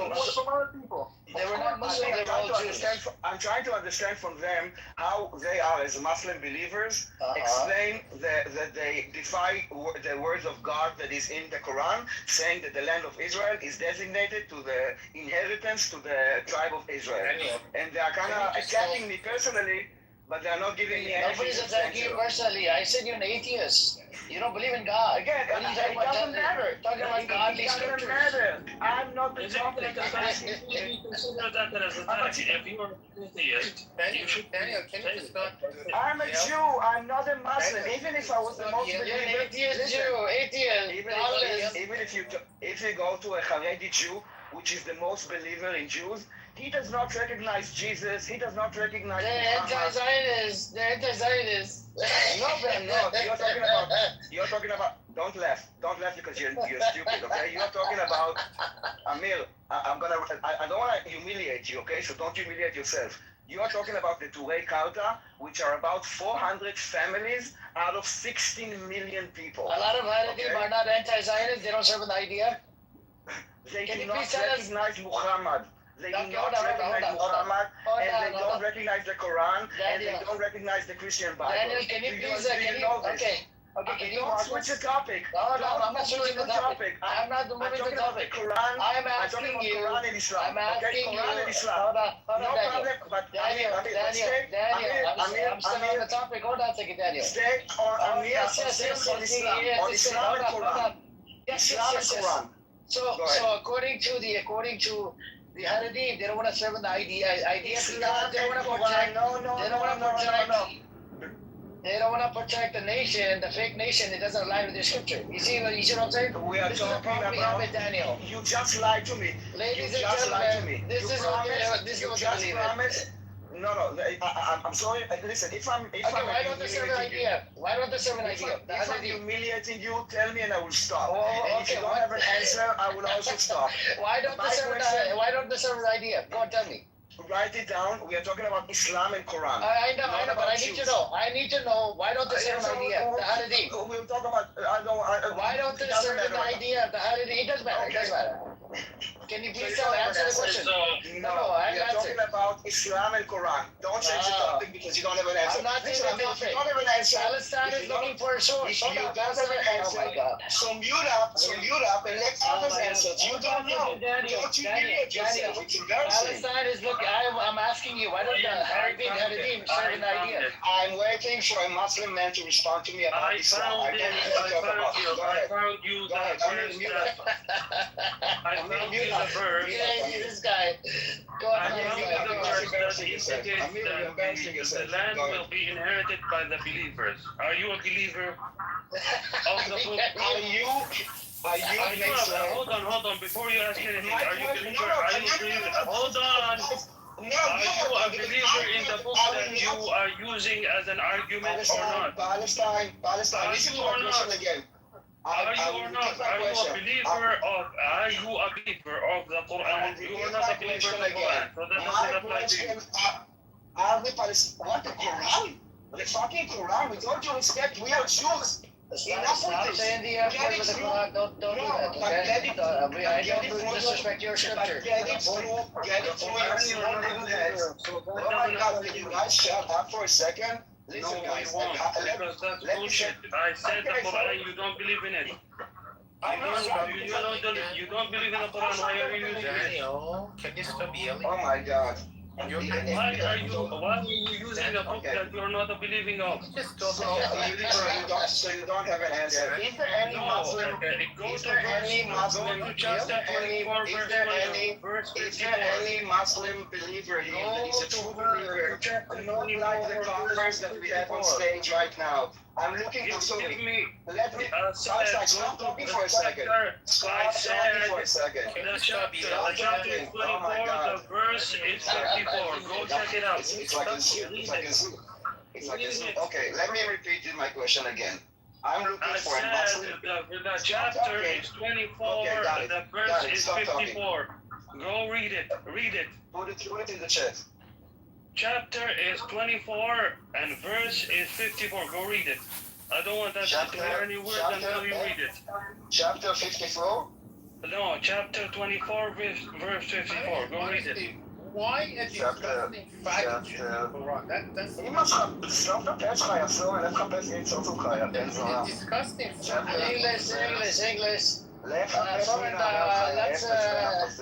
English. Speak English. No tribal language. I will say whatever I want because I need to speak to Soren in a way that he will understand. I mean, you're a fag, aren't you? I mean, why are you not proud? Your father Soren, your father was just while he was sucking my dick, he was saying, I told your father, Soren, that it's not nice to speak with a full mouth. And then I pulled my dick out of his mouth, and then he said, I'm Soren's father. And then I stuck my dick back to his mouth. I didn't want to hear the religion now. Okay, this is getting messy. This is getting dirty. Yeah. I'm sorry. This is the people that you bring to your room. I have to chapter 24, verse 54. Read it. Chapter 24, verse 54. 54. What to say? Soren, your father says hi. I want to follow as well. Which one? Anyways, I think Say, obey Allah and obey the messenger. But if you turn away, then upon him only the duty with which he has been charged, and upon you is that with which you have been charged. It's about Muslims. It has nothing to do with Jews. Daniel, it's all about Jews. Satan. What is the definition of Muslim, Daniel? Hold on, Gav. What is the definition of Muslim, Daniel? It's not a Jew. This is why the God, Allah, specifically designated the land to the tribe of Israel, to the Jew. Even you guys recognize that they are Jews and they are Christians, and not everybody is Muslim. Read the verse that's after that. Read it. What does it say? But it's talking about Muslims. Okay, say, obey Allah and obey the messenger, but if you turn away, then upon him is the duty with which he has been charged, and upon you is you have been charged. And if you obey him, you will be rightly guided, and there is not upon the messenger except the responsibility for clear notification. Okay. Okay, the verse after it, read it. You said 24, dude. The verse after that, 55, read it. Okay, hold on. I need to go to 55. So far, you got nothing because it's for Muslims, and I'm not a Muslim. So what is this? Again, what is a Muslim? What is the definition of Muslim? I just want to understand how you rationalize your being a kafir to the word of God. Allah has promised those. Read it. Allah has promised those of you who believe and do good that He will certainly make them successors in the land as He did with those before them. Who are those before them? What does it mean? Who are those you before tell them? me, who came before the Muslims? The Christians Who are not invented successors the in the land land. before the Muslims? Who? No one. We are the only one. The Jews. We were the only ones that were sovereign. Yeah, okay, so that was before the Muslims. I told you, who is before Muslims? What the thing is Palestine, I want to get to one. Daniel, make you successful. Daniel, can you please tell us the definition of what a Muslim is? According to you? No, according to the dictionary. Go to the dictionary. Muslim is someone that is believing in Islam. Submit to. And practices Islam. Submit to God. No, it's not to God because again, people like Allah. Allah. Not Jews are. Yeah, but Jews are not Muslims, and Christians are not Muslims. Submit to God. Submit to God. Submit to God. Muslims. You'll never understand this part. Am I Muslim? You broke the covenant. Are you? You're an atheist. No. Okay. Are the Haredim Muslims? You deny God. Are the Haredim Muslims? Could be because they submit to God. So what is the people of the book? You're full of contradiction. You're just a kafir.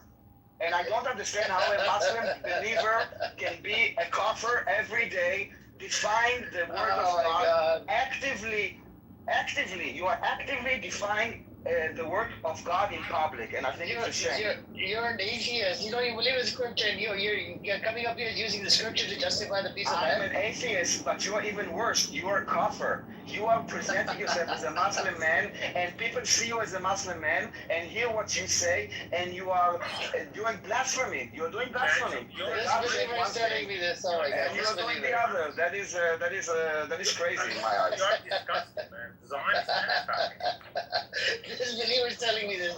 Somebody that doesn't even believe in God. Oh my God! Your father said, what does it mean? So your father says it. Hold on. Let me maybe my balls are too deep in his mouth. That teach you this stuff. Let's keep it clean. Hey, what's up, Craig? What's up? We have Adi here as well. I'm keeping it clean, but I'm here. But Soren, this is the language that he knows. Well, you are fat, aren't you? I'm just establishing. And your father is. Listen, your father. Fat. You suck other people. Okay, because of this, I now shove it. I now shove it even deeper into his throat. Now your father. Now I have to put even another inch in your father's throat. Another inch. Every time you call me a fag, I put another inch of my dick into your father's face. Oh my God! Let's trim it. Oh, now your mother is jealous. So. Hold on. Sorry, let's trim it, man. I'm trying to keep it clean. I will lick my balls. I will lick my balls. Oh my God! Stop. Okay, so mute up Soren, not me. Okay, I muted everybody. Mute Soren. Mute everybody. Okay, all right. So this is how much the leader that you guys assassinated with America, Daniel. Do you know how much he's respected? What? The leader of Iran that you have assassinated, you in America, American regime. So respected that the leaders of the Taliban came and Hamas and Hezbollah and all the terrorists joined them. Don't take more than 10 million people showed up. More than 10 million people showed up at the table. They wanted to come to verify that you don't even have 10 million people in your land. They wanted to make sure that he's dead. They wanted to make sure that he's dead. Israeli pilots who did it, don't take the credits. It's not American. How many people showed up for the victims of 7th October? The 7th of October didn't have one funeral, and we didn't think we buried them. Okay, be my family. How many people showed up? In our religion, we respect the dead, so we bury them immediately. We don't hold them in the refrigerator for 6 months like you guys. We have respect to the dead. We have respect to the dead. According to halakha, what did you bury? Do you know desecrating the gravesite? Your people are into desecrating the gravesites in Jerusalem, which you have done it multiple times. A Muslim gravesite that you have done it. You built a museum on top of it. Where was the Yeah. You like to desecrate the gravesite. You like to, destroy mosques, church, and destroy the Jesus Christ statue. You've done a whole bunch of atrocities, against the holy sites because it's always about Hamas and Hezbollah. Yeah, but listen, if you want to talk about atrocities as a Muslim man, I wouldn't start, sweetie. If you would look at the terrorist acts that are being committed, they are all done by Muslims. I want to talk to you. All of them are. You need to be First terrorist attack. I'm giving you a heads up. I'm giving you a heads up before I'm attacking Soren. I'm giving you a heads up. Hang on, Soren, please. Soren, please. Please. Oh my God. My balls are in your mother's mouth right now, and she's. Okay. Soren, please calm down, man. Calm down, man. The room goes sideways as soon as you start cursing. Just leave it. The problem we have is the holy people, right? People that live on that land. It's supposed to be a holy land. what have you done? This 95% of land in Gaza is infertile due to you bombing the shit out of Gaza, flashing Gaza, right? Destroyed over 1 million olive trees since 2022 up till now, right? So can you please tell us? You count the olive trees? Yes, I did. Who counted the olive trees? I did. Okay. I was there. I took photos and pictures, and I went over the testimony. When were you in Israel? You will never There's an organization that reported on this. They will never let you in. They will never let you in, dude. You know this. You will never hear, right? Don't lie. I mean, why do you lie? As a Muslim man, is it allowed to lie? It's taqiyya. It is allowed to lie. I said I saw it on the pictures, videos. I was there. I saw it on the pictures, videos. And guess what? I have the organization did the work for me. The organization said you have destroyed over 1 million olive trees since 2022 up till now in Gaza. You know how hard it is to grow olive tree? It takes a lot of time, 50 years, 40 years, 60 years. I can't you know believe it. And not to mention, also unprovoked olive trees, right? The Palestinians also. Do you know, Adi, that in the West Bank, you have trucks going in there, stealing olive trees from the roots of it and taking it inside Israel? Sure, but it's not. It's not one-sided. The other side also unprovoked olive trees of the Jews. The Palestinians don't go inside Israel, right, to get your olive tree. But your people come over to the other side, steal olive trees, steal diapers, whole bunch of shit. Amir, do you know that what the Palestinians used to do was to take kites or condoms and they would fly them with fire and they would set fires to many trees. You want me to show it to you? You want me to show it to you? Before I will shut you up, and you know how I will shut you up. Shut up, so and I'm not talking to you.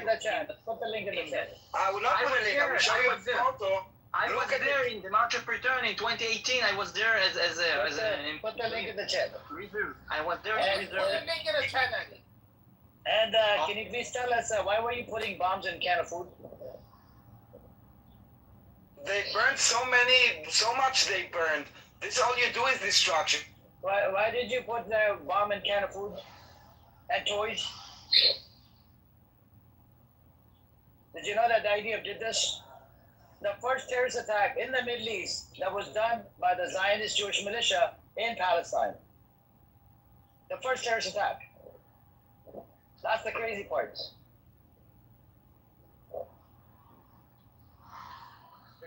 Reason why you are defying God's word in public. Okay, it's between you and God. It's between you and God. But I think you need to do to go to your imam and talk to him about it. I think you need to follow a religion. You need to believe in God. Instead of being a godless. They can't just go with this Sodom. Sodom is not a lot in Judaism. What are you doing to it? Yeah, you gotta go that's what it says. So listen, your father likes the prostate. Every time that I touch his prostate, he's like is going with agony. And then your mother is jealous. So tell your father, enough. I cannot do this to your mother. She's too much of a jest. And so if this is all you have to say, really, I think it's amazing. I think it's amazing that the only thing, because I tell you what, when you get so ecstatic like you guys are. Well, we're gonna keep it clean, thank you. I don't want to hear that shit. If you want to control the conversation, control everybody. Yes, you don't need to mute me. I know how to behave. I'm not a fucking Soren. Okay, Soren is the one that all he thinks about is gay sex. You know. It's okay. Both sides. Hold on. Both sides. He's obsessed with gay sex. He's obsessed with everything sexual. I don't know why. I guess I know why. Was not here. Is really Daniel. What did you say? Are you one of the baby killers from Israel? I'm not. I'm Muslim, dude. I'm not Muslim. I'm Jewish. What the fuck are you talking about? Yeah, that's why I said that you are a baby killer. Daniel, you're not. I'm not Muslim, dude. I'm not a Palestinian. You're Jewish. Yeah. Exactly. For that reason, you are a baby. Judaism, man. What do you think? I'm Jewish. You're Saddam's. Amir, please control your dog, because I cannot do this for you. And if the way I do it, you don't like it. So if you don't do it, I will do it. Hang on a second. He's right. Don't mix yourself with Jewish people. You are No, if you don't know how to control the dogs in your room, I will do it in the way that I know. And I'm not a mod, so I cannot mute him, but I can shut him up with my dick. Hold on. Oh my God. All right. We're going to pivot. So can you please tell us, why were you putting bombs in the can of food and whatnot? Adi, this article is in Hebrew. Do you have an English one that you posted in the chat? We are 2026 and you can translate very easily the same way. You know why? I mean, that's actually Israeli media, not the bullshit you always bring. That's what we read in the daily images. But okay, I will try to search in English. Like he's not aware that the burning the land. And I tell you what, if you are the real owner of the land, you don't burn the land. They are the Palestinians are not. The Palestinians are not. They've been there thousands of years. They haven't been there thousands of years. They've been there maybe thousands, like tens of years. You broke the covenant with God. So tell me, this is why you were kicked. The Palestinians that are called El Masri, why are they there if they are been there? Like, why are they called El Masri if they've been there for thousands of years? Explain this to me. Okay. Explain to me, why are they called El Masri? Why do they call El Masri? People over the time, people have names like El Masri. It's a normal thing. It's a normal thing. It's a normal thing.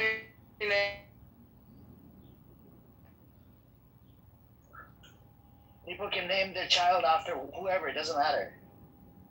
Hold on a second. Your story doesn't add, like it. The entire narrative is completely bullshit. It's a complete lie. And even you, according to your Quran, you know the truth. And God, I know the truth. This is why you keep on losing, because Allah is a Zionist. Allah will not let you define His words. Don't say that. No, it's not. That's disgusting. It's wrong. What do you mean? You can see. You can see the facts on the ground. Okay, how many Palestinians were killed in this genocide? You tell us how many were killed according to you. I don't know. You're saying 70,000, right? We lost like 1,000 soldiers.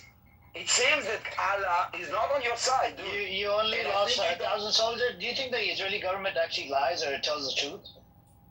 It's not about the government. Does it include the suicide cases? No. Does it include the ones that are going through court for certain things that they've done? No, we're talking about dead people. We're talking about casualties of war. That's what I said. The dead people, where there's some cases and some things that to be clarified. Do you think they report each and every single individual name? It's kind of hard to be honest. It's kind of hard in a small country where pretty much everybody knows everyone else to hide dead bodies. Like, of course they know. We know. Not only that we know. Do they do this? They don't ask the family that we don't have to report it. I mean, you don't need to report it. The way that it's done, they first let the family know. Until identification is made.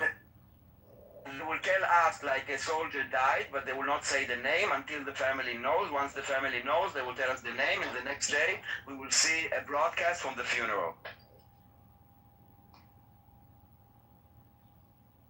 So the Israeli government never lies. Okay. So that's a crazy. I've seen a whole bunch of videos. Hezbollah and Hamas. They're throwing they're using FPV drones, and each drone ends up killing an IDF soldier. They have shot a whole bunch of FPV drones on a fiber optic cable. Yeah, like that.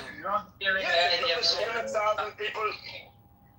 For us, just so you know, for us, 1,000 is a big number. Yes, don't be confused. For us, 10 million population, that's a huge number. Yeah, but who told you every FPV drone killing the soldier? Sometimes it's just injuring the soldier, and the soldier go to the hospital. We have hospitals. A lot of equivalent ratio in the U.S., 1,000 divided by 10,000 times 340 million would be about 38,000 soldiers dying. The recent one was the commander of battalions. It was recently. No one cares about your input. Your input is invalid and not important. And I'm talking about basically, Yaakov. My question is how Muslim men justify define the word of Yeah, God but that in the Daniel, Quran you said that called the land yourself a belongs Jew. to the tribe of Israel. Daniel, Sovereign, you shut the started fuck me a up. lot in Judaism. Sovereign, I'm getting erupted. It's I'm not getting his erupted. I'm getting erupted. It's not allowed in Judaism. I will shut hang on in a your second. mouth again. Okay, I will okay, shut go in your land your, mouth. hang on, sorry, let him land his plane and then I'm gonna respond. Okay, so Yaakov, I was just trying to understand, and this is why they got triggered so much that Soren really started to curse me and talk sex to me. Hold on, sorry, hold on. Shut up. Finish your point, I'm gonna respond to you. So I'm just updating Yaakov that I wanted to know how do they rationalize the fact that Allah said that the land should be inherited to the tribe of Israel, and why do they define? And then Amir gave me all kind of excuses that we killed many prophets and that we spread corruption in the land. Who did we kill? He said Jesus, and then we didn't kill Jesus. Corruption. Anyway, so, and I said, and even if we did this, does this mean that hold on. The killings of the prophets were done by individual. It's not a collective guilt. It was by a king or somebody. It was not like collectively the Jews killed these prophets. We have to remove what some individual does from the collective group. Just like the Catholic Church has said, the Jews are not responsible for the death of Christ. And if you when they did the hold on a second, Daniel, you spoke. Hold on, Daniel, you spoke. Hold on. Oh my God. Daniel, I let you speak. I'm gonna respond now. No, I just want to say. I let you speak. No, I let you speak. I'm gonna respond now. Bro, it's not on you. It's not your fucking room. I respectfully, okay? Yeah. So what he said, without even realizing, 1400 years ago, it wasn't called Israel. Second of all, he got kicked out by the Romans in Jerusalem, which is recorded history from the Jewish side and the Muslim side, due to caliphate conquering that land, Jerusalem, brought the Jews back into Jerusalem. Next thing, according to the scripture, broke the covenant with God multiple times, not once, multiple times. Spread corruption. All right, and they were scattered, spreading corruption, killing prophets, multiple prophets, not just one. According to the Hadith corpus that we have, over 10,000 prophets were killed. And broke the covenant. So breaking the covenant, that breaks the promise with God. That means you're no longer from. If I grant him this particular position of him as an atheist, doesn't believe in God, yet using God's word. It doesn't work in our scripture, by the way. If you're an atheist, you're not part of the religion. That's against the religion. So respectfully, I would say it again. And according to the Torah, the gay people should be put to death. It's mentioned in the Torah. I can put the link in the chat for you. You see what I'm saying? So there's a lot of things that we can go back and forth. And even the Torah talks about this, killing multiple prophets. I think from your side is you killed over 1 million prophets. From our side, you killed over 10,000 prophets. And the evidence is very clear. If you break the covenant with God, how can God give you that land? It just doesn't make sense. And in my scripture, God will never discriminate against any group of people. We have examples of Bani Israel. Bani Israel is near the tribe. It's not the name of the land. You're mixing the two. Your land was established by atheist, agnostic motherfuckers that didn't believe in religion. Yeah? Theodore Herzl, Jabotinsky, Chaim Weizmann, fucking all these psychopaths, Ben Gurion. It was given to the tribe, and we are part of the tribe. Sorry, that's the truth. This is what I like. The tribe is mentioned in the scripture, so you're not part of the fucking tribe. If you don't believe in scripture, how are you part of the tribe? That's the part I always have a problem with this. But this is not your business. This is God's word. God. Tribe is God's word. It's not your word. Yet you deny the word of God. You deny the word of God. Listen, but I'm part of the tribe since I was like 1 week old. I don't need to be a religious person to be part of the tribe. Okay. You deny the word of God. Yeah. You deny the word of God. It doesn't matter. You don't believe in God. Since 1 year old. I'm still part of the tribe, whether you like it or not. This is the way it is, and you know it. And you are the coffer. Daniel, this ethnicity part, it didn't come about like a long time ago. It came about, 1800 years ago, something, in the 1800s. What? No, that's not true. We were always part of the nation of Israel. We are one nation, one tribe called Israel. Am Israel, whatever you want to call it. If you were one tribe, why were they all over the world? Why were the Jews all over the world? Some in Poland, Ukraine, Russia, in Arab countries. Oh my! Yeah, we were like kicked out of the land, and we went. So you're saying Chinese Jew was split up from this land? Yeah, actually, if you compare, like if you take many different types of measurements, you will see that, for example, the Chinese Jews you refer to, as well as the Indian Jews, both of them, the Indian Jews came from Spain. The three cities in India that had large Jewish populations were people that came from Spain. The Chinese Jews were essentially Jews that went to Iran and then continued on into, some Jews from Iran went to the mountain. We have mountain Jews, which are to the north of Persia, and then that group broke off and went all the way to, I can't remember the name of the city. It's like it starts with a K in China. So those are just people that were originally from Persian Jews that just kept on traveling. So yeah, people go all over the place. Oh, so that's how they became Chinese. The black rabbi said that they became white when they went to Russia. They were all black Jews. So it's like I don't know what, I mean, he's now calling himself the Black Messiah, so No, I don't, but he's a rabbi, by the way, inside Israel. Anyways, whatever. The question for you, since you're religious, is it okay to occupy a land filled with people and kicking them out of the land, people that were living on that land, and establishing your state according to the Torah, according to Scripture? And in your spare time, would you please share his side of that education? Hiya, pal. Hey, what's up? So, Yaakov, can you please elaborate on that? I don't think I'm qualified rabbinically to talk about that. Everything. So is it okay to occupy land using political Zionism? I know you believe in religious Zionism, right, which is mentioned in your book, right, until the Mashiach gets here. But does your scripture say that you can believe in political Zionism?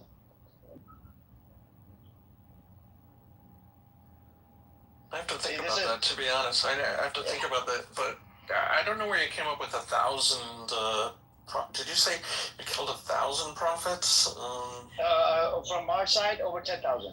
Yeah, I mean, we only count Isaiah, Jeremiah, Ezekiel, Zechariah, Uriah. Yeah, that's it. Those are one. Well, what about Zechariah? 4 or 5. I count 5. So. What about Zechariah, John? I just mentioned Zechariah. Okay, and what about Jesus? He's not considered a prophet. No, he didn't speak of the word of God. Okay, that's your belief, right? We believe he's a prophet. Yeah, okay. Yeah, and you killed him. Anyways, because you brought him. Well, hold on. In the Muslim religion, it appears he was killed. He wasn't actually killed, right? I'm not talking about Muslim religion. I'm talking about the Bible. According to the Bible, literally, the church fathers agree on this. By the way. Look, the Sanhedrin did not have the political authority to essentially condemn him to death. They could condemn him to blasphemy, but they could not condemn him to death. That was a Roman thing. Actually, I guess it's so that actually the Romans killed him.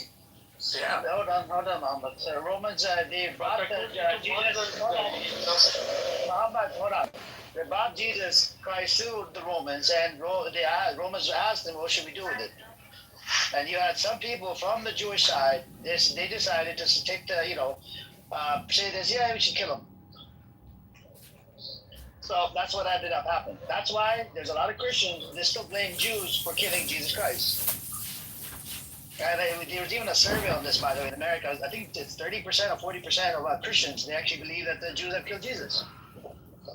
That's right. The head of the Catholic Church said that in Vatican II that the Jews were not responsible collectively. I know. He came up with the ruling in 1960s. Before that, they were literally saying this at the churches. Yes, we know.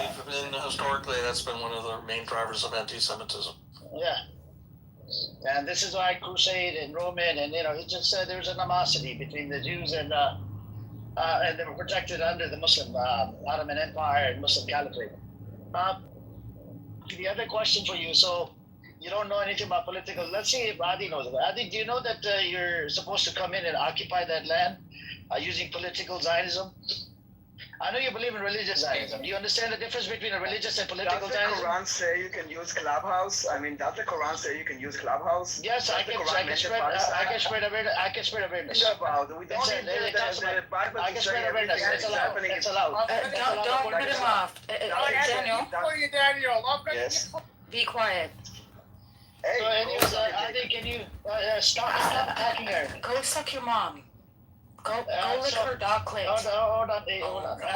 Adi, can you please tell us, according to your scripture, are you allowed to come in to the land that was already occupied with a certain group of people, come into that land and take over by kicking them out and stealing their land and not giving it back? Is that allowed? Because it did not happen with the will of God. First of all, isn't it what Joshua did when he entered the land? And by the way, that's our land, so it was commanded to. Did you break the covenant with God multiple times? Just because you present it as the Palestinians are the owners of the land. Did you break the covenant with God multiple times? How could God give you the land back? Because when we're favorable in His eyes, we're allowed back in the land. Right back, but this land of yours wasn't done using religious Zionism. Again, I ask you this question again, Yaakov. Since you're a religious Jew, you don't even know about this. No, I do know about this. Okay, then are you allowed to come into a land that's already occupied by the people that are native to that land, come in, take over the land, steal it, kick them off the land, and establish a disgusting state? My point of view is that if we were unfavorable in Daniel, please allow Yaakov to answer. If we were unfavorable in His eyes, current events would not be the way that they are. What are the 3 oaths about?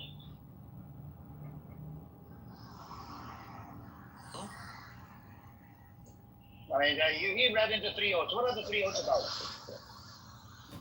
I'm not sure how that has anything to do with what God wants us to do. I want everybody down in the audience and up here, look up what the 3 oaths are, right? It's very problematic. You're being intellectually dishonest right now, Yaakov. You know this where I'm going to go with this, right? Yeah, you are. He does that all the time, Yaakov.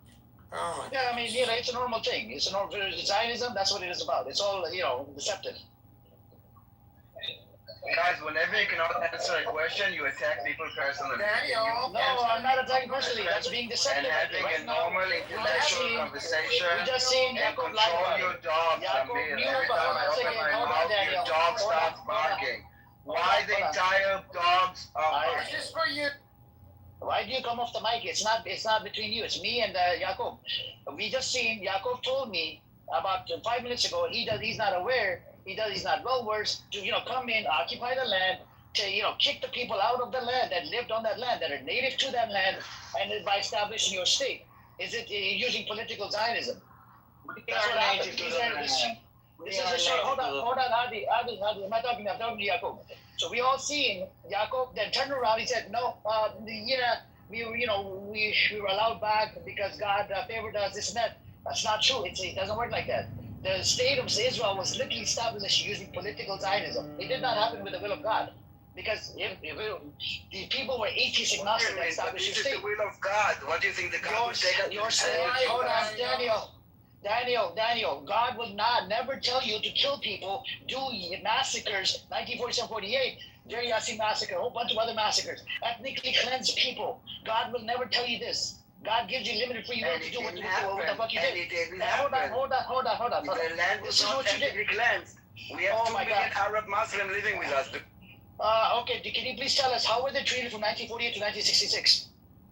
The 130,000 that were left inside Israel. They were treated before by the Ottomans and by any other Arab countries around us. Don't ask the Arab Muslims in Israel. In Israel, or in Jordan, or in Egypt, or in Syria, in Lebanon. All of them. I'm gonna go down the path now. Amir, why every time I speak, I need to speak with 3 other voices in my head? Like, why? Can't you control your finish. Hold on, fucking rabbit nuts, bro. Two rabbits. But Amir, if he keeps cutting off, I can't hear. Put a muzzle on them. Put a fucking muzzle on this woman. You didn't do your rabies shot? Let's please. piece of fucking shit. No, don't please me. Look at that. You're really a chosen one. Look at you. Can you control them? Can you control them when you want to shit show? Mute up, thank you. Yes, Yaakov, what was your answer? And I'm going to respond to what Daniel said. Go on, Yaakov. I muted everybody. With a personal attacks on me, on Yaakov, on Adi, if you don't have an answer, just say I don't know. I just asked him a question. I understand. I'm just listening. And again, when I speak, and again, when I speak, you speak. And again, when I speak, every time he speaks, Amir, I'm gonna address him. You're having a back and forth, and he's a rabbit dog. Are you okay? Can you relax, guys? Okay, Daniel, I'm sorry to say I have to move you. I can't even mute you. I have to move you down. I can't have this type of conversation when I can't even mute the fucking stage. So, Yaakov, can you please tell us what you were saying earlier? I had to move him down because he would not mute up. The three oaths that you invoke, or you mentioned in Psalms, are not binding halakha. They're mentioned there, but they're not bound upon the Jewish nation. It's they're principles, but they're not like laws. Okay, what is the Jewish nation? B'nai Yisrael, the tribe of Jewish. Israel. Okay, Jewish nation is established with the will of God, correct? No, I'm talking about the people, Am Yisrael, the Jewish nation, the group of people. The group of people, they're part of the tribe which comes from the word of God. You agree, right? It comes from the scripture. Now, the next question for you is the land of Israel, which was established using political guidelines, not religious. But can you please justify it? How do you justify that would God allow this land to be, occupied and ethnically cleansed so they can establish their own state? Would God allow that? If he so completely disagreed, you brought up, we broke the covenant with God. My point is that if God was such an abomination in his eyes, the state of Israel would not exist. It would not have reached the outcome that it did. Okay? He's given us free will. Okay? Daniel, I'll bring you back up, but I need to be able to mute you. I can't. If I can't mute you, then I have to move you down. I don't have a choice. Why can't you mute him? You're the mod. He's not. I know, but there's a glitch on this app. I wasn't able to. It's with certain people, with certain people's phone or account, I can't mute them for some reason. I was able to mute him earlier, but I could not mute him. My question is very simple. What he said in 1948 up to 1966. Maybe you could tell us, Yaakov. How were the Palestinians treated inside proper Israel? They were citizens. They were not citizens until after 67. How were they treated? Can you please tell us? Can you walk us through the steps? What do you mean? Wait, I mean they weren't citizens. Did they have the citizenship of Israel? As far as I know, if someone wants to tell me otherwise, I'm all ears. 1948 up to Arab Israelis, not people in the West Bank. They were Palestinians. From 1948 up till 1966, why did they choose not to leave? You'd have to interview every single one of them and understand. So the reason why they didn't leave is because they were afraid they would not get allowed back. People that lived on that land, they were under heavy military rule from 1948 up to 1966. And not only that, they kicked them out of their own the original villages to different part of Israel. All right? And they were, just like what's happening in checkpoints, there's a military law, by the military rule. They were under heavy military rule. And every aspect of their life was controlled by who? By Israel. What's happening in the West Bank, same concept. And they did this. And it was about 130,000 of them, or 140,000 of them. Yeah, a little bit more than that. But yeah. So they chose to stay. They could have left with the others. They chose to stay. Yeah, they chose to stay because they were scared that they would not be allowed back. But even after that, according to the story, I think you're making like a universal proclamation on such a large group of people. what you just said is problematic, and can I give you an example why? Just 1 second, hang on a second. Okay. Just over the I don't argue, I don't yell, I talk, so. What is that? 1812, yeah, 1812, they was very helpful. Some of the wars, they might not have been as helpful, but yeah, you know, they gave us a bunch of their territory. Louisiana They could purchase. get, Is that the Louisiana purchase as well? So. well, yeah, but the others too, like, so the whole middle of the country used to be the French territory. Like, the very first, after they found Newfoundland, or like the parts of, what is Acadiana now, in Canada, they had the whole middle of the country, basically, in the 17th century. And so Louisiana Purchase was last, but they had, like, so St. Louis was a part of their territory. That's why it's named St. Louis. So, yeah. The whole bunch. I can show you, y'all can probably go on Google and find the map. It's an interesting map to see how the British only had a sliver and the rest of it was France. Yep. The old Midwest before it expanded. Yeah. France has been on their America pill today. They will be playing, you know, a red, white, and blue team. That's also apropos. Exactly. Brotherly love, la fraternité.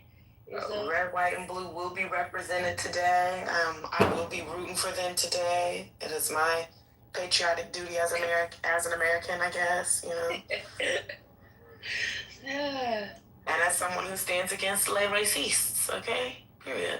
Yeah, you gotta ignore them.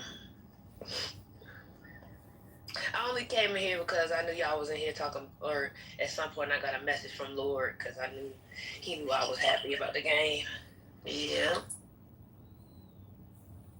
But Jesse Marsh was over there talking all that shit. And he the first one out. I'm just glad it's not America. Ooh, praise God. Because I'd have been embarrassed. Great. Now I don't have to hold that L. Who France playing with tonight? Paraguay. Oh, okay, that will be easy. Oh, yeah, that's going to be a layup, but it's going to be a nastier game because of all that.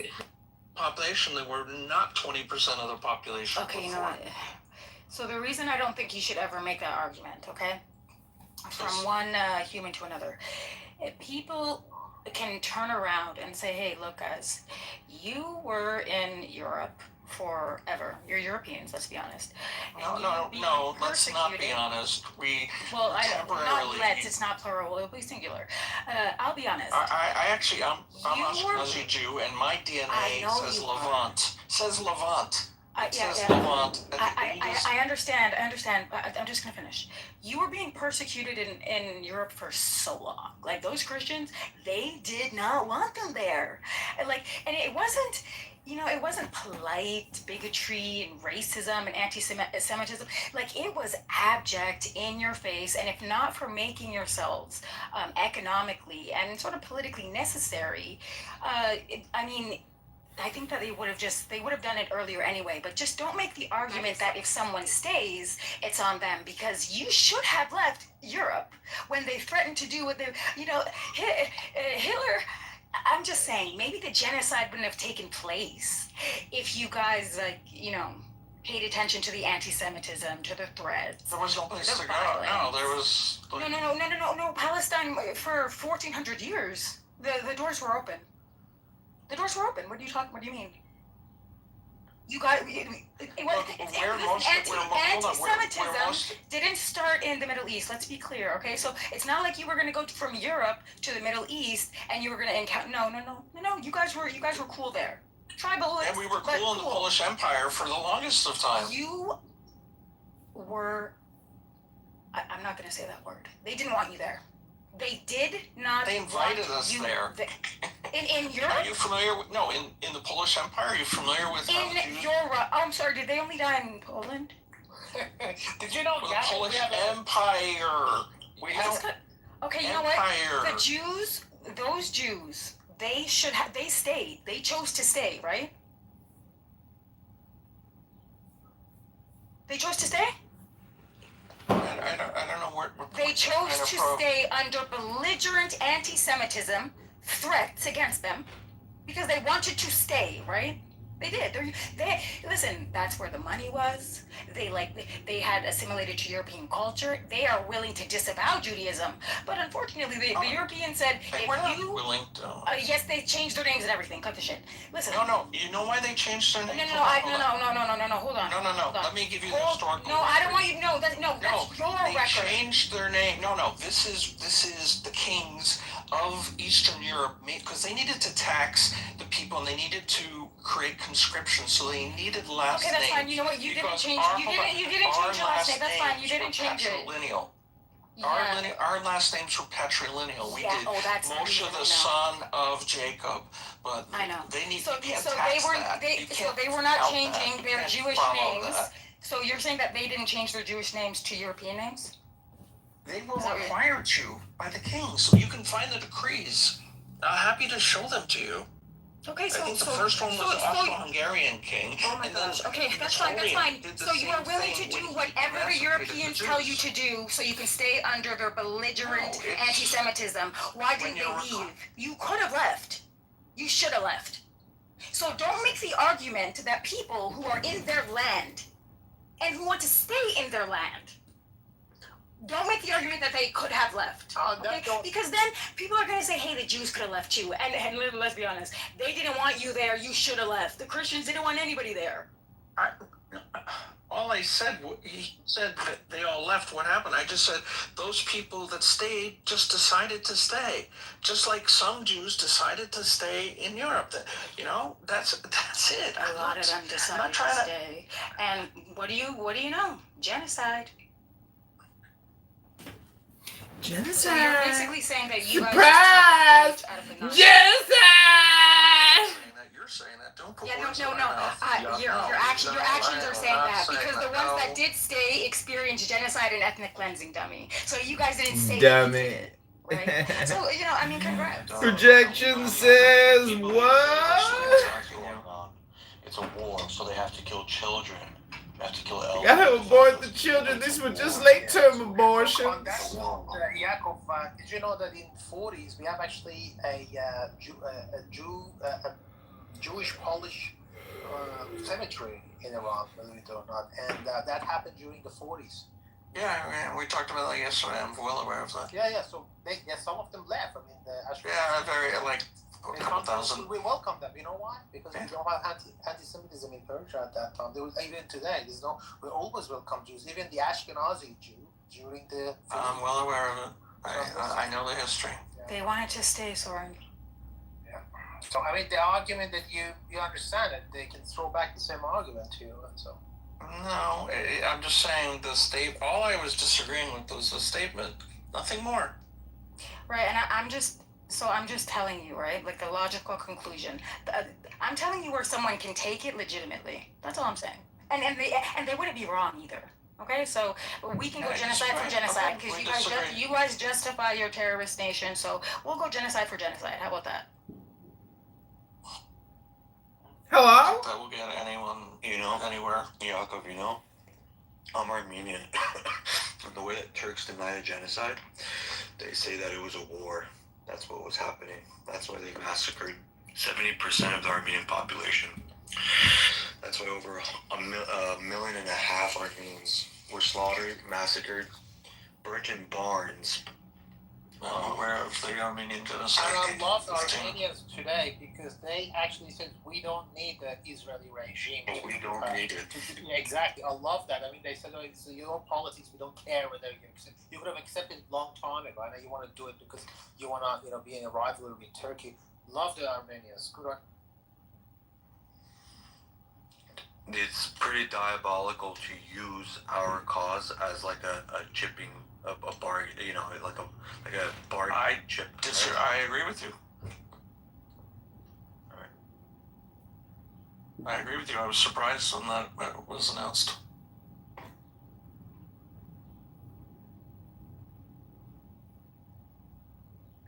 I mean, we're going to be consistent with genocide. I remember Yaakov 20 years ago. Iran and Turkey got good relationship. Even in Iran and who? And Iran is a Muslim country. Turkey is a Muslim country too. In Iran, Armenians, which is also a big community there, I think it's the 4th of April, sometime in April, I think it was a genocide of the Armenians. They come to street and they protest again in front of the Turkish embassy. Because we recognized a long time ago about the genocide of Armenians. We actually let them in. There's a big Armenian. Yeah, you have I have two friends, Iranian friends that have Persian last names. Yeah, and you have an Armenian province. Yeah, there's a big in Isfahan, we welcome. Yeah, no, I'm well aware of it. The Israel, for the political reason, they had to wait till today. And obviously, people can see that. We're not dumb. We know why he decided to recognize that genocide. I mean, not you personally, I'm talking about people. Hello.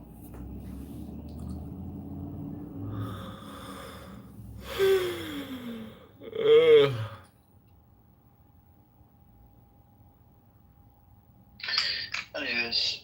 Anyways. It's full of hypocrisy, this whole history. When we go down that path, there's stuff in there.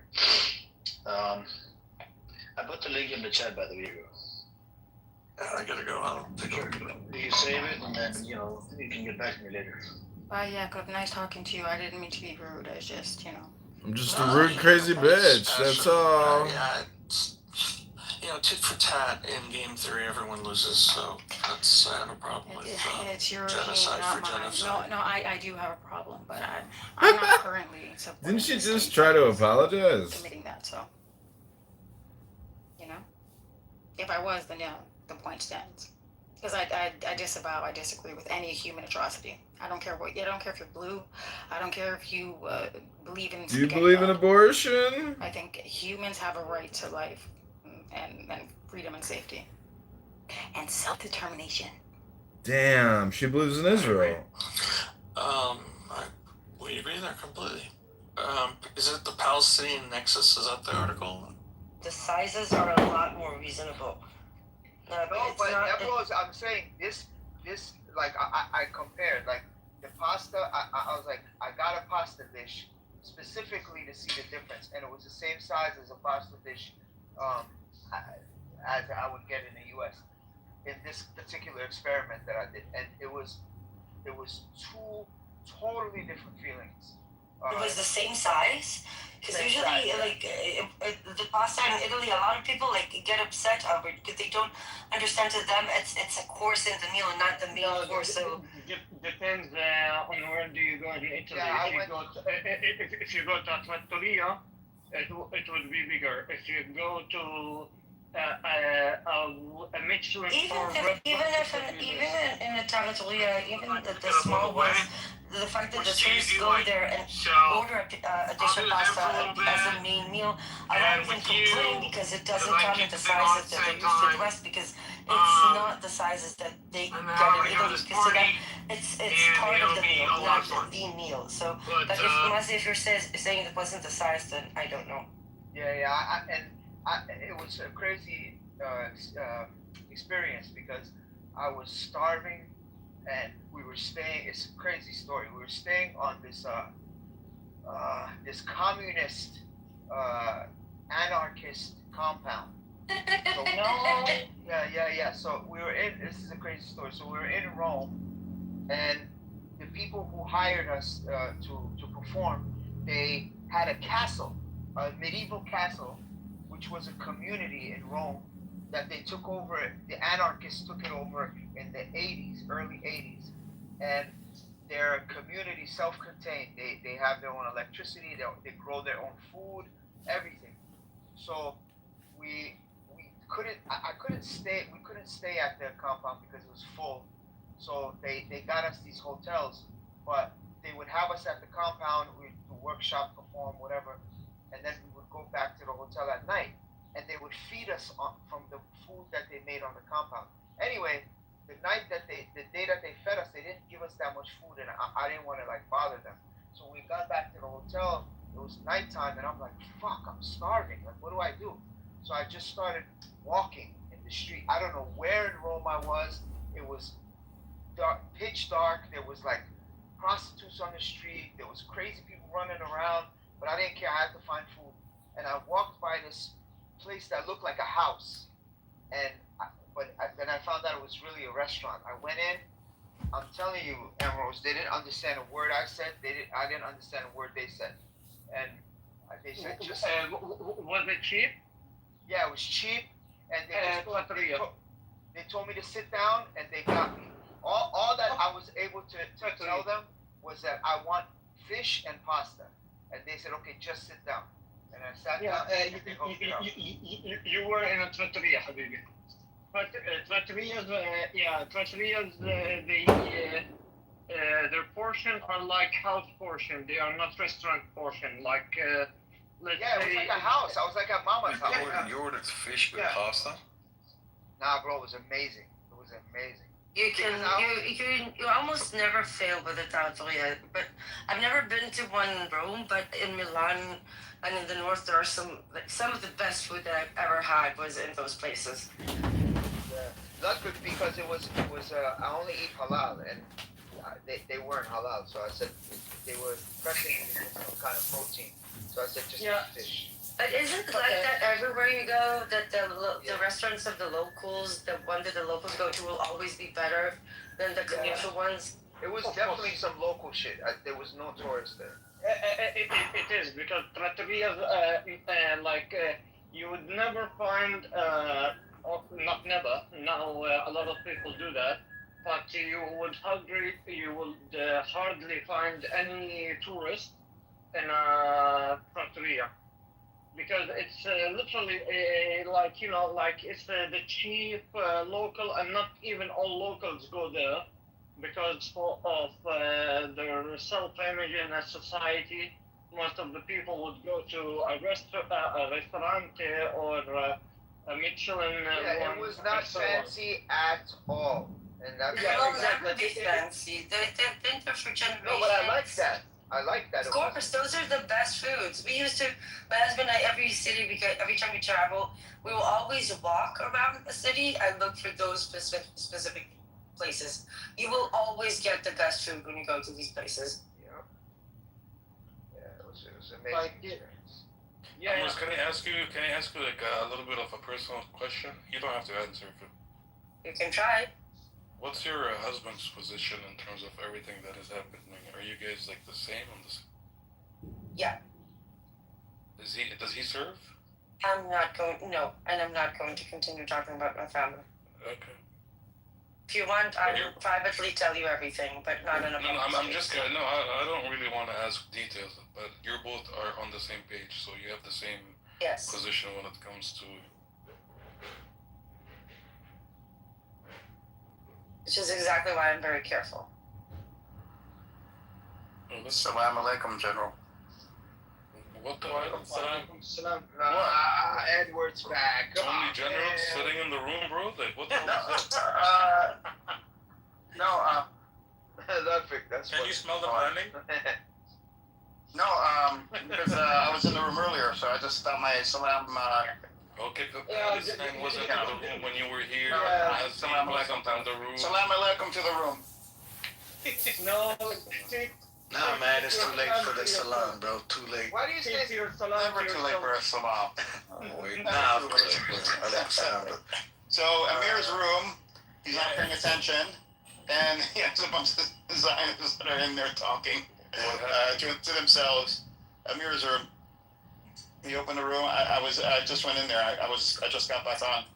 And whatever they're doing. Telegram, I just sent you a link to a Twitter. Who did? You sent who? Justice. Oh, you sent me like in my back channels? No, Telegram. Let him stream, bro. He can suck my dick, to be honest with you. Let that go on his stream. Keep streaming, Kitover. Keep doing that. Who gives a fuck? Yeah. The title is interesting. But, how about you share your, vision with Palestine? I know Palestine might be a little bit, sleepy or busy at this time of the day, but tell him what you think and see if he shares what he shares. Me? Yeah, remember earlier? No, I'm done with that conversation. Yeah, I No, it's okay. Don't worry, Edward. I will not fight you anymore. I give you my blessings, Habibi.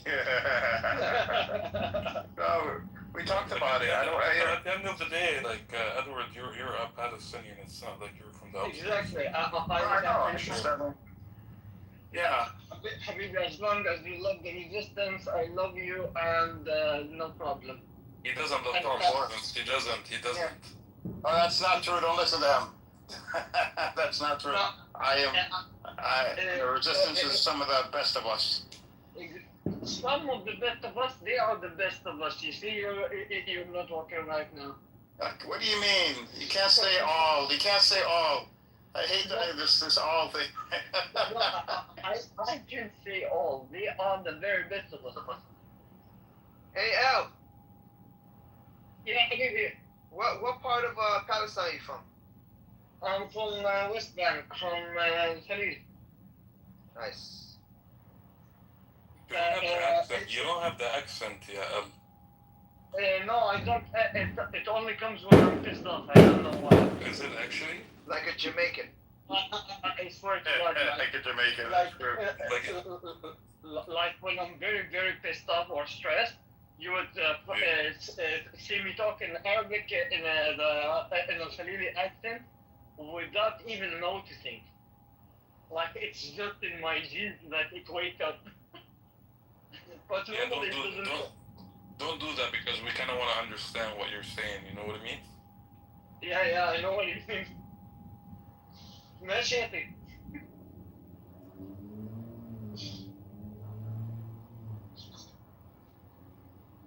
And where are you from, Justice? I'm from Gaza. Have you lived there? No, I haven't lived there. Actually, my family left in 1948. Well, some of them, not all of them. Allah inshallah حبيبي. We're from Qada, Gaza, to be specific. Do you know what Qada? فلاحين يعني. Yes. والنعمة. والنعمة فيك يا حبيبي. يلا إن شاء الله كان حبيبي our boys might get you back to Gaza when we kick the colonizers out. إن شاء الله.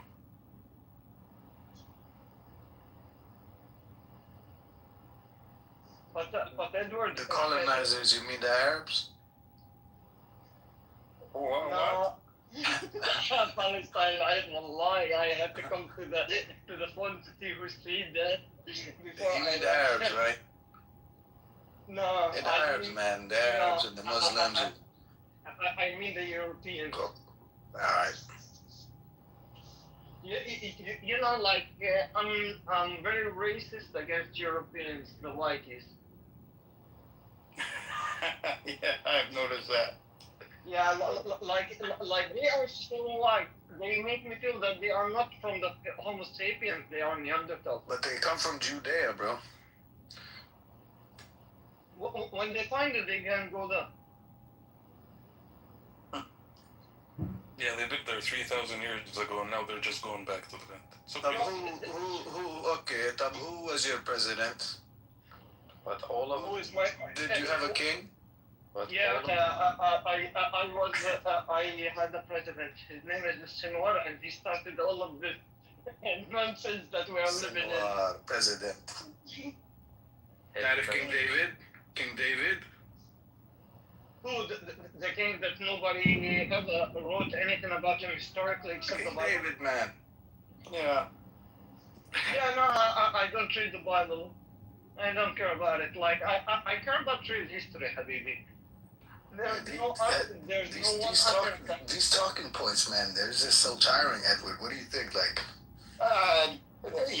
the more you listen, at first you're like, they're dumb, but then it gets to the point where, they're actually taking them seriously, and it hits you.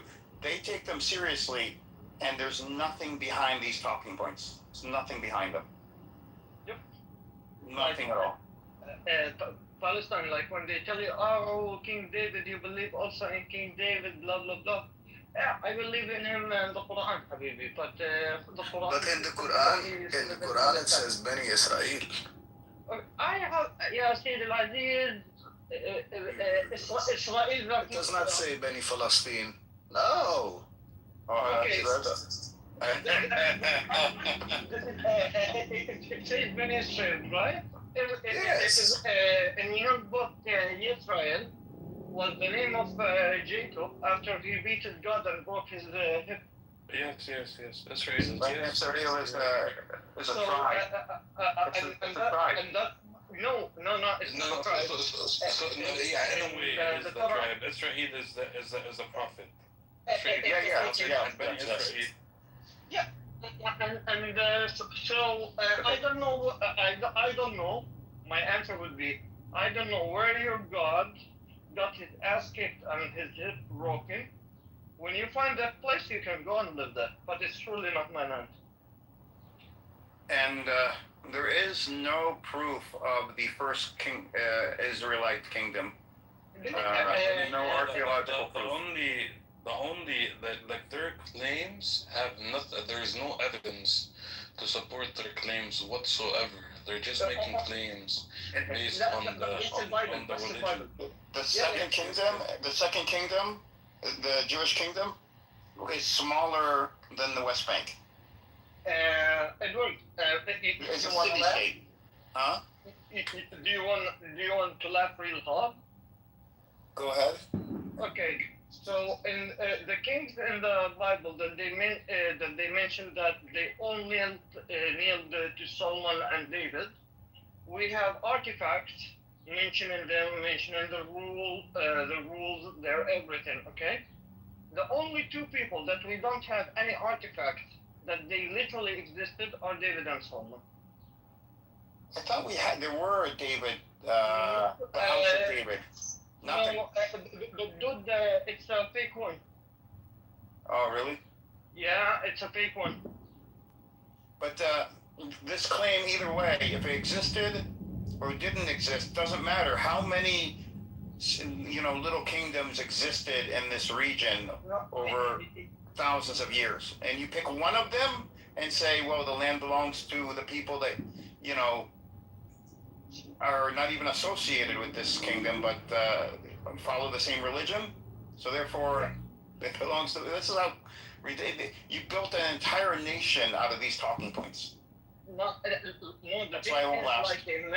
Like imagine, they make him look like he ruled the whole earth.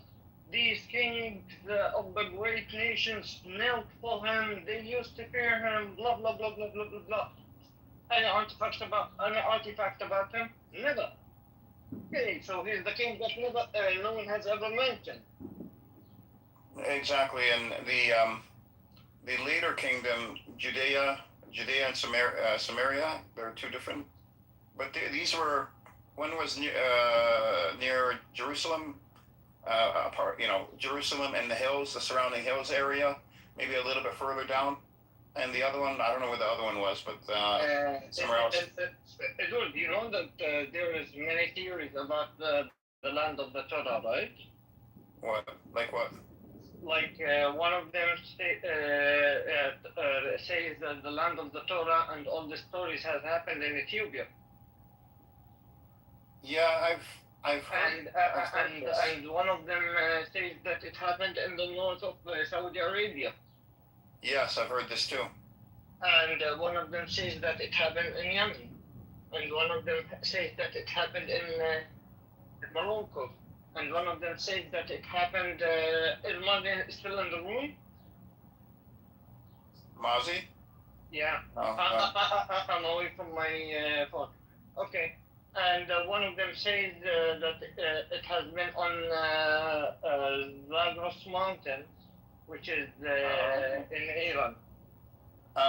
You know what's funny? What's crazy? Back in over 10 years ago, 15 years ago, I read, because I like reading science fiction. And the science fiction book I read took place in the Middle East. It was about, some artifact that was found, whatever. I don't remember the whole book now, but part of the story talked about that Jerusalem, or the land of the Jews, was actually in Saudi Arabia, and it was this particular village area of Saudi Arabia. And I read the book and everything, and I went to check this village, and a couple of years previous, the Saudi government bulldozed the entire village and removed everybody from the village. I thought that was really strange. What year was that? Late 2000s, late 2000s, I want to say. Like late 2000s, there were Jews in Saudi Arabia? No. The book, it's science fiction. It wasn't real. But the book said that Jews, that one of the biggest secrets was, Israeli secrets was that the homeland for the Jews is not Israel or Jerusalem. It was actually where David, the kingdom was in this area of Saudi Arabia. And after I read the book, I wanted to just know if the geography was right. If the author used real. Well, I believe that at some point throughout his. Well, but then when I went to look up the town or the village in Saudi Arabia where the author said the kingdom was, Saudi Arabia destroyed that village a couple of years before, like 2 years prior to when I read the book. I thought that was really, really creepy, really strange. Maybe Saudis read the book and they were scared that Western colonizers would. I don't know. That would be a big coincidence. I was like, wait a minute, this is science fiction. This book also promised me this house. Isn't their expansion? Doesn't their expansion include parts of Saudi Arabia? No, it does. It does include it till I think Khaybar. I don't think their greater Israel is geographic. I think it's economic influence, control. I think. Wallah, Habibi, control, overboard, whatever. We have to go to get every single white European out of my land. Yeah. Edward, when you were earlier talking about, that we need to, that the Palestinians have to demand a state and all that stuff. Like in my head, I'm like, bro, like they're literally expanding in Lebanon. They just started in Syria, and we know what they have planned for Turkey and Egypt, and we also see how weak they're trying to make the Iranians in the region, so that they can be very comfortable in what they're doing. So from that point, how do you deal with them, bro? Like you can't deal with them. You don't see awareness as a weapon. I see awareness as a weapon. I'm with you on the awareness part, and we've seen what the awareness. But part of that is demanding, a Palestinian state, demanding a pathway demanding these things, so that we're on the right side of history. Sure. But right now, we are the right side of history. We are morally. I'm talking about for the world, for the audience. You're doing this also for the audience, not for you, not just for Palestinians. You got to use everything. You got to use the global narrative. You want to use every tool at your disposal. Hamas even said there's a time for violent resistance and there's a time for diplomacy. Okay. You don't use just one tool. Okay, I agree with you. But the thing is, I'm not a Netflix show for them. Like I want to increase the viewing rate. Like for me, I really do believe in what Nizar Banat said. I don't know. Do you know him? No. Do you know Nizar Banat? No, sounds familiar. Yeah, Nizar Banat. No, who is he?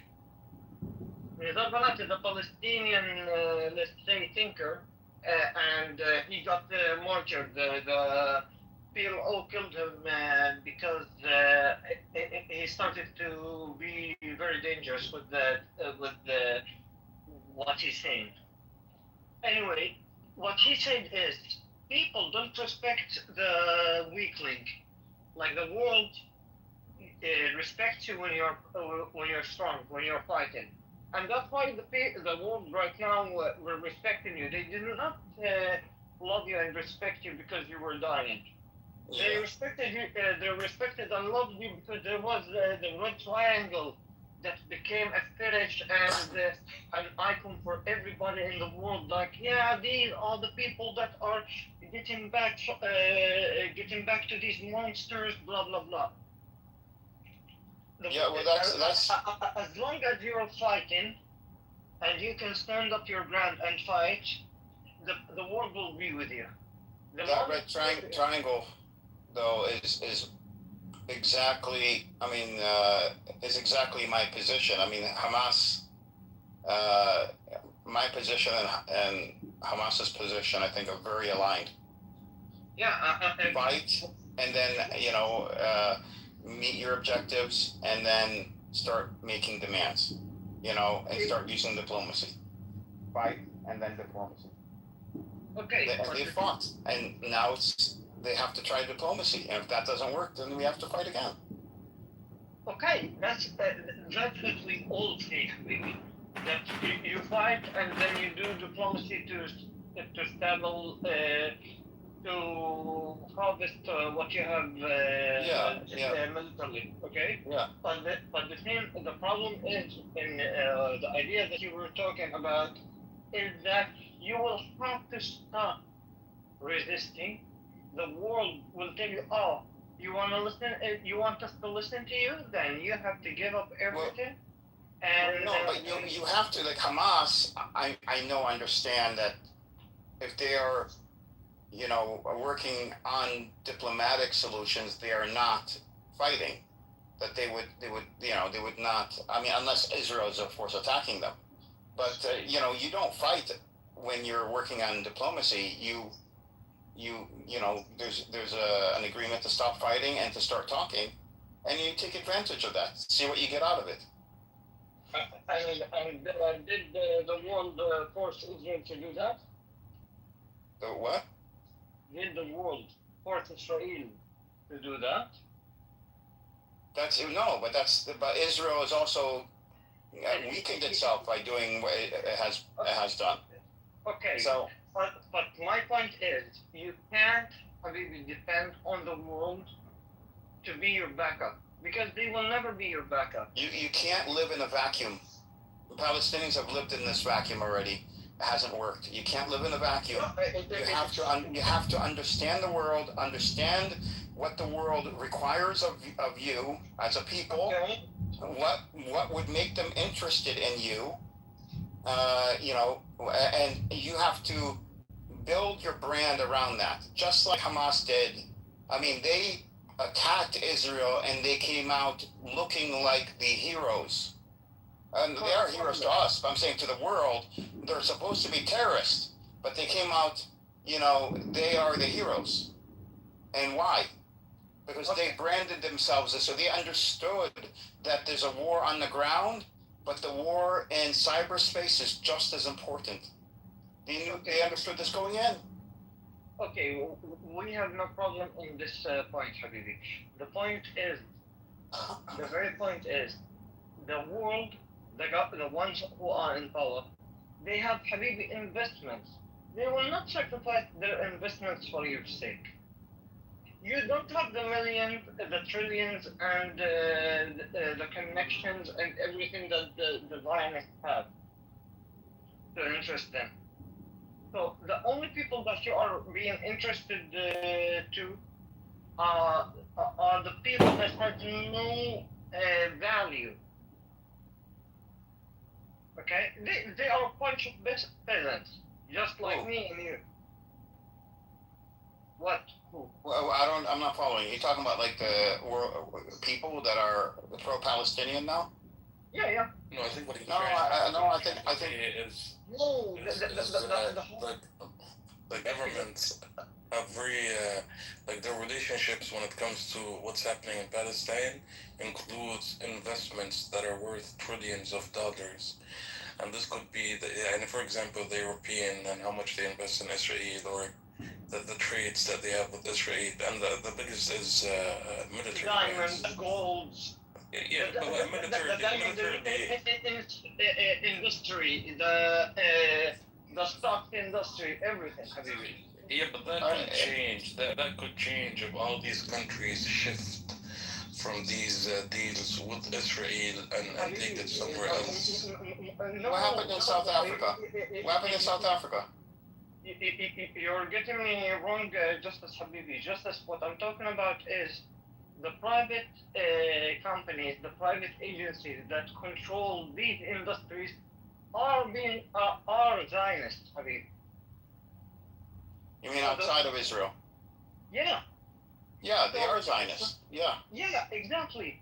So the Europeans, the Americans, they are not funding Israel because they are cute. No, because it's business to them. They have no business to you. You have no value, no market value.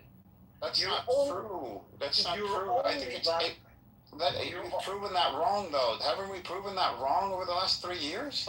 No. I mean, we haven't. No. Is Israel now a pariah state? No, haven't countries reduced their trade with Israel? Habibi, what you're saying is fact and true, but for normal people who doesn't have power, people that doesn't have trillions, people that doesn't have millions, normal people, just like me and you. Yeah, they go out in the streets, they cry, they blah, blah, blah, and that's it. And they vote. Do you really believe in voting, for fuck's sake? Yeah. Yeah. Okay. Yeah. Okay. Yeah, voting does work. Okay. I mean, you live in a Western country, you know voting works. No, that's why I know that it doesn't work. It does work. No, it doesn't. You don't live in a dictatorship. Okay, so the illusion of freedom is freedom. Freedom isn't an illusion. It's what you make of freedom. That's where the illusion comes in. Okay. Let me ask you a question. In Germany, then the normal German has the right to express himself in any way, and he can talk in anything. Well, what's that got to do with freedom? If there is no freedom, that's what he's pointing out. Wait a sec. I mean, your freedom sounds different than my freedom. I don't believe in people expressing themselves any way they want. I didn't finish. I'm talking about what's the Western value and what's they say it's freedom, the freedom of speech and the freedom to express yourself. You can talk about Muhammad however you want. You can talk about burning the Quran however you want. No problem. It's freedom of speech, freedom of religion, blah, blah, blah. But at the same time, the same government that is voted, quote unquote, wink, wink, by the people, so that the German people are going in rallies for Palestine. They went out, they beat the shit out of them, and they fucked them over, and they oppressed them just like a dictator. I don't think it's that bad. I mean, I know they're going after Palestinians, but to say that we haven't made progress in the last 3 years and no, I'm not saying that. What I'm saying is, Habibi, that we have made progress on the normal human, on the normal being, the one that got his head brainwashed from the news, and we fixed that. Good. No, it's a great accomplishment. You know, like Israel has paid trillions of dollars to advertise for some bullshit, and we have destroyed it. Like, imagine you have destroyed the work of trillions of dollars. But we should use that to our advantage. You use it by continuing to fight. Continuing to what? To fight. Fight. You can't.